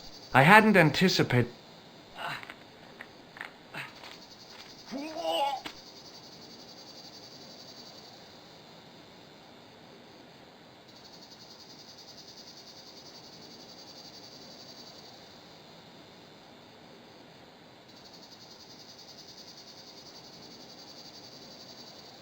I didn't like the idea of putting my hand in there. But there was something in there. A metal ring, as wide as my hand. I took a firm hold of the ring and pulled. Whoa there!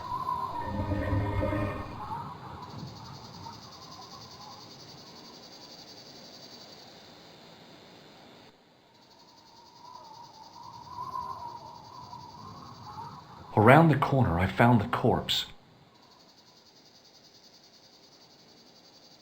Oh my God. Klausner? Large as life and twice as dead. I'd hardly had time to accept the fact when I heard the door mechanism start up again. Oh man, no! The door had slammed shut, trapping me. I had a bad feeling about how Klausner had died. Okay, all right. I've done more fun things in my life than searching a corpse. But as my life expectancy wasn't great, I figured I should try every new challenge that came my way. Hey, what's this? I'd found some kind of lens. A very old lens made from a very hard glass. That settled it. The knight on the manuscript had been holding a lens the whole time, not a crystal ball. I couldn't think of anything to do with the statue, apart from scaring small children with it.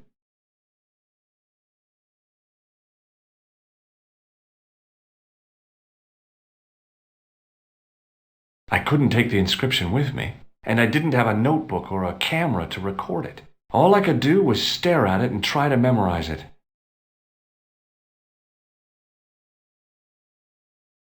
In occidenta cita est, in ora mundi. Okay. That would have to do. The mouth's opening. It must be Ultar. My God. If he comes in, we'll both be trapped. Ultar! Don't come in! It's a trap! Stay where you are! You!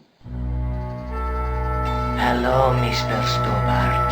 We meet in the most unusual places. Please, do not make any sudden moves. I have no desire to maim you. Did you say maim? I did. Dead men tell no tales, as you say. And I want to hear everything that you have to tell. And what if I don't want to talk? Then I shall, most regrettably, have to kill you. Rest assured, however, that I am an excellent shot you would not suffer. Oh, that's good. Believe me, I'm really assured. It is rather dark in here. I think we should conduct our business outside. Why should I make myself an easier target? If I fire at you, Mr. Stobart, I shall hit you even in here. But, unfortunately, my marksmanship will suffer. It could be the difference between hitting you in the leg or the groin. Boy, it sure is hot in here. No sudden moves, Mr. Stobart.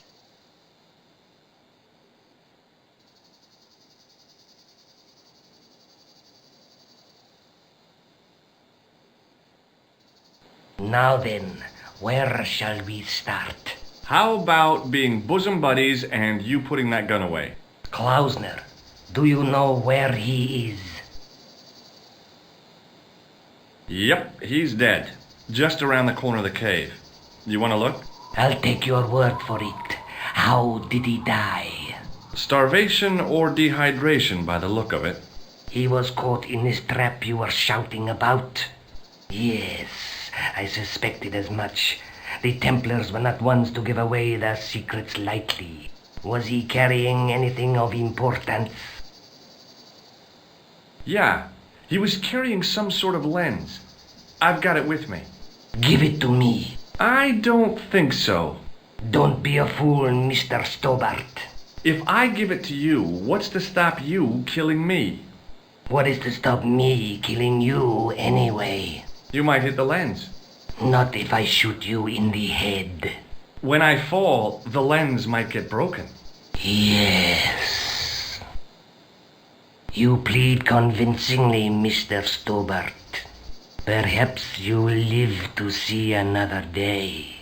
Perhaps. Was there anything else? Well, there was something in Latin up on the wall.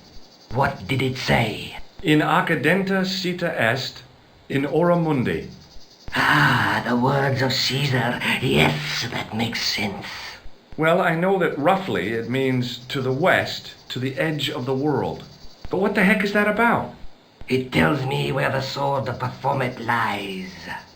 Mr. Stobart, I am sure that you are just what you appear to be. A gifted amateur. Thanks, I think. But I can no longer tolerate your interference. There is far more at stake than you realize. I cannot risk you inadvertently helping my enemies. So what are you going to do? I regret that we must end this here and now. What exactly do you mean? I am a professional. You will feel no pain. Oh, man. You're going to kill me? Your only choice now is whether you die like a man or like a dog. Okay, you're the boss. I'll take my medicine. You are an honorable man, Mr. Stobart. A rare breed. I should like to shake your hand. Yeah. Well, what the heck? It was a long way down. Below, I could see Ultar's truck.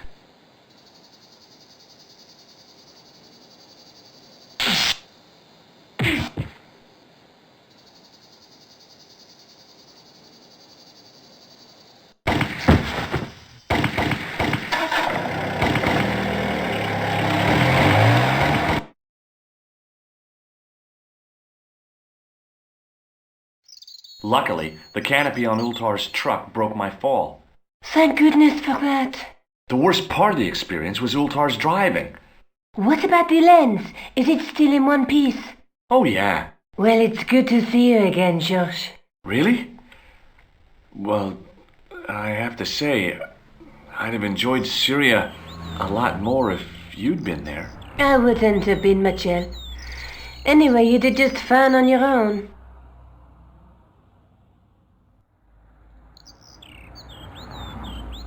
I'll be back as soon as I can. Okay.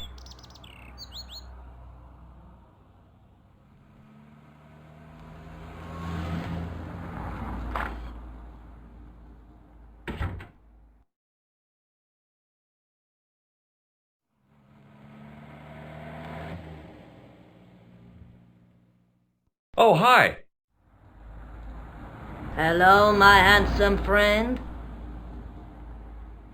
Have you seen anyone out here watching Mademoiselle Collard's apartment? Yes, I have. A strange man, tall and thin as a broomstick. He kept his face hidden, but I saw his eyes peering from evil little slits. How was he dressed? A long brown raincoat with a hat. Or like Humphrey Bogart? Yes, but he didn't have Bogart's charisma. Besides, this guy looked like he needed a toilet. You never saw Bogart clenching his buttocks like that. See you later. That's right, monsieur. You will.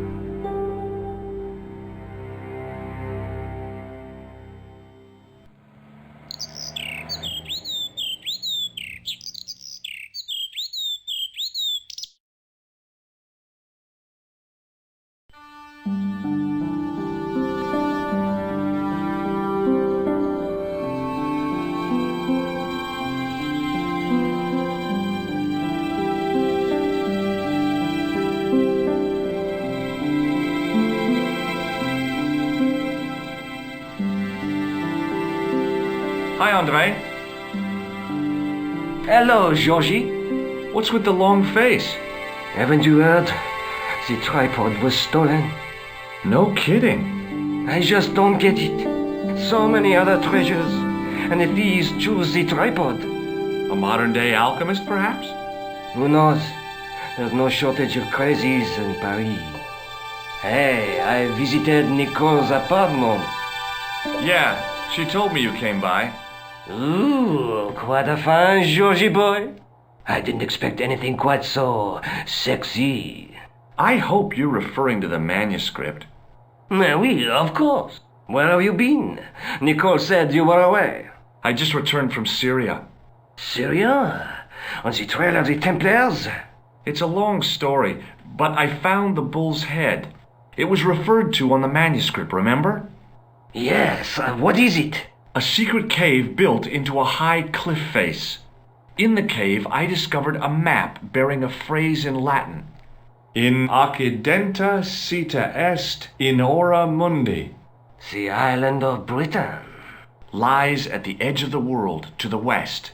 Strange. That map seems to contain a series of pointers. Like I said, it's a treasure map.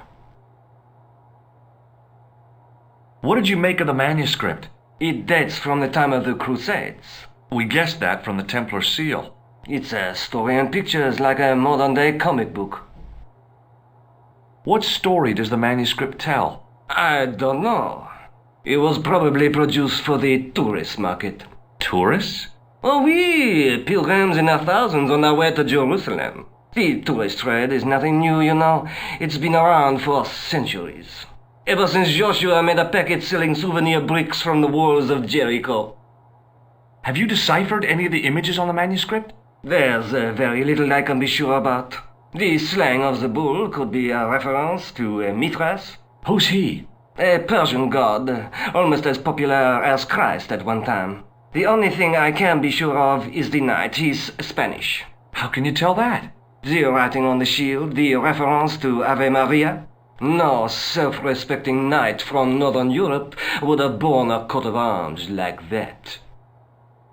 Can you identify the knight's coat of arms? I already did, Georgie. He's a member of the De Vasconcelos family from the Costa Calida. Were they famous? No, they're not mentioned after the 15th century. Oh. The spotlight of history moved on. They're probably long dead. Do you think the manuscript could be the map to the Templar treasure? Frankly, no. That's too far-fetched.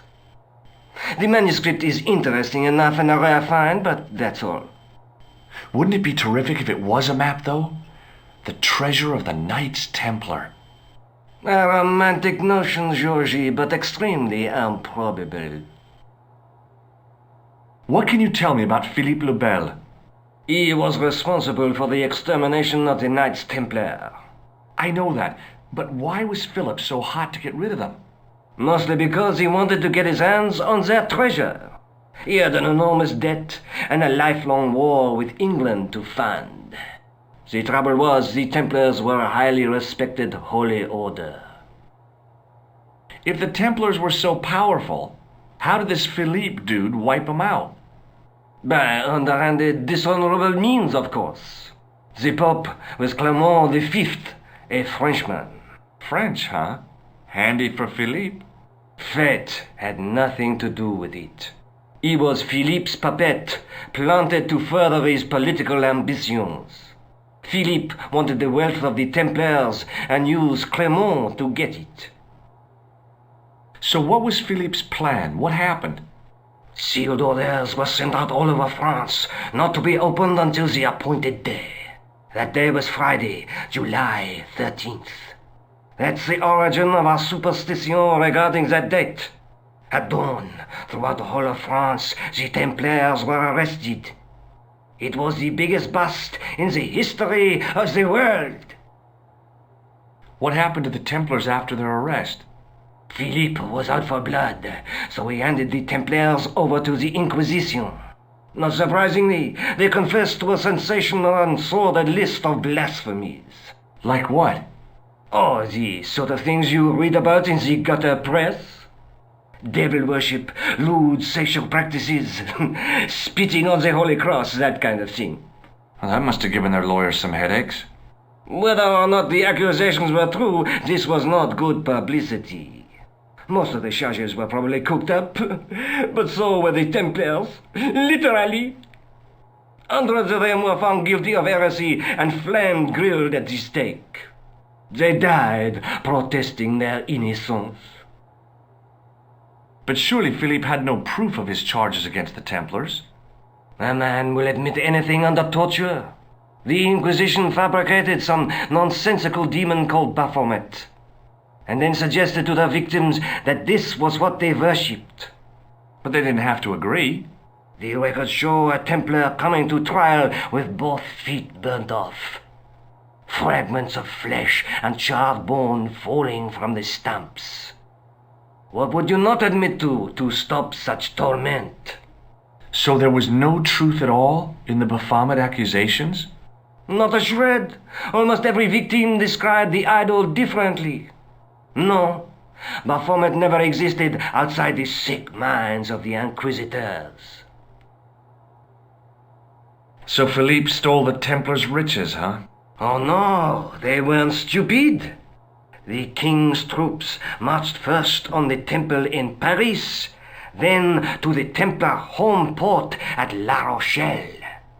There was no trace of the treasure, and the fleet of the Knights Templar had set sail. Thanks for your help, Andre. You're welcome.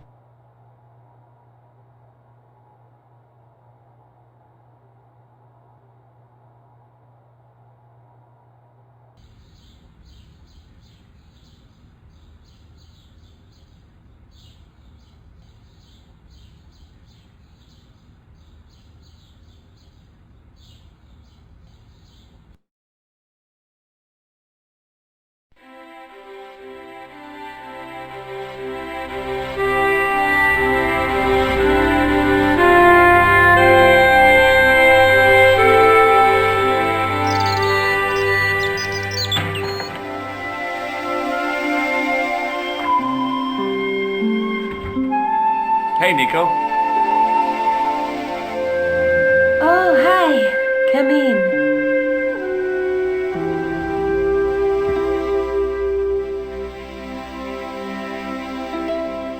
Tell me more about yourself. Oh, there is not much to tell. Well, how did you get into photography? I guess I owe that to my father. He bought my first camera. I was 8 and my parents had just split up.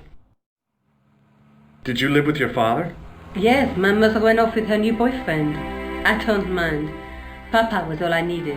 4 years later, he died in a plane crash. Ah, I'm sorry. Well, it's all right. I don't mind talking about him. He was more like an older brother, really, always joking and laughing. Papa always wanted I should study art. That's why I went to college. Did you learn about photography at college? Oh, God, no. I couldn't afford the materials. We were billed for everything we used. Paint, canvas, paper. Most of my year turned to minimalism. It was cheaper. I used to go poaching in the park for squirrel hair. The only time I wasn't hungry was the time I did printing.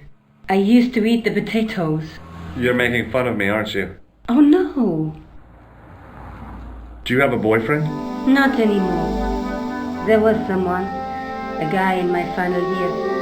But it didn't work out. Neither did my degree. I'm sorry. I'm not. Tell me more about your family. When I was a little girl, I used to spend the winter with my grandfather and grandma. They were the best times, warm and safe in their tiny cottage. My grandfather rolled cigarettes while my grandma made hot chocolate and cakes. One day, he stopped his rolling. He put the lid back on the tobacco jar and took me in his arms. I laughed and wriggled, but he hushed me to be silent. And with his unshaven chin all scratchy in my ear, he told me a secret. What did he say? He said, I don't smoke, but she likes to think I do. What a weird old man. Don't call my grandfather weird. He was the nicest guy ever. I wish I was back in that cottage, instead of this crummy apartment in this noisy city. Let's take another look at the manuscript.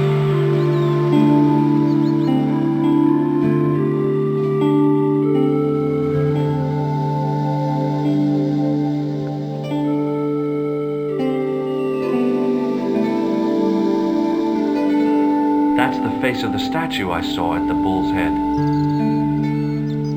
The Night Scroll bears a phrase in Latin. Through my teachings, you will be enlightened. And that's not a crystal ball. It's the lens I found in Marib.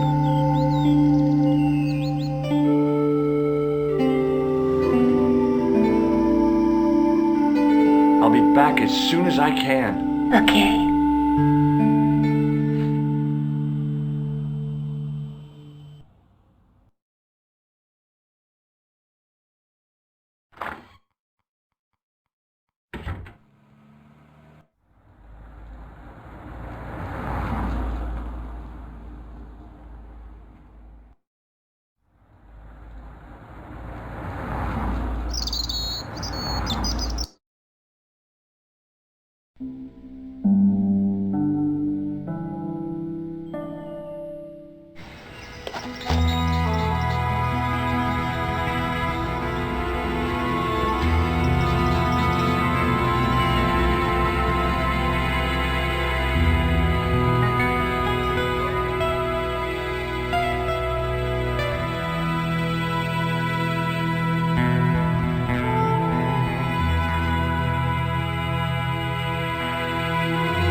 Hi, is this the De Vasconcelos house?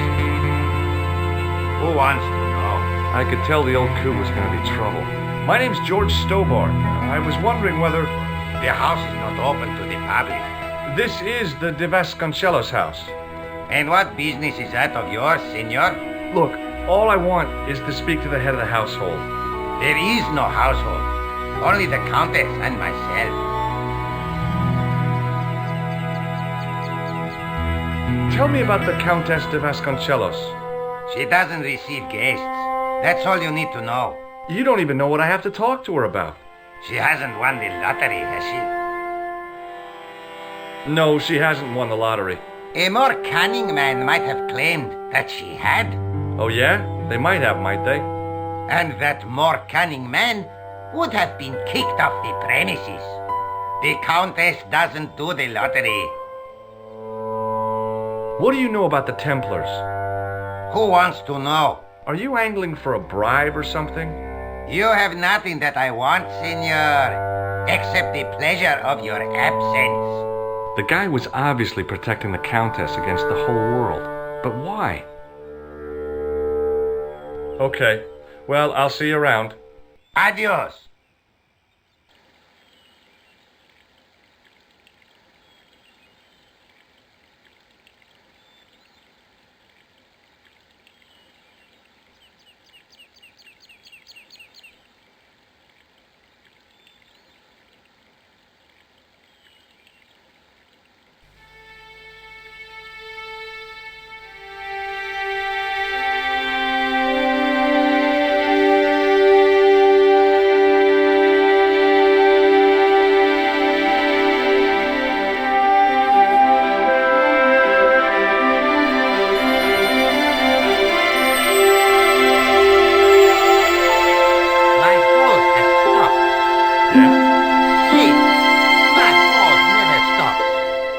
Sorry to hear it. It's always sad when an old tradition comes to an end. Did you have anything to do with it? See, you. Well, I'm shocked. I'm mortified. How could you think such a thing? Very easily, senor. Very easily. I'm going to find out why my hose has stopped. And that means going into the house. You are not, absolutely not, to go in the house. If you do go in the house, I will set the dogs on you.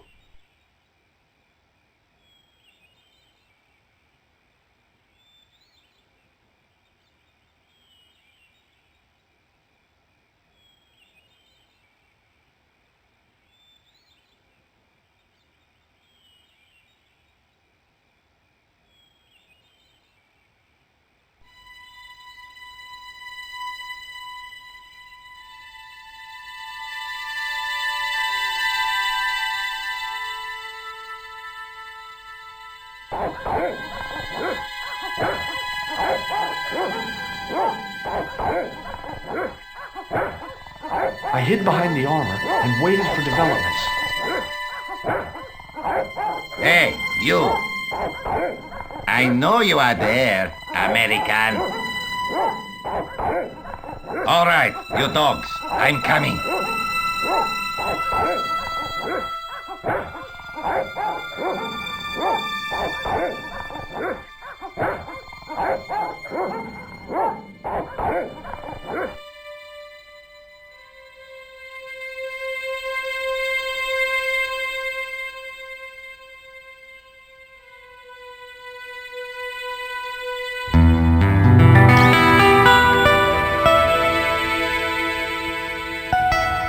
Madre Dios, who are you?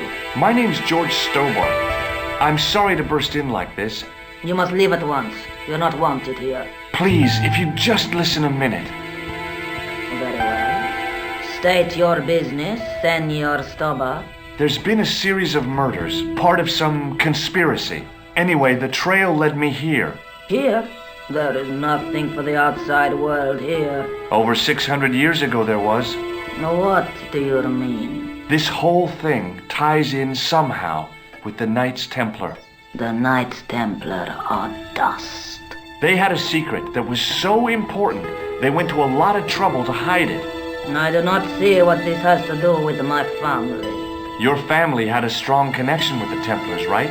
I believe that they have planted some clues here. Why should I believe a complete stranger who barges into my home? Just let me have a look around. If I find nothing... You'll be spending the night at the police station. Very well. Please, sit down. Thank you.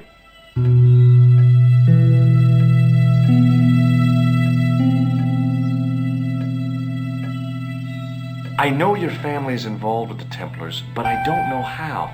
You should be asking how my family were involved, Senor Stobart. The Templars ceased to exist centuries ago, and as for the Vasconcelos, the line dies with me. I'm sorry. Don't be. Okay, whatever happened almost 700 years ago. So, if the Templars left any clues, they're going to be in stuff that dates back to the early 14th century. Obviously. So, what do you have around here that's early medieval? Early medieval. Let me think. Well, the house is relatively modern, a scant 3 centuries old. Or, of course, the chess set. That chess set is over 600 years old? It must be worth a fortune. Indeed it is. Not that I would part with it, of course. No, I wouldn't either. That's the sort of thing that gets handed down to your children. Sorry. Its value is less than you might think. The set is not complete. One of the pieces is a modern replacement. As to the original, it was lost a long time ago. Nobody has any idea where it is? No. The children had it when they were taken. Children? What children? All in good time, Senor Stobart. May I examine the chess set? Certainly. But do not move any of the pieces. Okay, thanks. Close up, the modern piece stood out like a sore thumb. There was something else odd about the set. All of the original pieces had irregular bases. My lady, I have to warn you, there's a... You! Why, I feed you to the dogs. Lopez, what have I told you about feeding intruders to the dogs? But, my lady... Never without my permission. Senor Stobart, if I find that you're wasting my time, you will be fed to the dogs. Now, I want to show you something interesting. Follow me.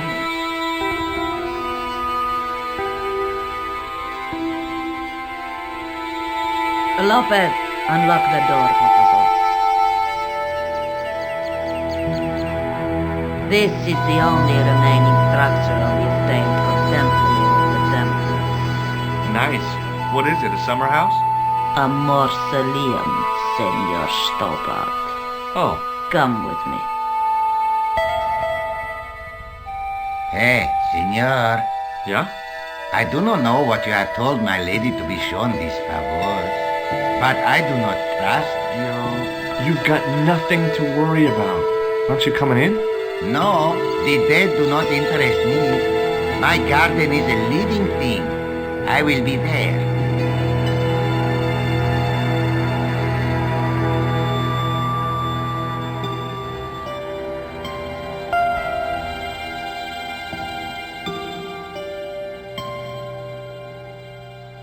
Wow, this is old. It was constructed in the 13th century as the final resting place of the De Vasconcelos Templars. It's well maintained. These are my ancestors, and they deserve respect. I come here at least once a week to say a prayer. Mind if I have a look around? By all means.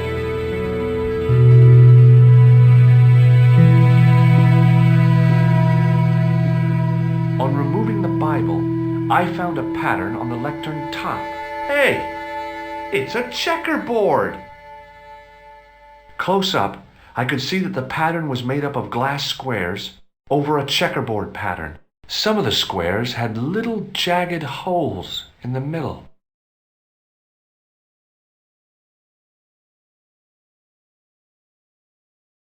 May I ask you something? You may ask.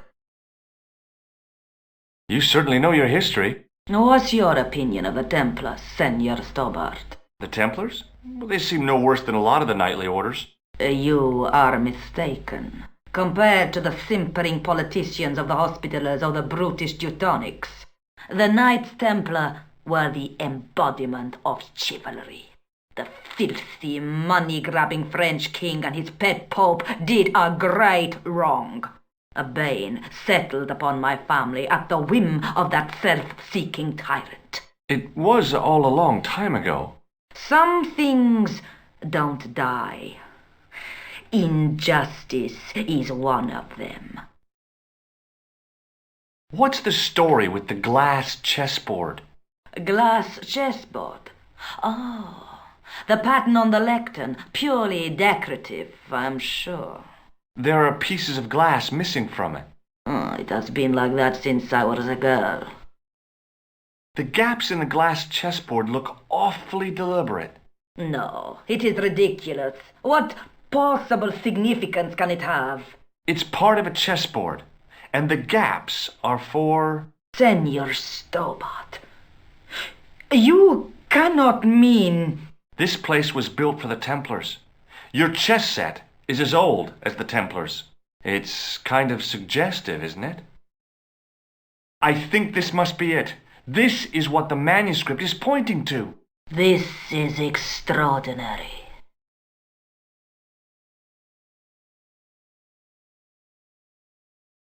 Am I to understand that the Templars left a puzzle here? And in all of this time we failed to realize that there was a puzzle?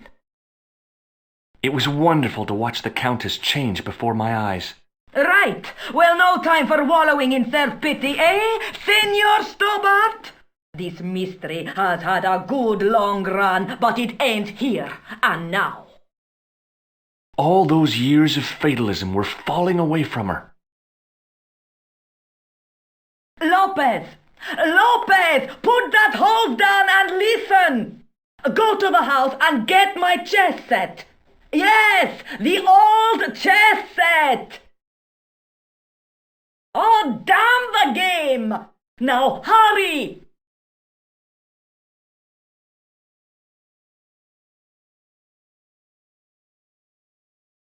My, this is exciting, is it not? Don't get too excited. This could be a blind alley. Oh, I do not believe that for a moment. It's good to see you happy. Happy? You know, I think I am. While we're waiting, I'd really like to know what happened here. I mean, the curse and everything? It all began at the time of the dissolution of the Templars. Don Carlos had already left their ranks to become a scholar. Don Carlos? Is he the guy who went missing? Si, but he had reckoned without the local bishop. Their bishop envied us our lands and determined to use the papal edict as an excuse to destroy us. Don Carlos was on one of his scholarly journeys when the Inquisition arrived. When Don Carlos returned, it was to find his loyal manservant slain and his children gone. They took the kids? But why? Oh, we will never know. The bishop denied all knowledge of the children's disappearance. But witnesses had seen his men kill the servant who had been charged to protect them. What happened to Don Carlos? He swore he'd find his children if he had to go to the edge of the world. He put on his armor and took up his sword and shield and rode out alone. He was never seen again. Lopez, you have the pieces. Si, my lady, as you asked. Por favor, Senor Stobart, would you be so kind? My lady. Calm yourself, Lopez. I believe Senor Stobart's motives are pure. Very well, my lady. My lady seems to trust you. But you don't. No, senor.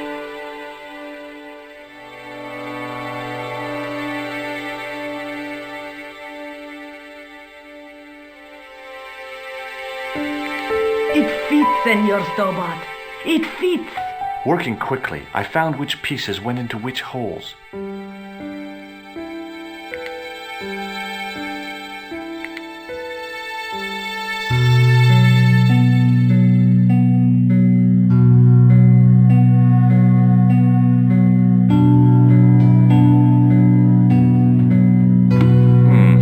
No way.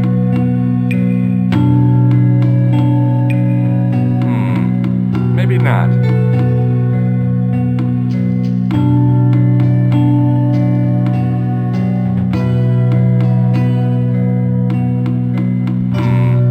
Maybe not. No.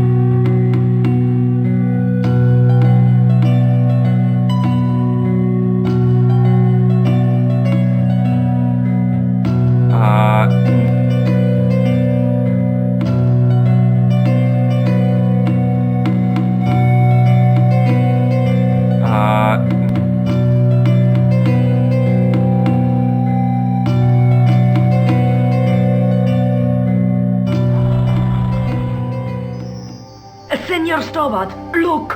What is that? It's not the Holy Grail, is it? No, Senor Stobart.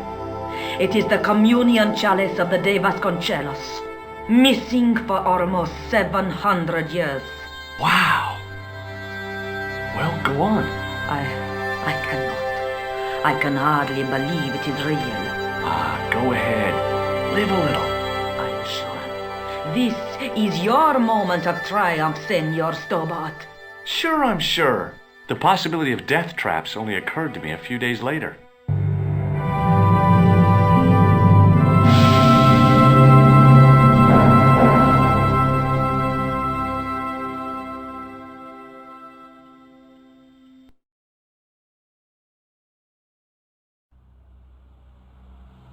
So the curse of the De Vasconcelos is lifted? Oh no, the Countess was thrilled to find the lost chalice. But there's still the riddle of the missing knight. Well, you can forget about that now and get back to finding the Templars' secret. Actually, I promised the Countess I'd find Don Carlos. You what? I can explain everything. You have got the odds for a withered old Spanish aristocrat? The Countess entrusted me with the chalice and the quest for her ancestor's tomb. You're as crazy as she is. Haven't you got enough problems? Khan and the Templars? It's all part of the same thing. The chalice is important, I'm sure. The manuscript pointed us to the knight, and I have to find him. What then? I don't know.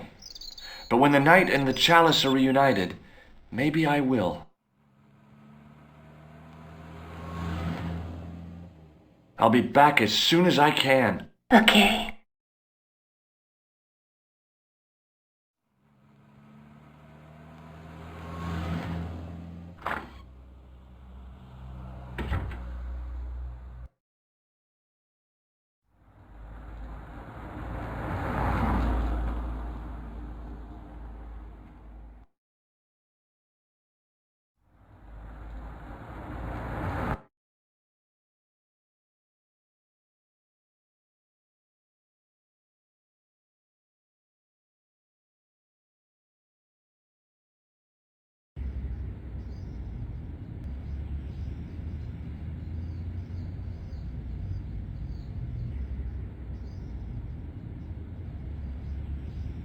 You're back. Oui, I have returned. Hello again. Hello again, monsieur. Well, I wasn't expecting to see you back here again. No? Well, it is a strange thing, but I am here on duty. On duty? But you're just sitting there drinking wine. No, I am not just drinking wine. I am undercover. I must be missing something. You're in uniform. Precisely, monsieur. My cover is that of an indolent, wine-guzzling police officer. You've got me convinced. Merci. But in reality, my every muscle is poised, every nerve honed. I am drawn tight, ready to pounce. Pajang! Who or what were you planning to pizzang on? You must have heard, monsieur, of the terror that is gripping Paris. You mean the killings? Oh, at last, someone's taken action. People die every day. No, I am on the trail of Sieur Jacques. Who? Sieur Jacques, the terror of the subterranean city. He pops up here, he pops up there. The cops, they seek him everywhere. Is he so hush or beneath the neck? That damned elusive Sieur Jacques. Bravo, that's very good. Merci. I was up half the night writing that. Who is this Sieur Jacques character anyway? Ah, if we but knew that, we could have him in custody in an hour. But he is cunning. To despoil the sewers of our fair city, he has committed many deceptions. He has pretended to be a police officer and deluded a poor war veteran. Uh-oh. He has pretended to be a jongleur. Wow, is that the time? And an American tourist. What nationality are you, monsieur? Canadian. Well, gotta go now. See ya. Well, it's not everyone who can say they started an urban myth.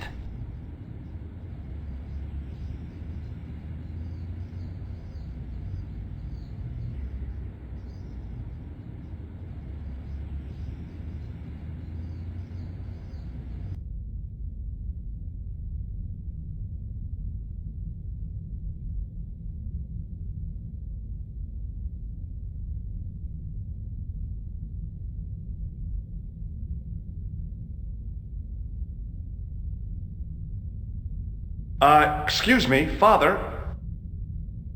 Pardon? Do you mind if I ask you a few questions? Not at all, monsieur. It will be my pleasure to help you. How long have you worked here? Hardly work, monsieur. This is a calling. I have been helping Father Flambert for nearly 6 months now. I guess you don't know much about the history of this church, then. Just a little.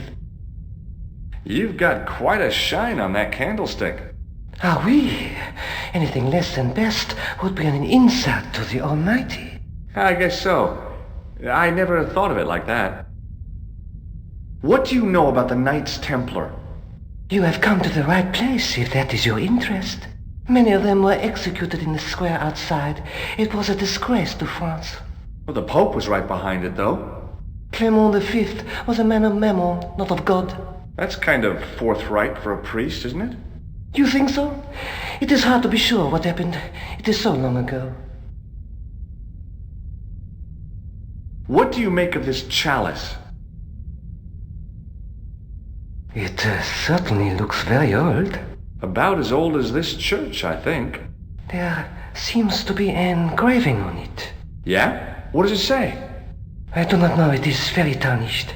With your permission, I could try polishing it. I promise I will be very careful. That'd be very good of you. This shouldn't take very long. Feel free to look around. Okay, thanks.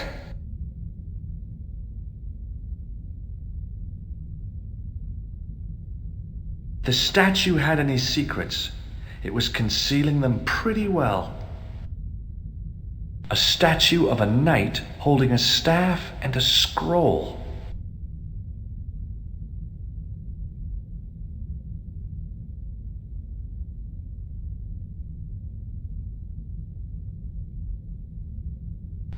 The lens fitted into the end of the scroll like a hand into a glove. Hey! A Knight Templar burning at the stake, and a date. Let me see. MCCCXIV.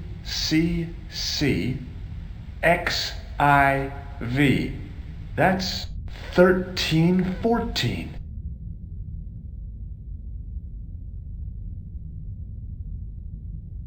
Hello again, Father. Hey, thanks. It is my pleasure, monsieur. What was the writing on the chalice? It was not writing, my mistake. It was a coat of arms. The remarkable thing is that it seems very familiar. Yeah? Oui, I think I have seen it on that wall tomb in the far corner.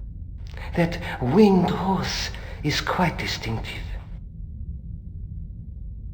Did you know that the center window conceals an image of a man burning at the stake? The burning man? What, you knew? That there was a hidden image? No. But the church has a reputation for being haunted. Many times people have claimed to have seen a burning man in the window. But when others they look, there is nothing. Perhaps the light has to be just so for the figure to appear. Yeah, or maybe you need a special lens. Catch you later. Au revoir, monsieur.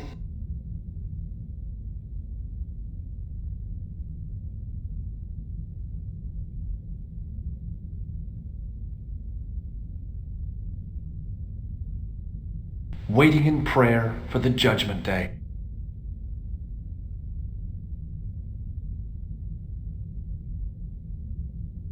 Now that my attention had been drawn to it, there was no mistake. There was no name on it, but the coat of arms was undeniably the Pegasus of the De Vasconcelos family.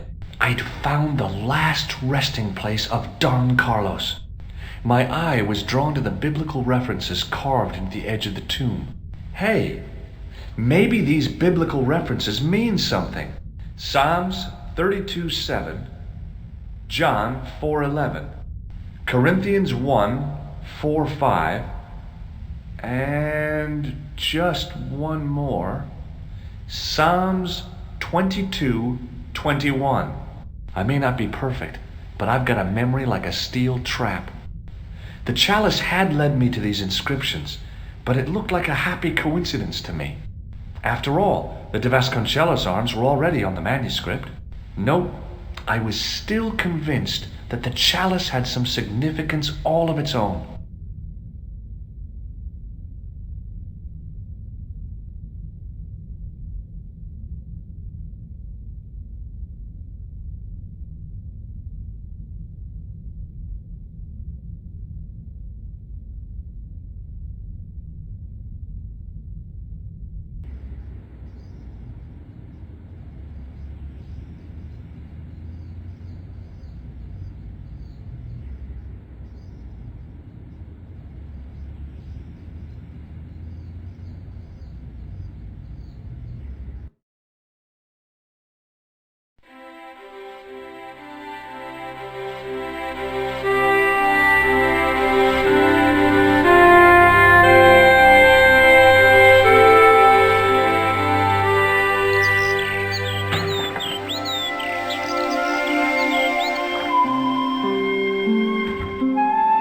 Hi, how you doing? Fine, George.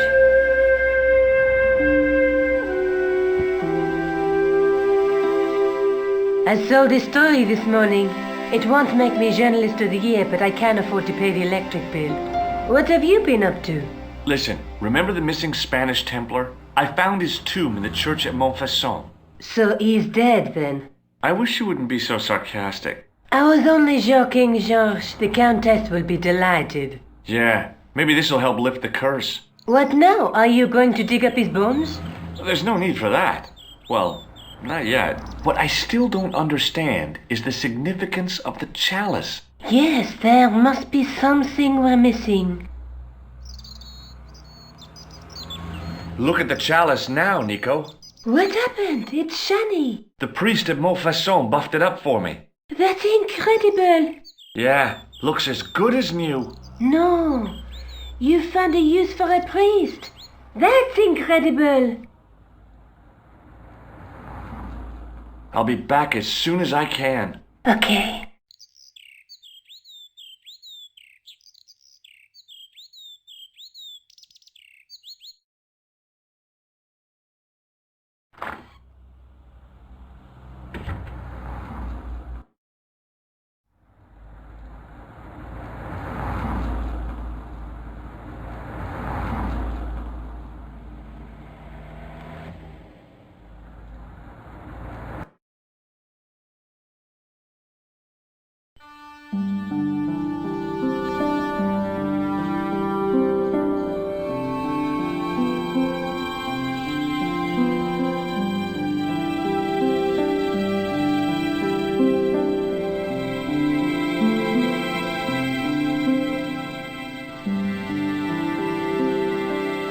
Hi, Andre. Hello, Georgie. While I was in Syria, I discovered a strange pagan statue. It was like a head with 3 bearded faces. Horrible. That sounds as if it could be Baphomet, the idol described by the Templars. The poor Knights of Christ had an idol that looked like that? Allegedly. The description of the idol came from the evidence extracted by the Inquisition. Mind you, not one statue or idol was ever found on Templar property. Until now, that is. Just last month, a statue of Baphomet was unearthed right here in Paris. Where? At the Institut Hermétique de Naval. The statue is beneath the foundations. It was discovered by some workmen while renovating the building. Can you tell me any more about the statue of Baphomet? It's a fearful image, even now, a bearded head. The base of the statue is carved with Templar symbols. One of the workmen noticed a curious stain at the base. He claimed it looked like blood. Blood? That's right.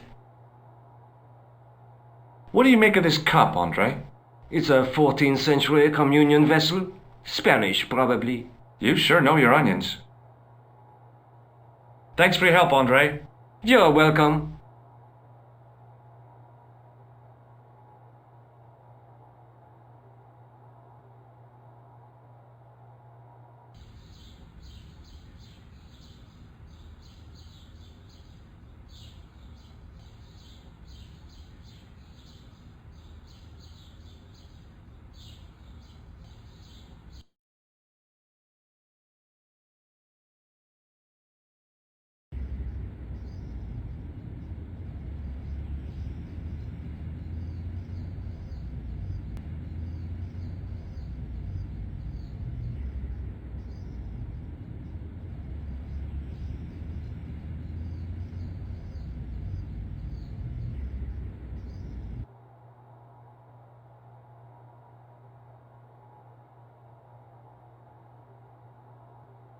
Hi? Excuse me? Oui? So, what exactly are you doing here? I'm guarding. You expect to find me shearing sheep? Take it easy. I just didn't realize you were a guard. I'd like to know what you're guarding, please. That's a secret. It wouldn't happen to be an archaeological site, would it? Are you asking me or telling me? I'm telling you. Then why ask? I had a feeling this was no normal hole in the ground. What do you know about the Knights Templar? There was a long pause during which the guard said nothing. Then he said, Nothing. Nothing at all? Is this a test? What, like a history pop test? No, like a test. Okay, yes, it's a test. Then I know absolutely nothing about the Templars. The guard was being amazingly evasive. It was going to take more than goodwill to get past him. Talk to you later. Au revoir, monsieur. I didn't think that the guard would just let me waltz past. Besides, I had a hunch that door was locked. There was a closed door with toilet scratched into the cheap veneer. That door's locked, monsieur.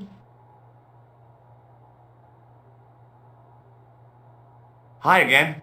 What is it? Trying to get into a locked washroom. I had the strongest feeling of déjà vu. I'd like to use the washroom, but the door's locked. Oh, that's no problem. You can have the key. Thanks.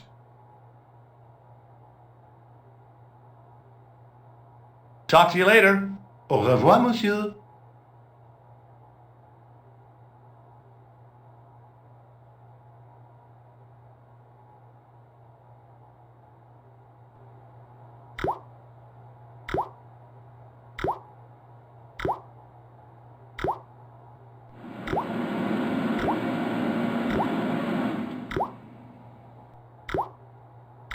I didn't want to use that unless I really had to.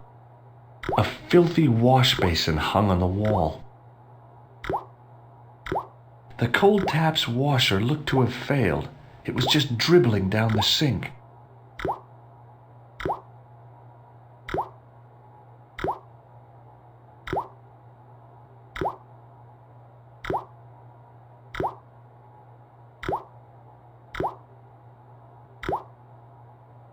I made an impression of the big key in the cake of soap.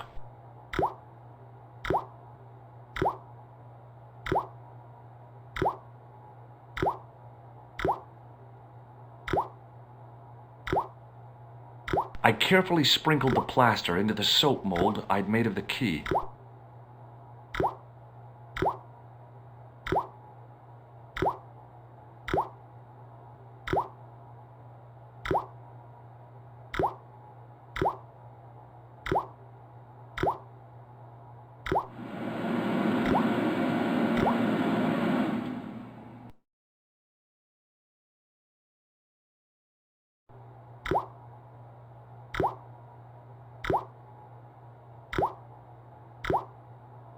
Well, it had taken a while, but I had made myself a completely unconvincing plaster key, way too fragile to use in a lock. I'd have to substitute it for the real one. Trouble was, it looked like plaster and not metal. Then again, that plaster statue in Syria hadn't looked like stone until I'd been a bit artful with it. Maybe I could improve the key as well. The thing felt really hot. Big demands seemed to be being made on it.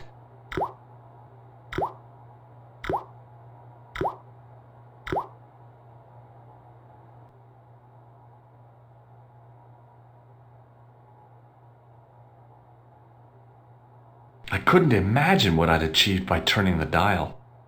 A thermostat was mounted over a radiator. The radiator was pumping out heat as the thermostat was cranked right over to full. No wonder it was warm in here, even with the door open to the chill of fall. Hi again. What is it? It sure is hot in here. I have to have the door open to allow the workmen access, so why not? I turn the heat up. You could wrap up warm. I have my gloves if it gets cold, but why bother when it's warm anyway? Talk to you later. Au revoir, monsieur. What is it? Here's the keys. Thanks. Merci, monsieur.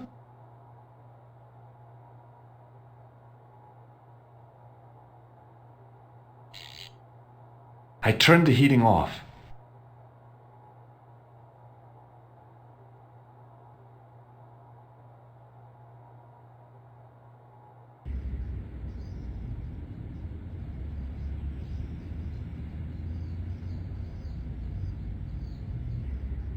Excuse me, could you help me?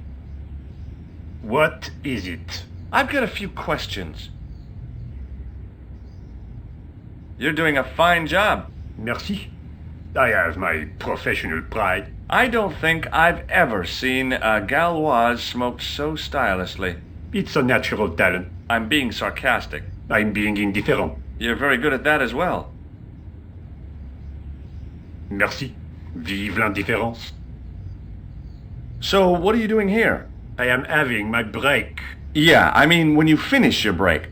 When I finish my break? An interesting concept, monsieur. You'll probably need to think about it. I could have another cigarette while I consider. Perhaps tomorrow too? Okay, let me put things differently. What were you hired to do here?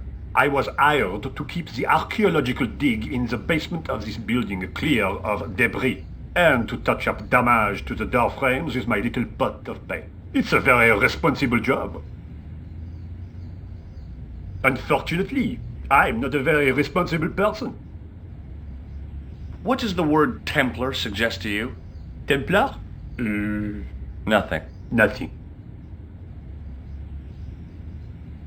So what do you know about the excavation? I know they won't let me in to do my job. I would complain to my union, but là... You couldn't be bothered to join. Right. Tell you what, though. I'm surprised at the sort of people interested in this excavation. What's unusual about the visitors to the excavation? None of them look like archaeologists to me. Do you know what an archaeologist looks like? Three-piece suits, crocodile-eyed attaché cases, Rolex oyster. But no archaeologist dresses like that. Quite right, monsieur, quite right. So, who are they? Who cares as long as they pay me? Be seeing you. Au revoir, monsieur.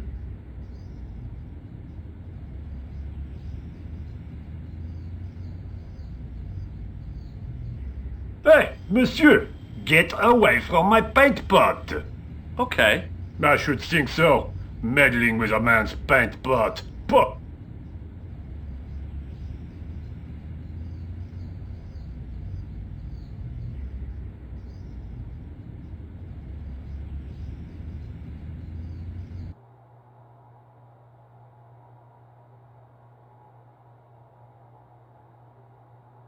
Do you mind if I use the phone? Be my guest. I'm paid to guard this door. The phone can look after itself. Coulard!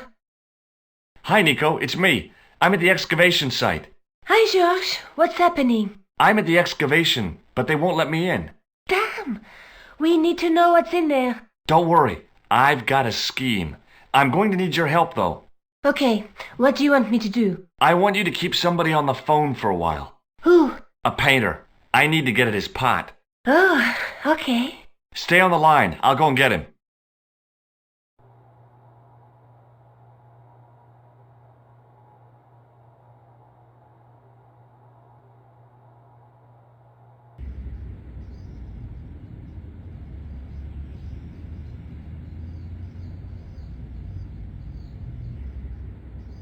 Hi, it's me again. What now? You've got a phone call. For me? Are you certain? It's a woman. She sounded hot. What woman? She must be mistaken, monsieur. Well, she asked for that hunk of a man with the nicotine fingers and his ass hanging out of his pants. Certainly sounds like me. Stand back. It wouldn't do to keep the lady from her hunk.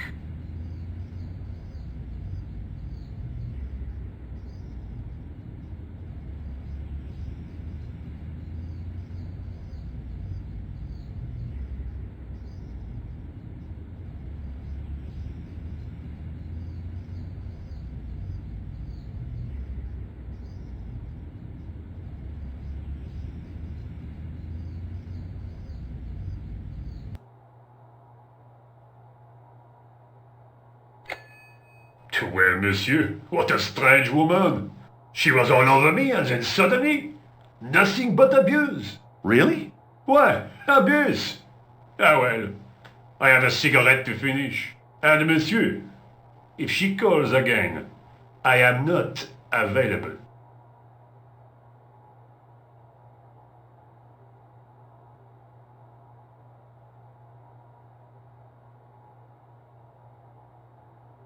Hi again.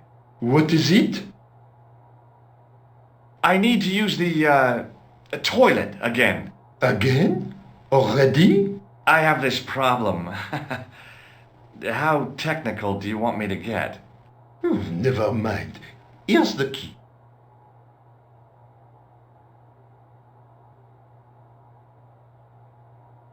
Talk to you later. Au revoir, monsieur.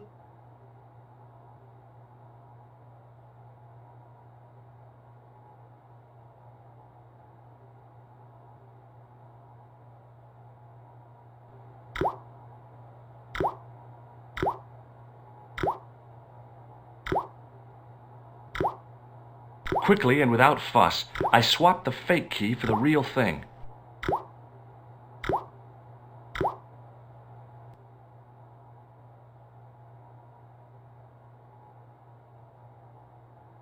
What is it? I held my breath and hoped that he wouldn't notice the substitution. Here's the keys. Thanks. Merci, monsieur.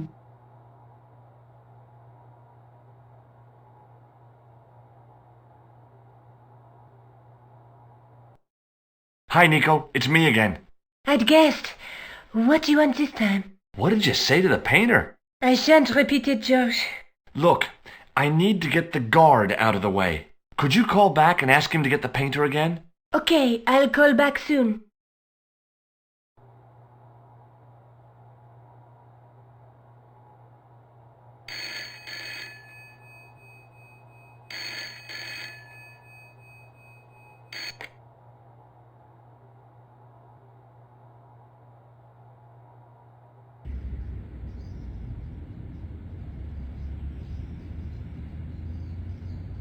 This looked like a good place to watch things develop.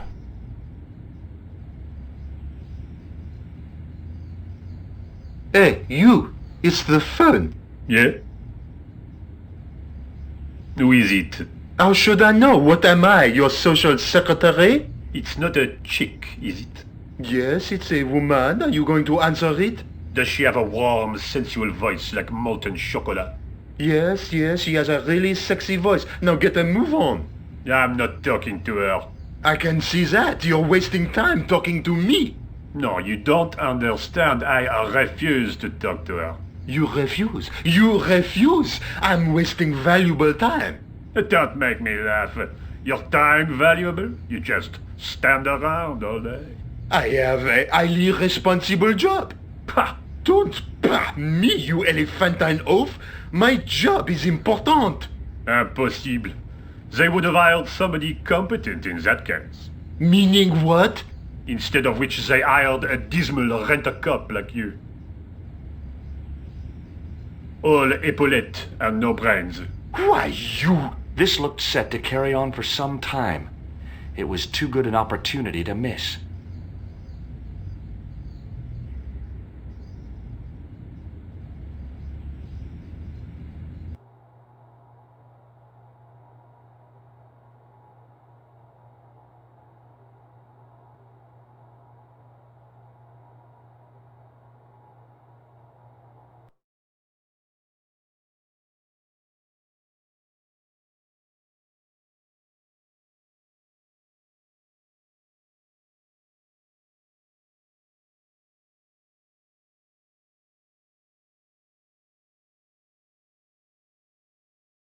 Close up, the pattern didn't make any sort of sense. It fanned out around an axis point, a kind of focus to one side.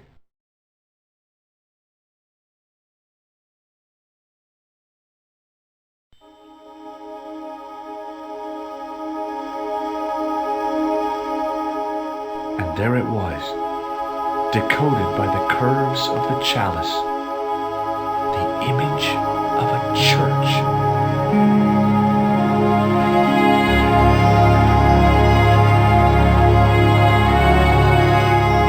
I found out what the chalice was for. You've solved the puzzle? Yeah, there was a distorted picture at the Baphomet site. When I viewed it in the polished surface of the chalice, it changed. What did it show? A picture of a church with a square tower.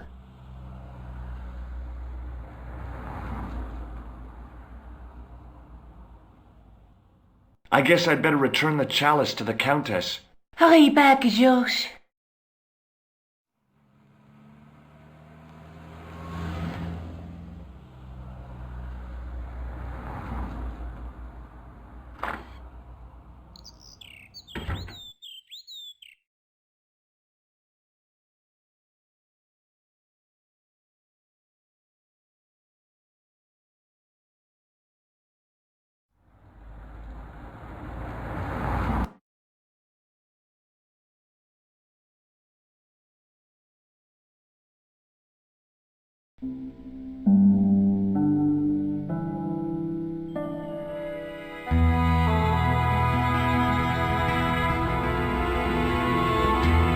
I'd been planning to return the chalice anyway, but I hadn't expected the trail to bring me here.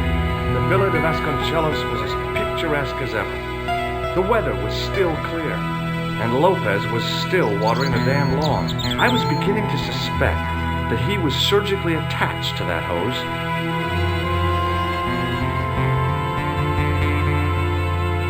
Hi there, Lopez. How's tricks? Senor Stobart, how pleasant to see you. You are well. Fine, thanks. Is the Countess in? She is waiting for you. I will show you up. It's okay, I know the way. Senor Stobart, I feel I owe you an apology. No, you don't. I was impolite on our first meeting. Look, Lopez, just forget about it. I came on like a snake oil merchant. I wouldn't have trusted me in your shoes. You do not understand. Finding the chalice has given my lady a new lease of life. It's a marvel. She smiles, she laughs. The tradesmen are saying that she is on Prozac.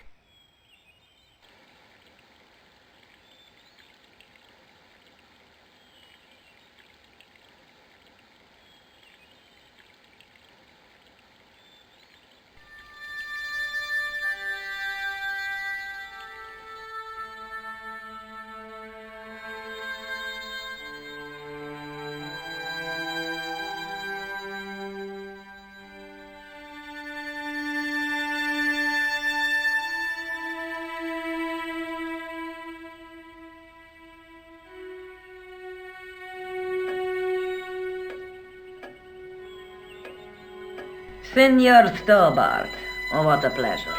Please, sit down. Hi, Countess. The pleasure's all mine. I've brought back your chalice.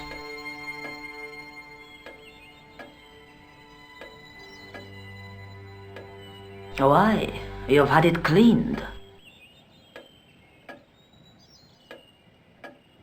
Yeah, I met an obliging priest with a soft cloth. Have you resolved the Templar mystery? No, not yet. I don't even know what it is I'm after. There are many stories of the knights secreting great wealth away. Whatever. All I know is I don't want the bad guys to get it. To be young and live in a world of moral absolutes. I discovered something amazing with that chalice. In Paris, I found a church where they recognized the coat of arms. I found the tomb of Don Carlos de Vasconcelos. You are sure? There can be no mistake? The coat of arms on the chalice matches the one on the tomb. Incredible. You have my most profound thanks. I must go there as soon as possible. Yeah? Well, I'd be happy to show you the city. There's something else that I discovered carved on Don Carlos's tomb. Biblical references. What are the references, Senor Stobart? Psalms 32:7, Corinthians. I am not a good enough scholar to know the Bible chapter and verse. I meant, what are the quotations? You know, I forgot to ask the priest. I'll have a look around if that's okay. My home is your home. I shall remain here.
The candle had burnt brilliantly, but only for a couple of minutes.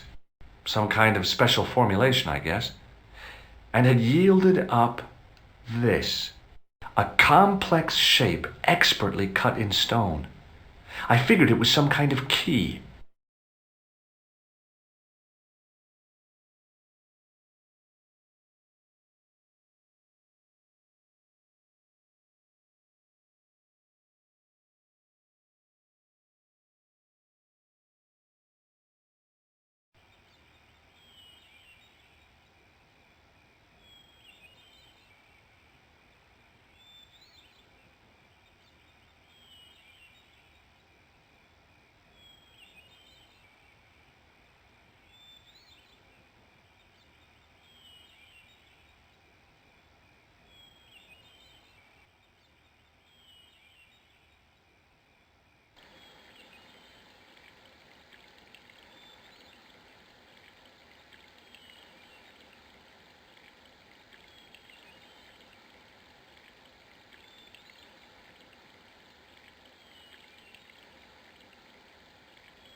Hello again. Mind if I sit?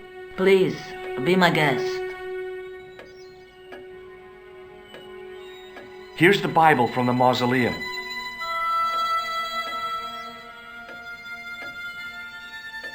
Very well. Let us begin. The first reference.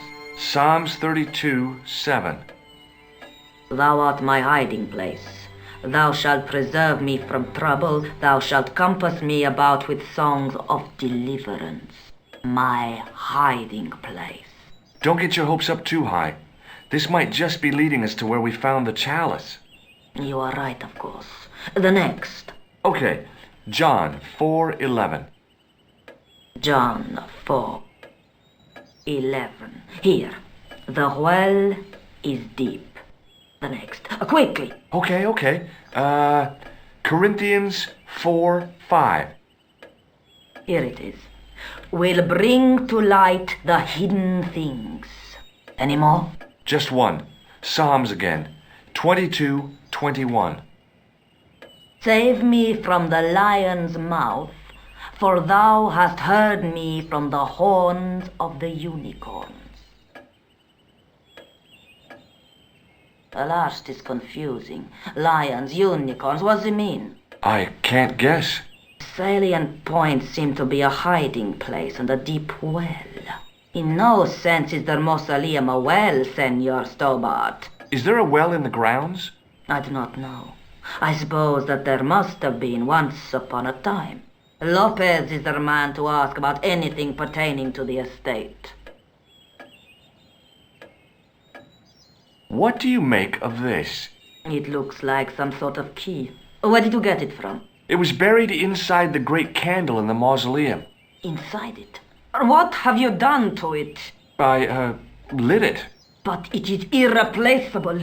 Listen, the candle was to be lit in case of Moorish attack, right? Well, it burnt down in no time and revealed this key thing. Maybe that was the real purpose of lighting the candle. What are you suggesting? That lighting the candle was the equivalent of break glass in case of emergency. Sentiment must not stand in the way of solving this mystery.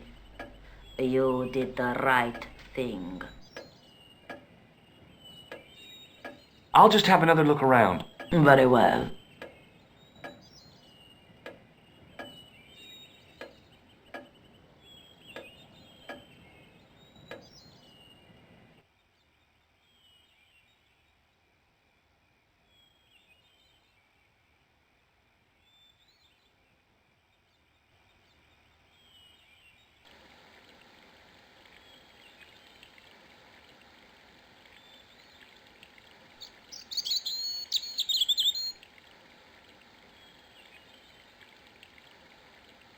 Hi, Lopez. Got a minute?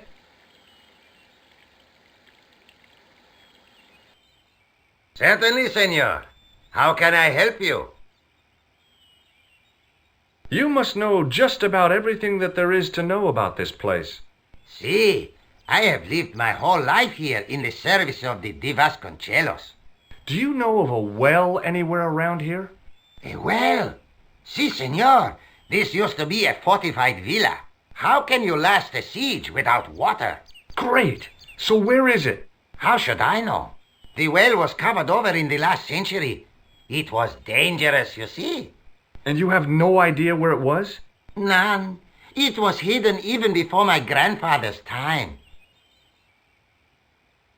What's the story behind the chalice vanishing? When the Inquisition raided, in the absence of Don Carlos, it was believed that they had taken it. Naturally, they denied the charge as they denied taking the children. And naturally, nobody believed them. But they were telling the truth. The chalice was hidden from them.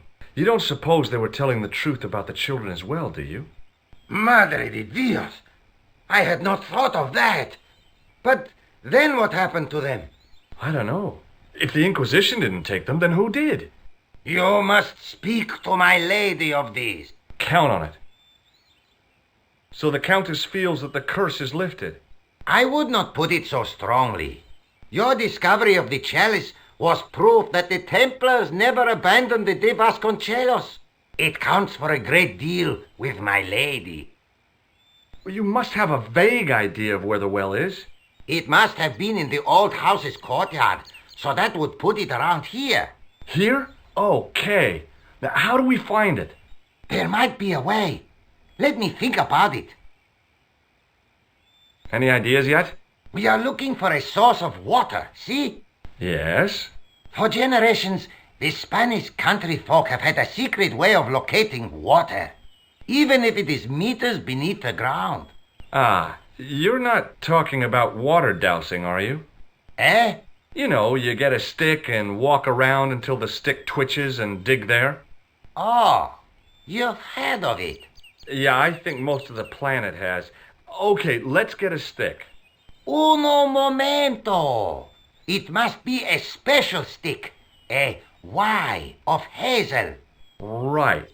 Do you have any hazel trees? See, here. That is hazel. Catch you later, Lopez. Adios, Senor Tobar.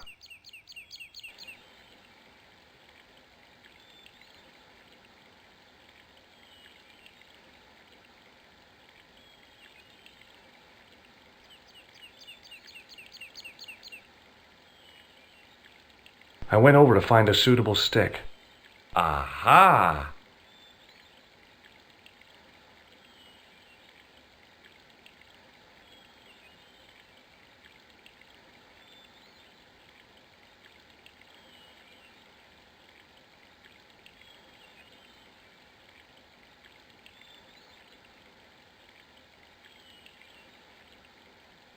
Hi, Lopez. Got a minute? Certainly, senor. How can I help you? Well, I got my divining rod. Now what? Simplicity itself, senor. Hold the wand at the upper ends of the Y. Apply a little tension with your wrists so that the slightest movement of the wand's tip is clear, and walk slowly and steadily over the area. Sounds easy enough. We'll find this well in no time.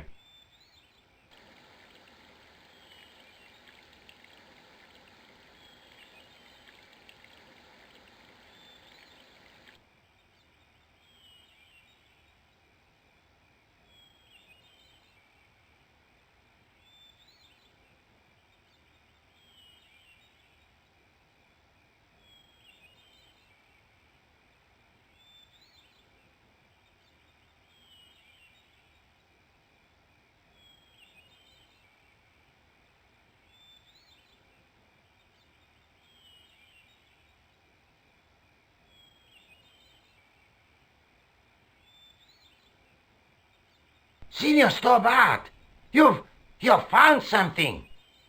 This is it. This is where we find the secret of the Templars. Hidden here for hundreds of years. Lost from the sight of man until now. The mystery is revealed. It's a tin can. I've been walking up and down with a twig in my hands, looking for a tin can. It had water in it. That's what the dowsing stick must have detected. I'd have to check with an archaeologist, but I don't think the Templars left that. In truth, Senor Stobart, the loan was laid many, many years ago. This can could date back to the Napoleonic Wars. Get rid of it and I'll try it again. Lopez threw the can away. It seemed to fall an awfully long way.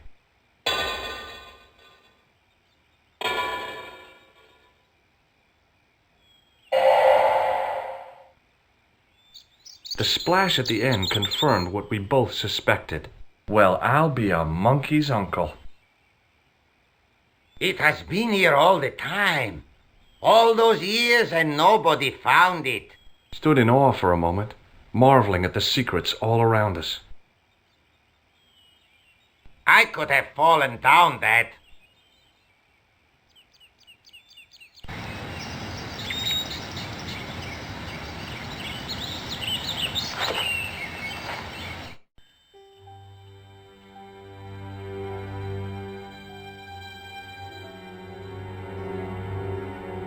The well had been lost for decades at least. The air was cool after the noon sun, but that's not what gave me goosebumps. I have a really, really bad feeling about this.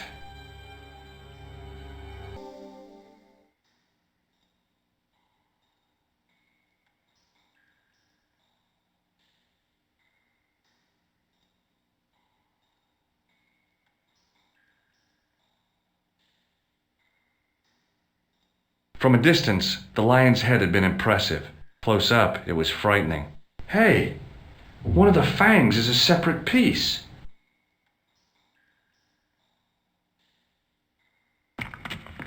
I could hear the sound of a lot of stone moving, and I knew I was in danger.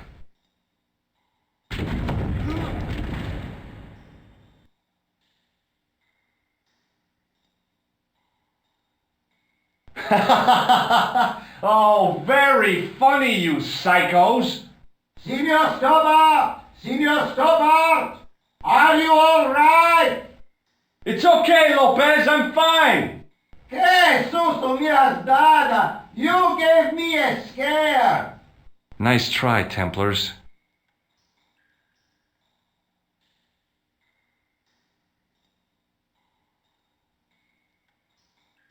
I wished that I had Leary's flashlight now. It just felt like a pitted stone wall. I'd almost been killed for the sake of a red herring.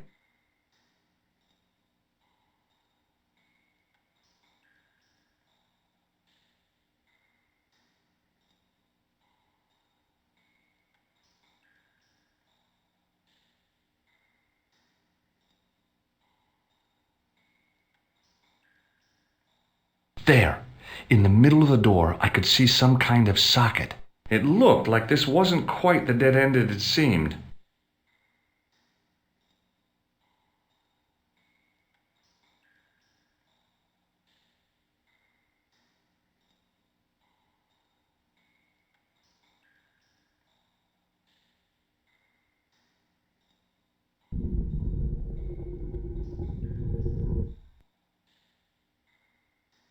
Open sesame! Another secret door!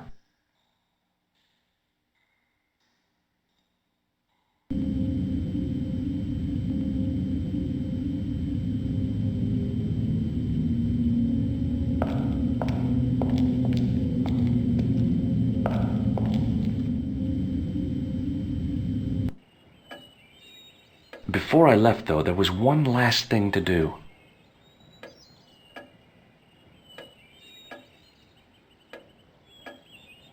You won't be needing that replacement piece anymore, Countess. I found it with the children. You'll probably want to be alone for a while. I'll be out in the garden with Lopez.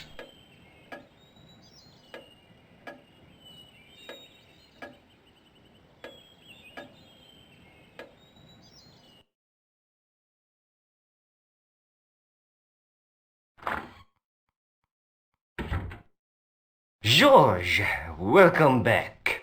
Come in, George. It's good to see you again. Is it? Sure. What did you find in Spain? Without Andre, we wouldn't have got this far, George. Yeah, I know.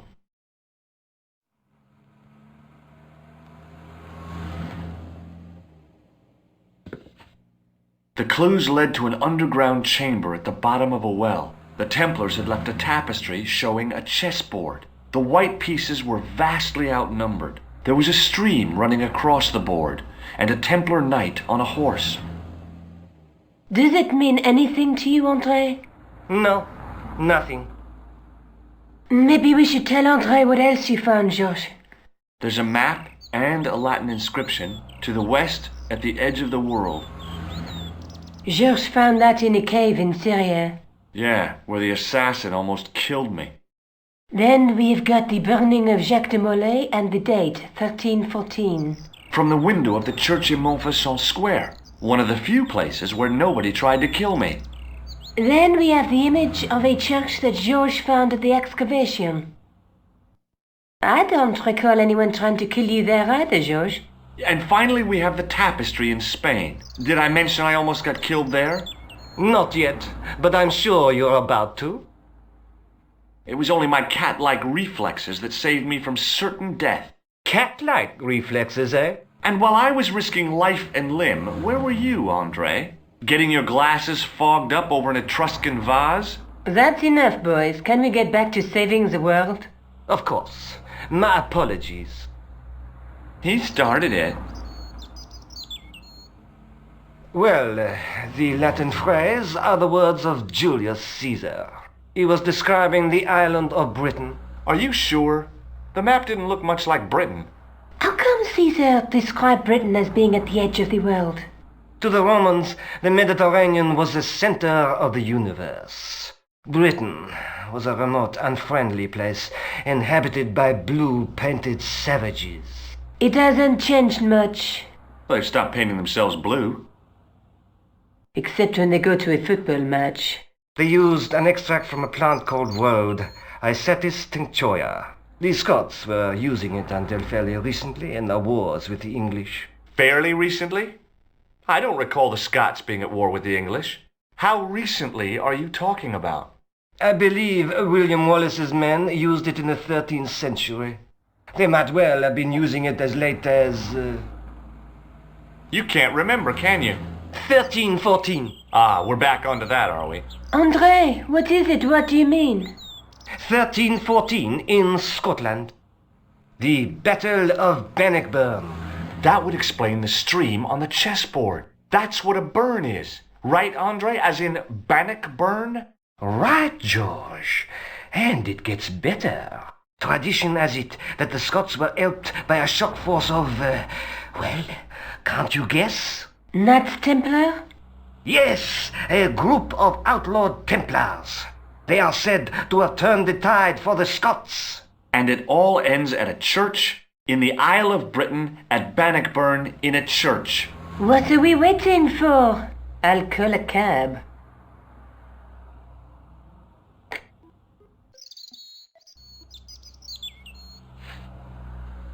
I can't go.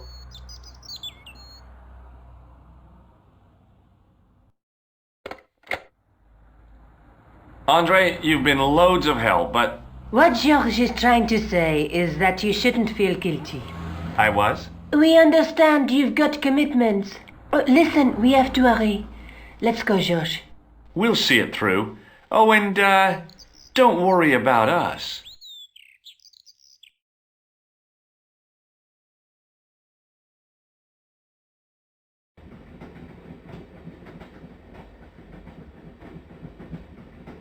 It must be dawn. Oh, I guess so. And we must be nearly there. Somewhere, out there in the dark, is Scotland. We've come a long way together to get here. Yeah. Let's hope it was worth it. There's something I've been meaning to say to you, Nico. Is this the right time and place, George? There might not be another time. I don't want to waste this chance. You don't need to say anything. I wouldn't want to be anywhere else but here, with you. Now. You're exhausted. Why don't you get some sleep? Sleep? At a time like this? Excited, huh? Would you like something to help you sleep, dearie? I've got some tablets in my bag. Oh, no. Thank you. Thanks all the same, ma'am.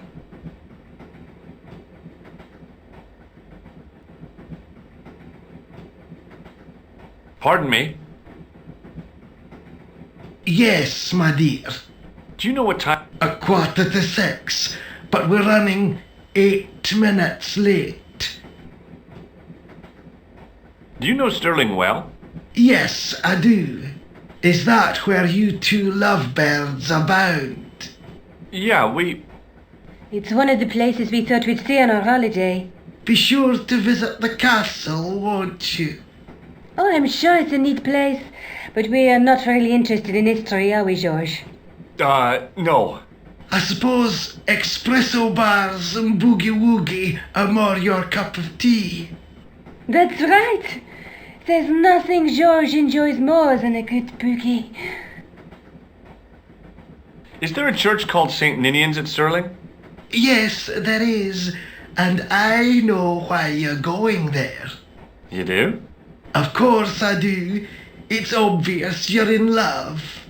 You're eloping, and they say romance is dead.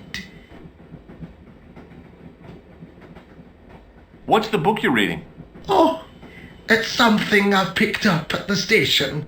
A medieval detective story. Quite well written for that kind of thing. It's been out of print for years. What's the title of the book? The Crooked Crusader Caper by Molly Pegram. I assumed the author was a woman, but apparently not. His real name is... Professor Nigel Pegram. That's right. Do you know him? No, I never met him. George is a great fan of his, though. Would you believe that this clown's nose led us to being on this train tonight? I would indeed. No, honestly, You would? Certainly. You have an honest face.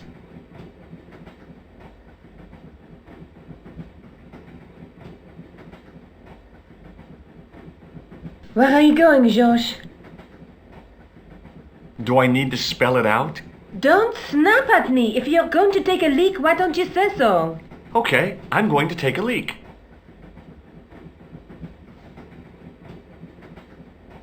L-E-A-K. Tickets, please. Oh, hi. That's a standard full-price peak return. Don't you have a senior citizen's rail card? I rarely travel by train. My ticket is perfectly valid, is it not? Well, yeah, but you could have saved up to 1/3 of the cost. I do not need to indulge in puffling thriftiness. Blimey, you're a funny old bird and no mistake. Tickets, please, sir. Here.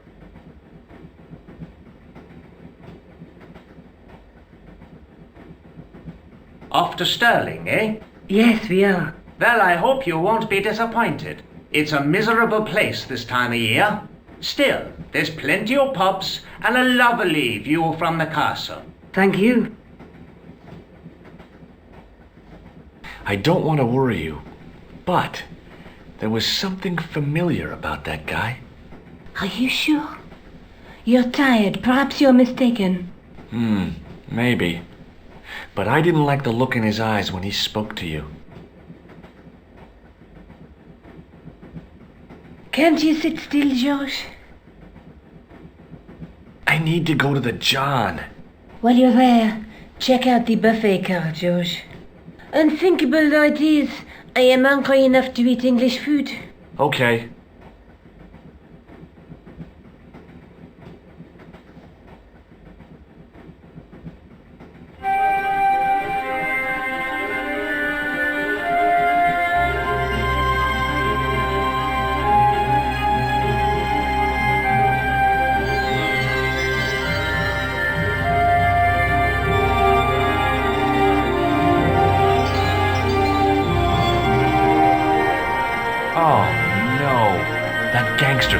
hotel. Guido. Well, he didn't scare me. Hey, Buster. This is a no-smoking car. Okay, maybe he did scare me. It got worse. I suddenly realized who the conductor had reminded me of. Eckler, Marquet's murderer.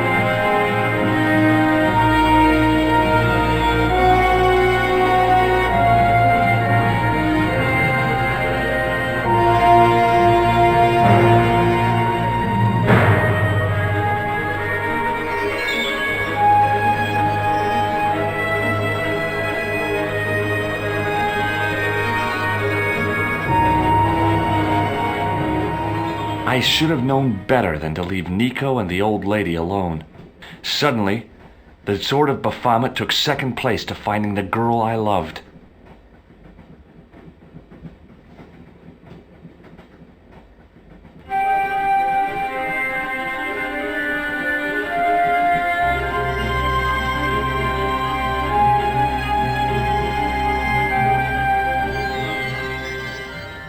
Hi! Having a party? No, this is breakfast. Come on, join us, man. Away, Basha, wake up, man. What's company? His breath was like the outlet from a chemical factory. Excuse me, mate, he's taking a nap. Sleeping like a bobby. I'll wake him up when we get to Newcastle. We passed through Newcastle half an hour ago. And I never noticed. What is that stuff you're drinking? It smells like gasoline. Aye, I'll put hairs in your chest, like. And your eyeballs too, by the looks of you. Listen, I need your help. What's the matter? There's a guy on this train who's trying to kill me. Relax, man. You wouldn't try nothing with us in Basharia. We are veterans, like, so action at Brightlingsea. I don't recall the British Army being involved in a conflict at anywhere called Brightlingsea.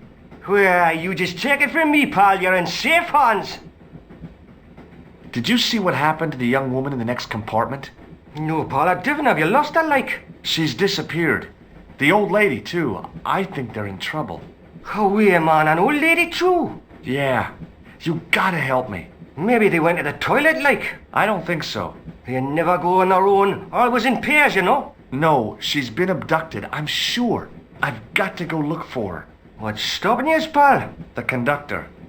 He's not what he seems.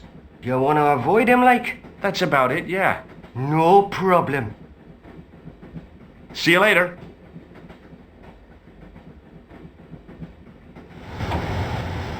Don't do it, pal. Don't jump.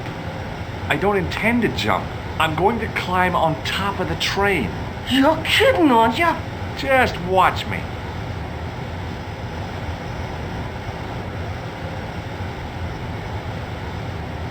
Hold on there, pal. I'll give you a hand, like.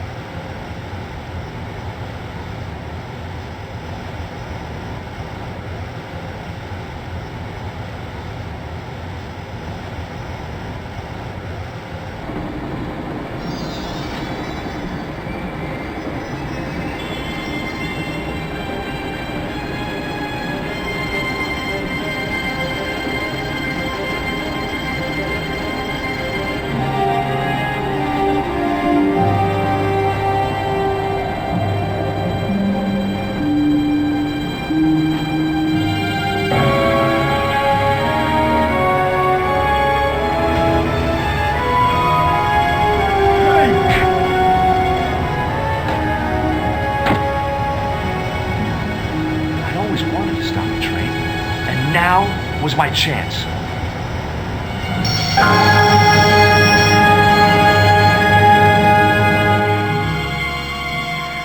You saved our lives, but why?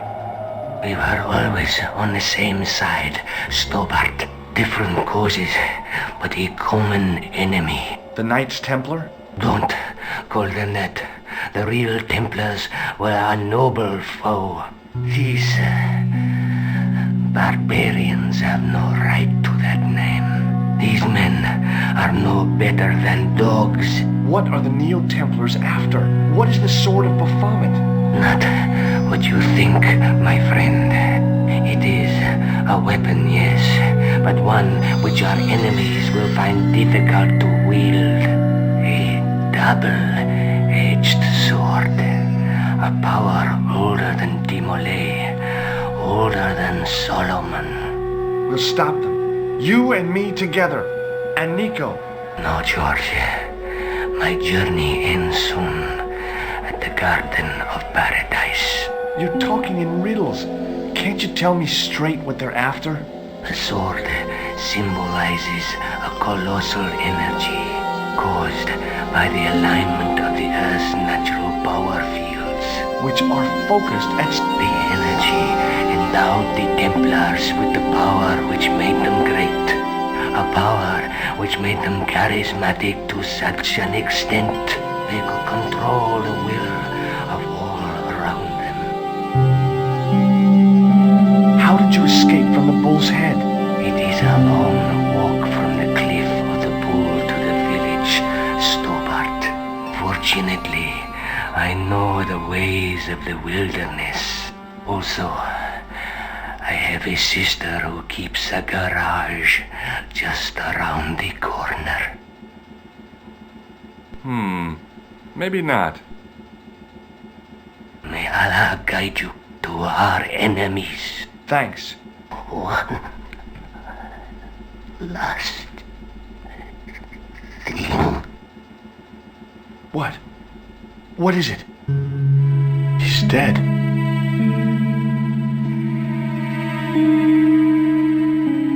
Nico looked good, even in robes.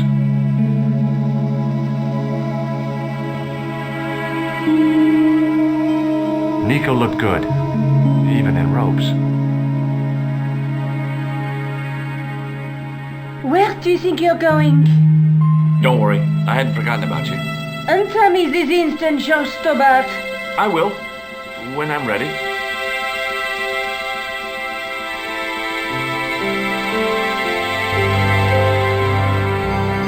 That's not fair, George. No. You took advantage while my hands were tied. When Eklund pointed that gun at me, I thought I was gonna die. I thought of all the things that I'd never get to do. Kissing you was at the top of my list. George. Uh-huh. George, we've got to get off the train. Eklund could recover at any time. So what are we waiting for?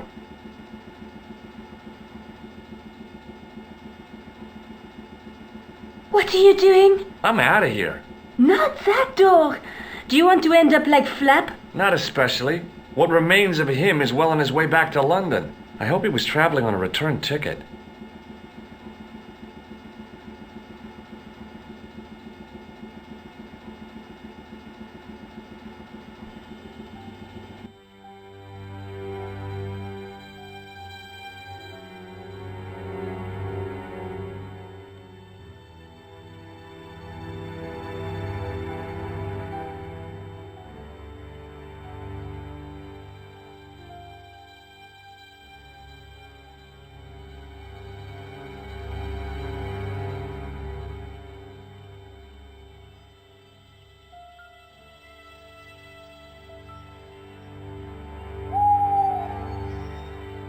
I'd feel happier if we had a gun or something. Khan gave me something. What? His handbag. Oh, great. If we run into any killers, we can give them a good buffeting. Didn't he have any weapons? You don't know the half of it. This bag's full of C4. Wow. Why didn't you say so?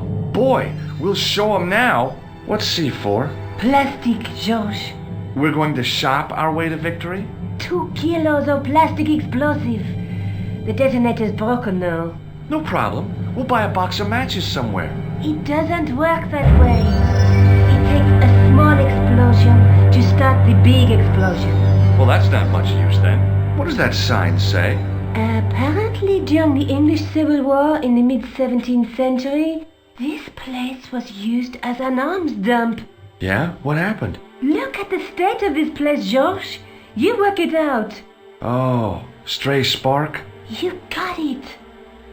The tower was the only thing to survive the blast. I hope the explosion didn't destroy the Sword of Baphomet. Do you? I rather hope it did.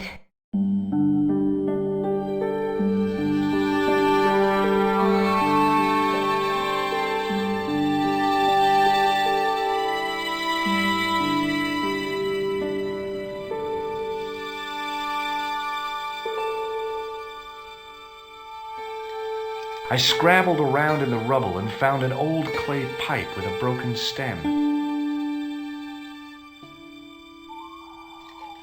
Under one of the stones, I found a metal coin which was green with age.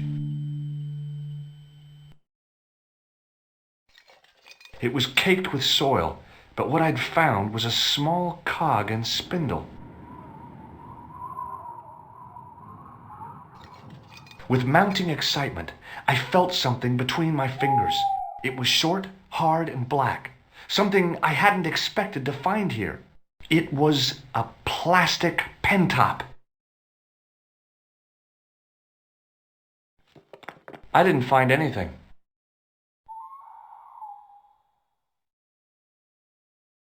The handle turned easily and the larger wheel began to revolve.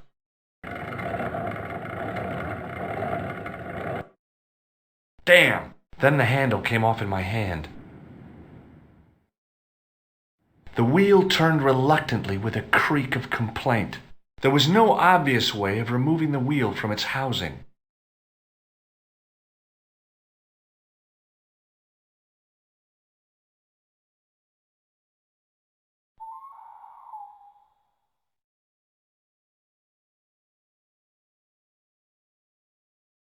Now that the handle was gone, it was easy to remove the cog and spindle.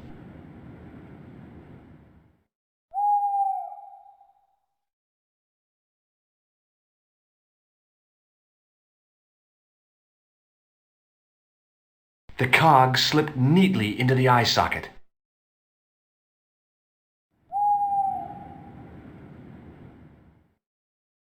With a rasp of metal on stone, I eased the second eye into place.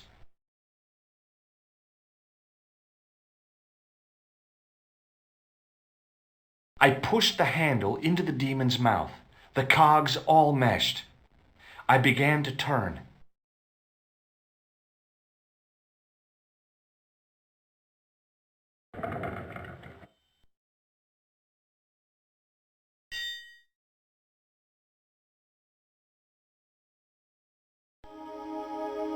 As soon as I saw the flickering torches, I realized the bogus Templars had beaten us to the sword.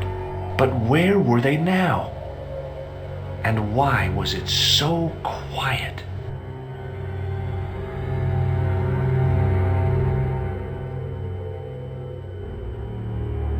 Listen, I can definitely hear chanting. You're right. I hear it too. What do you suppose they're doing? It wouldn't surprise me if they were holding some kind of satanic sex ritual. So, what are we waiting for? Shh!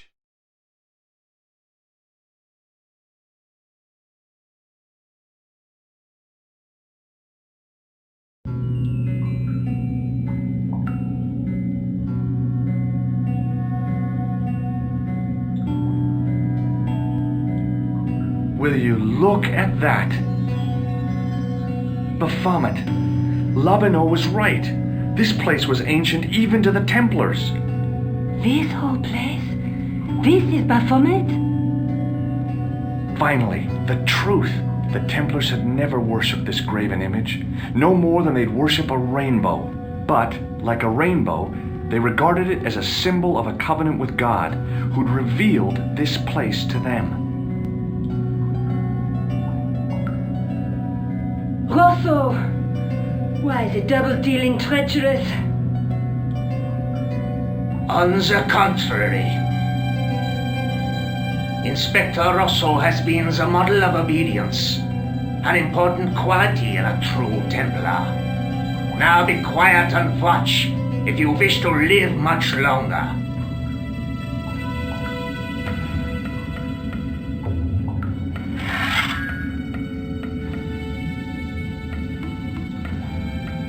Brothers and sisters, we are gathered here to witness the reforging of the sword that was broken. Here before God's sentinel, Baphomet.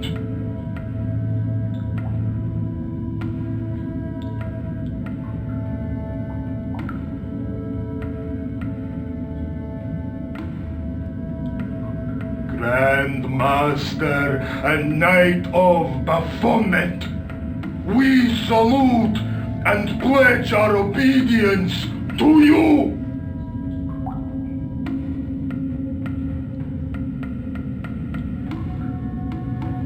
I salute you, gatekeeper of the temple.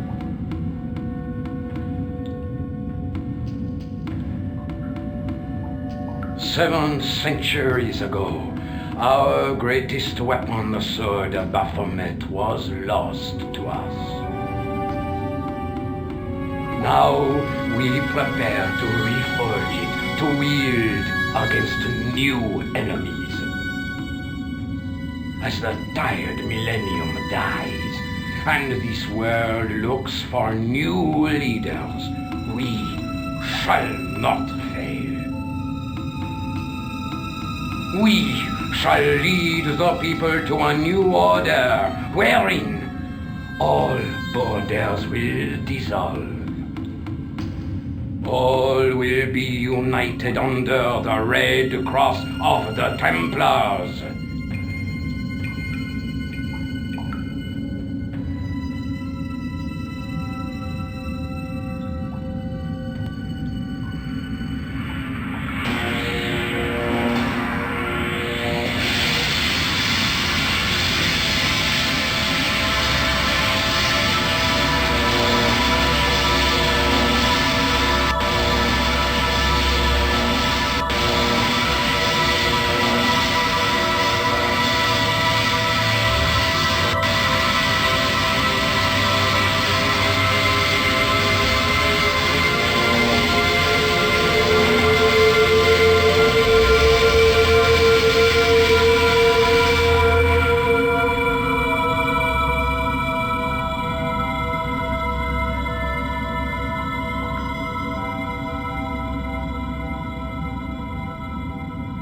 George, we have watched your efforts to stop us with respect. But surely you realize that you have been misled by our enemies. Both of us want a better world. Fortunately, no harm has been done. We need determined, resourceful men like you. Join us, George. Join us in true brotherhood. Yeah, true. Wait, brothers? What about Marquet? What about Pegram and Klausner? You didn't look on them as brothers, only as failures. 3 men dead, and you don't give a damn. George, you know that sacrifices are necessary. Every great undertaking. Join you. I'll see you in hell first.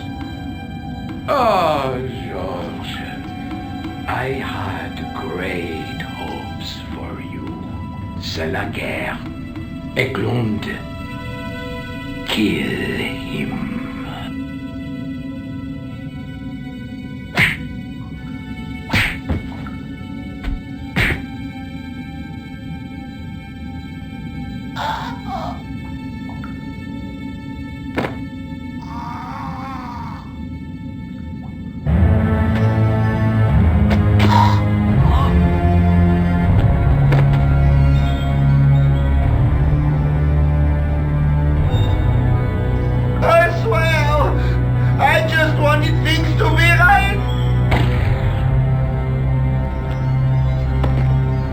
Take them.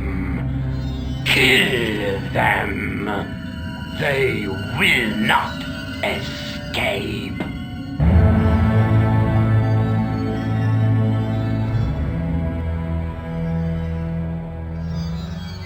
Well, well.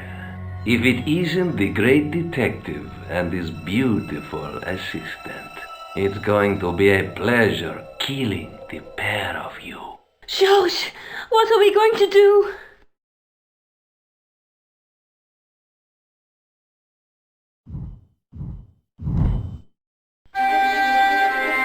Come on, Nico. We're leaving.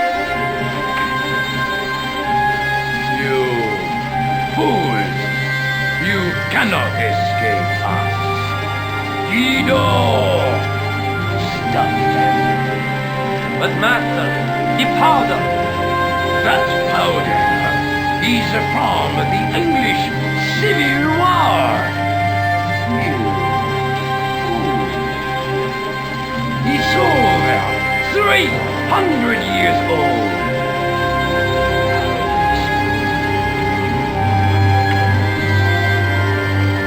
I thought it was all over, but Nico had one last trick up her sleeve. Or in her handbag, to be exact. A handbag full of plastic explosives. Maybe, but this stuff is brand new. Oh.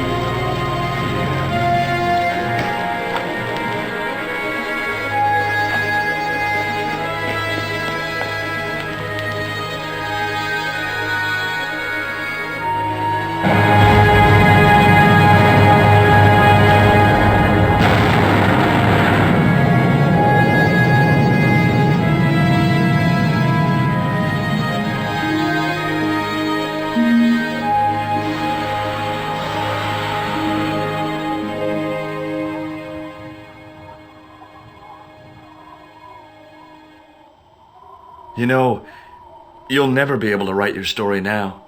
I don't care. I've got what I want. Huh? Just tell me one thing, Georges. Is our life together always going to be this crazy?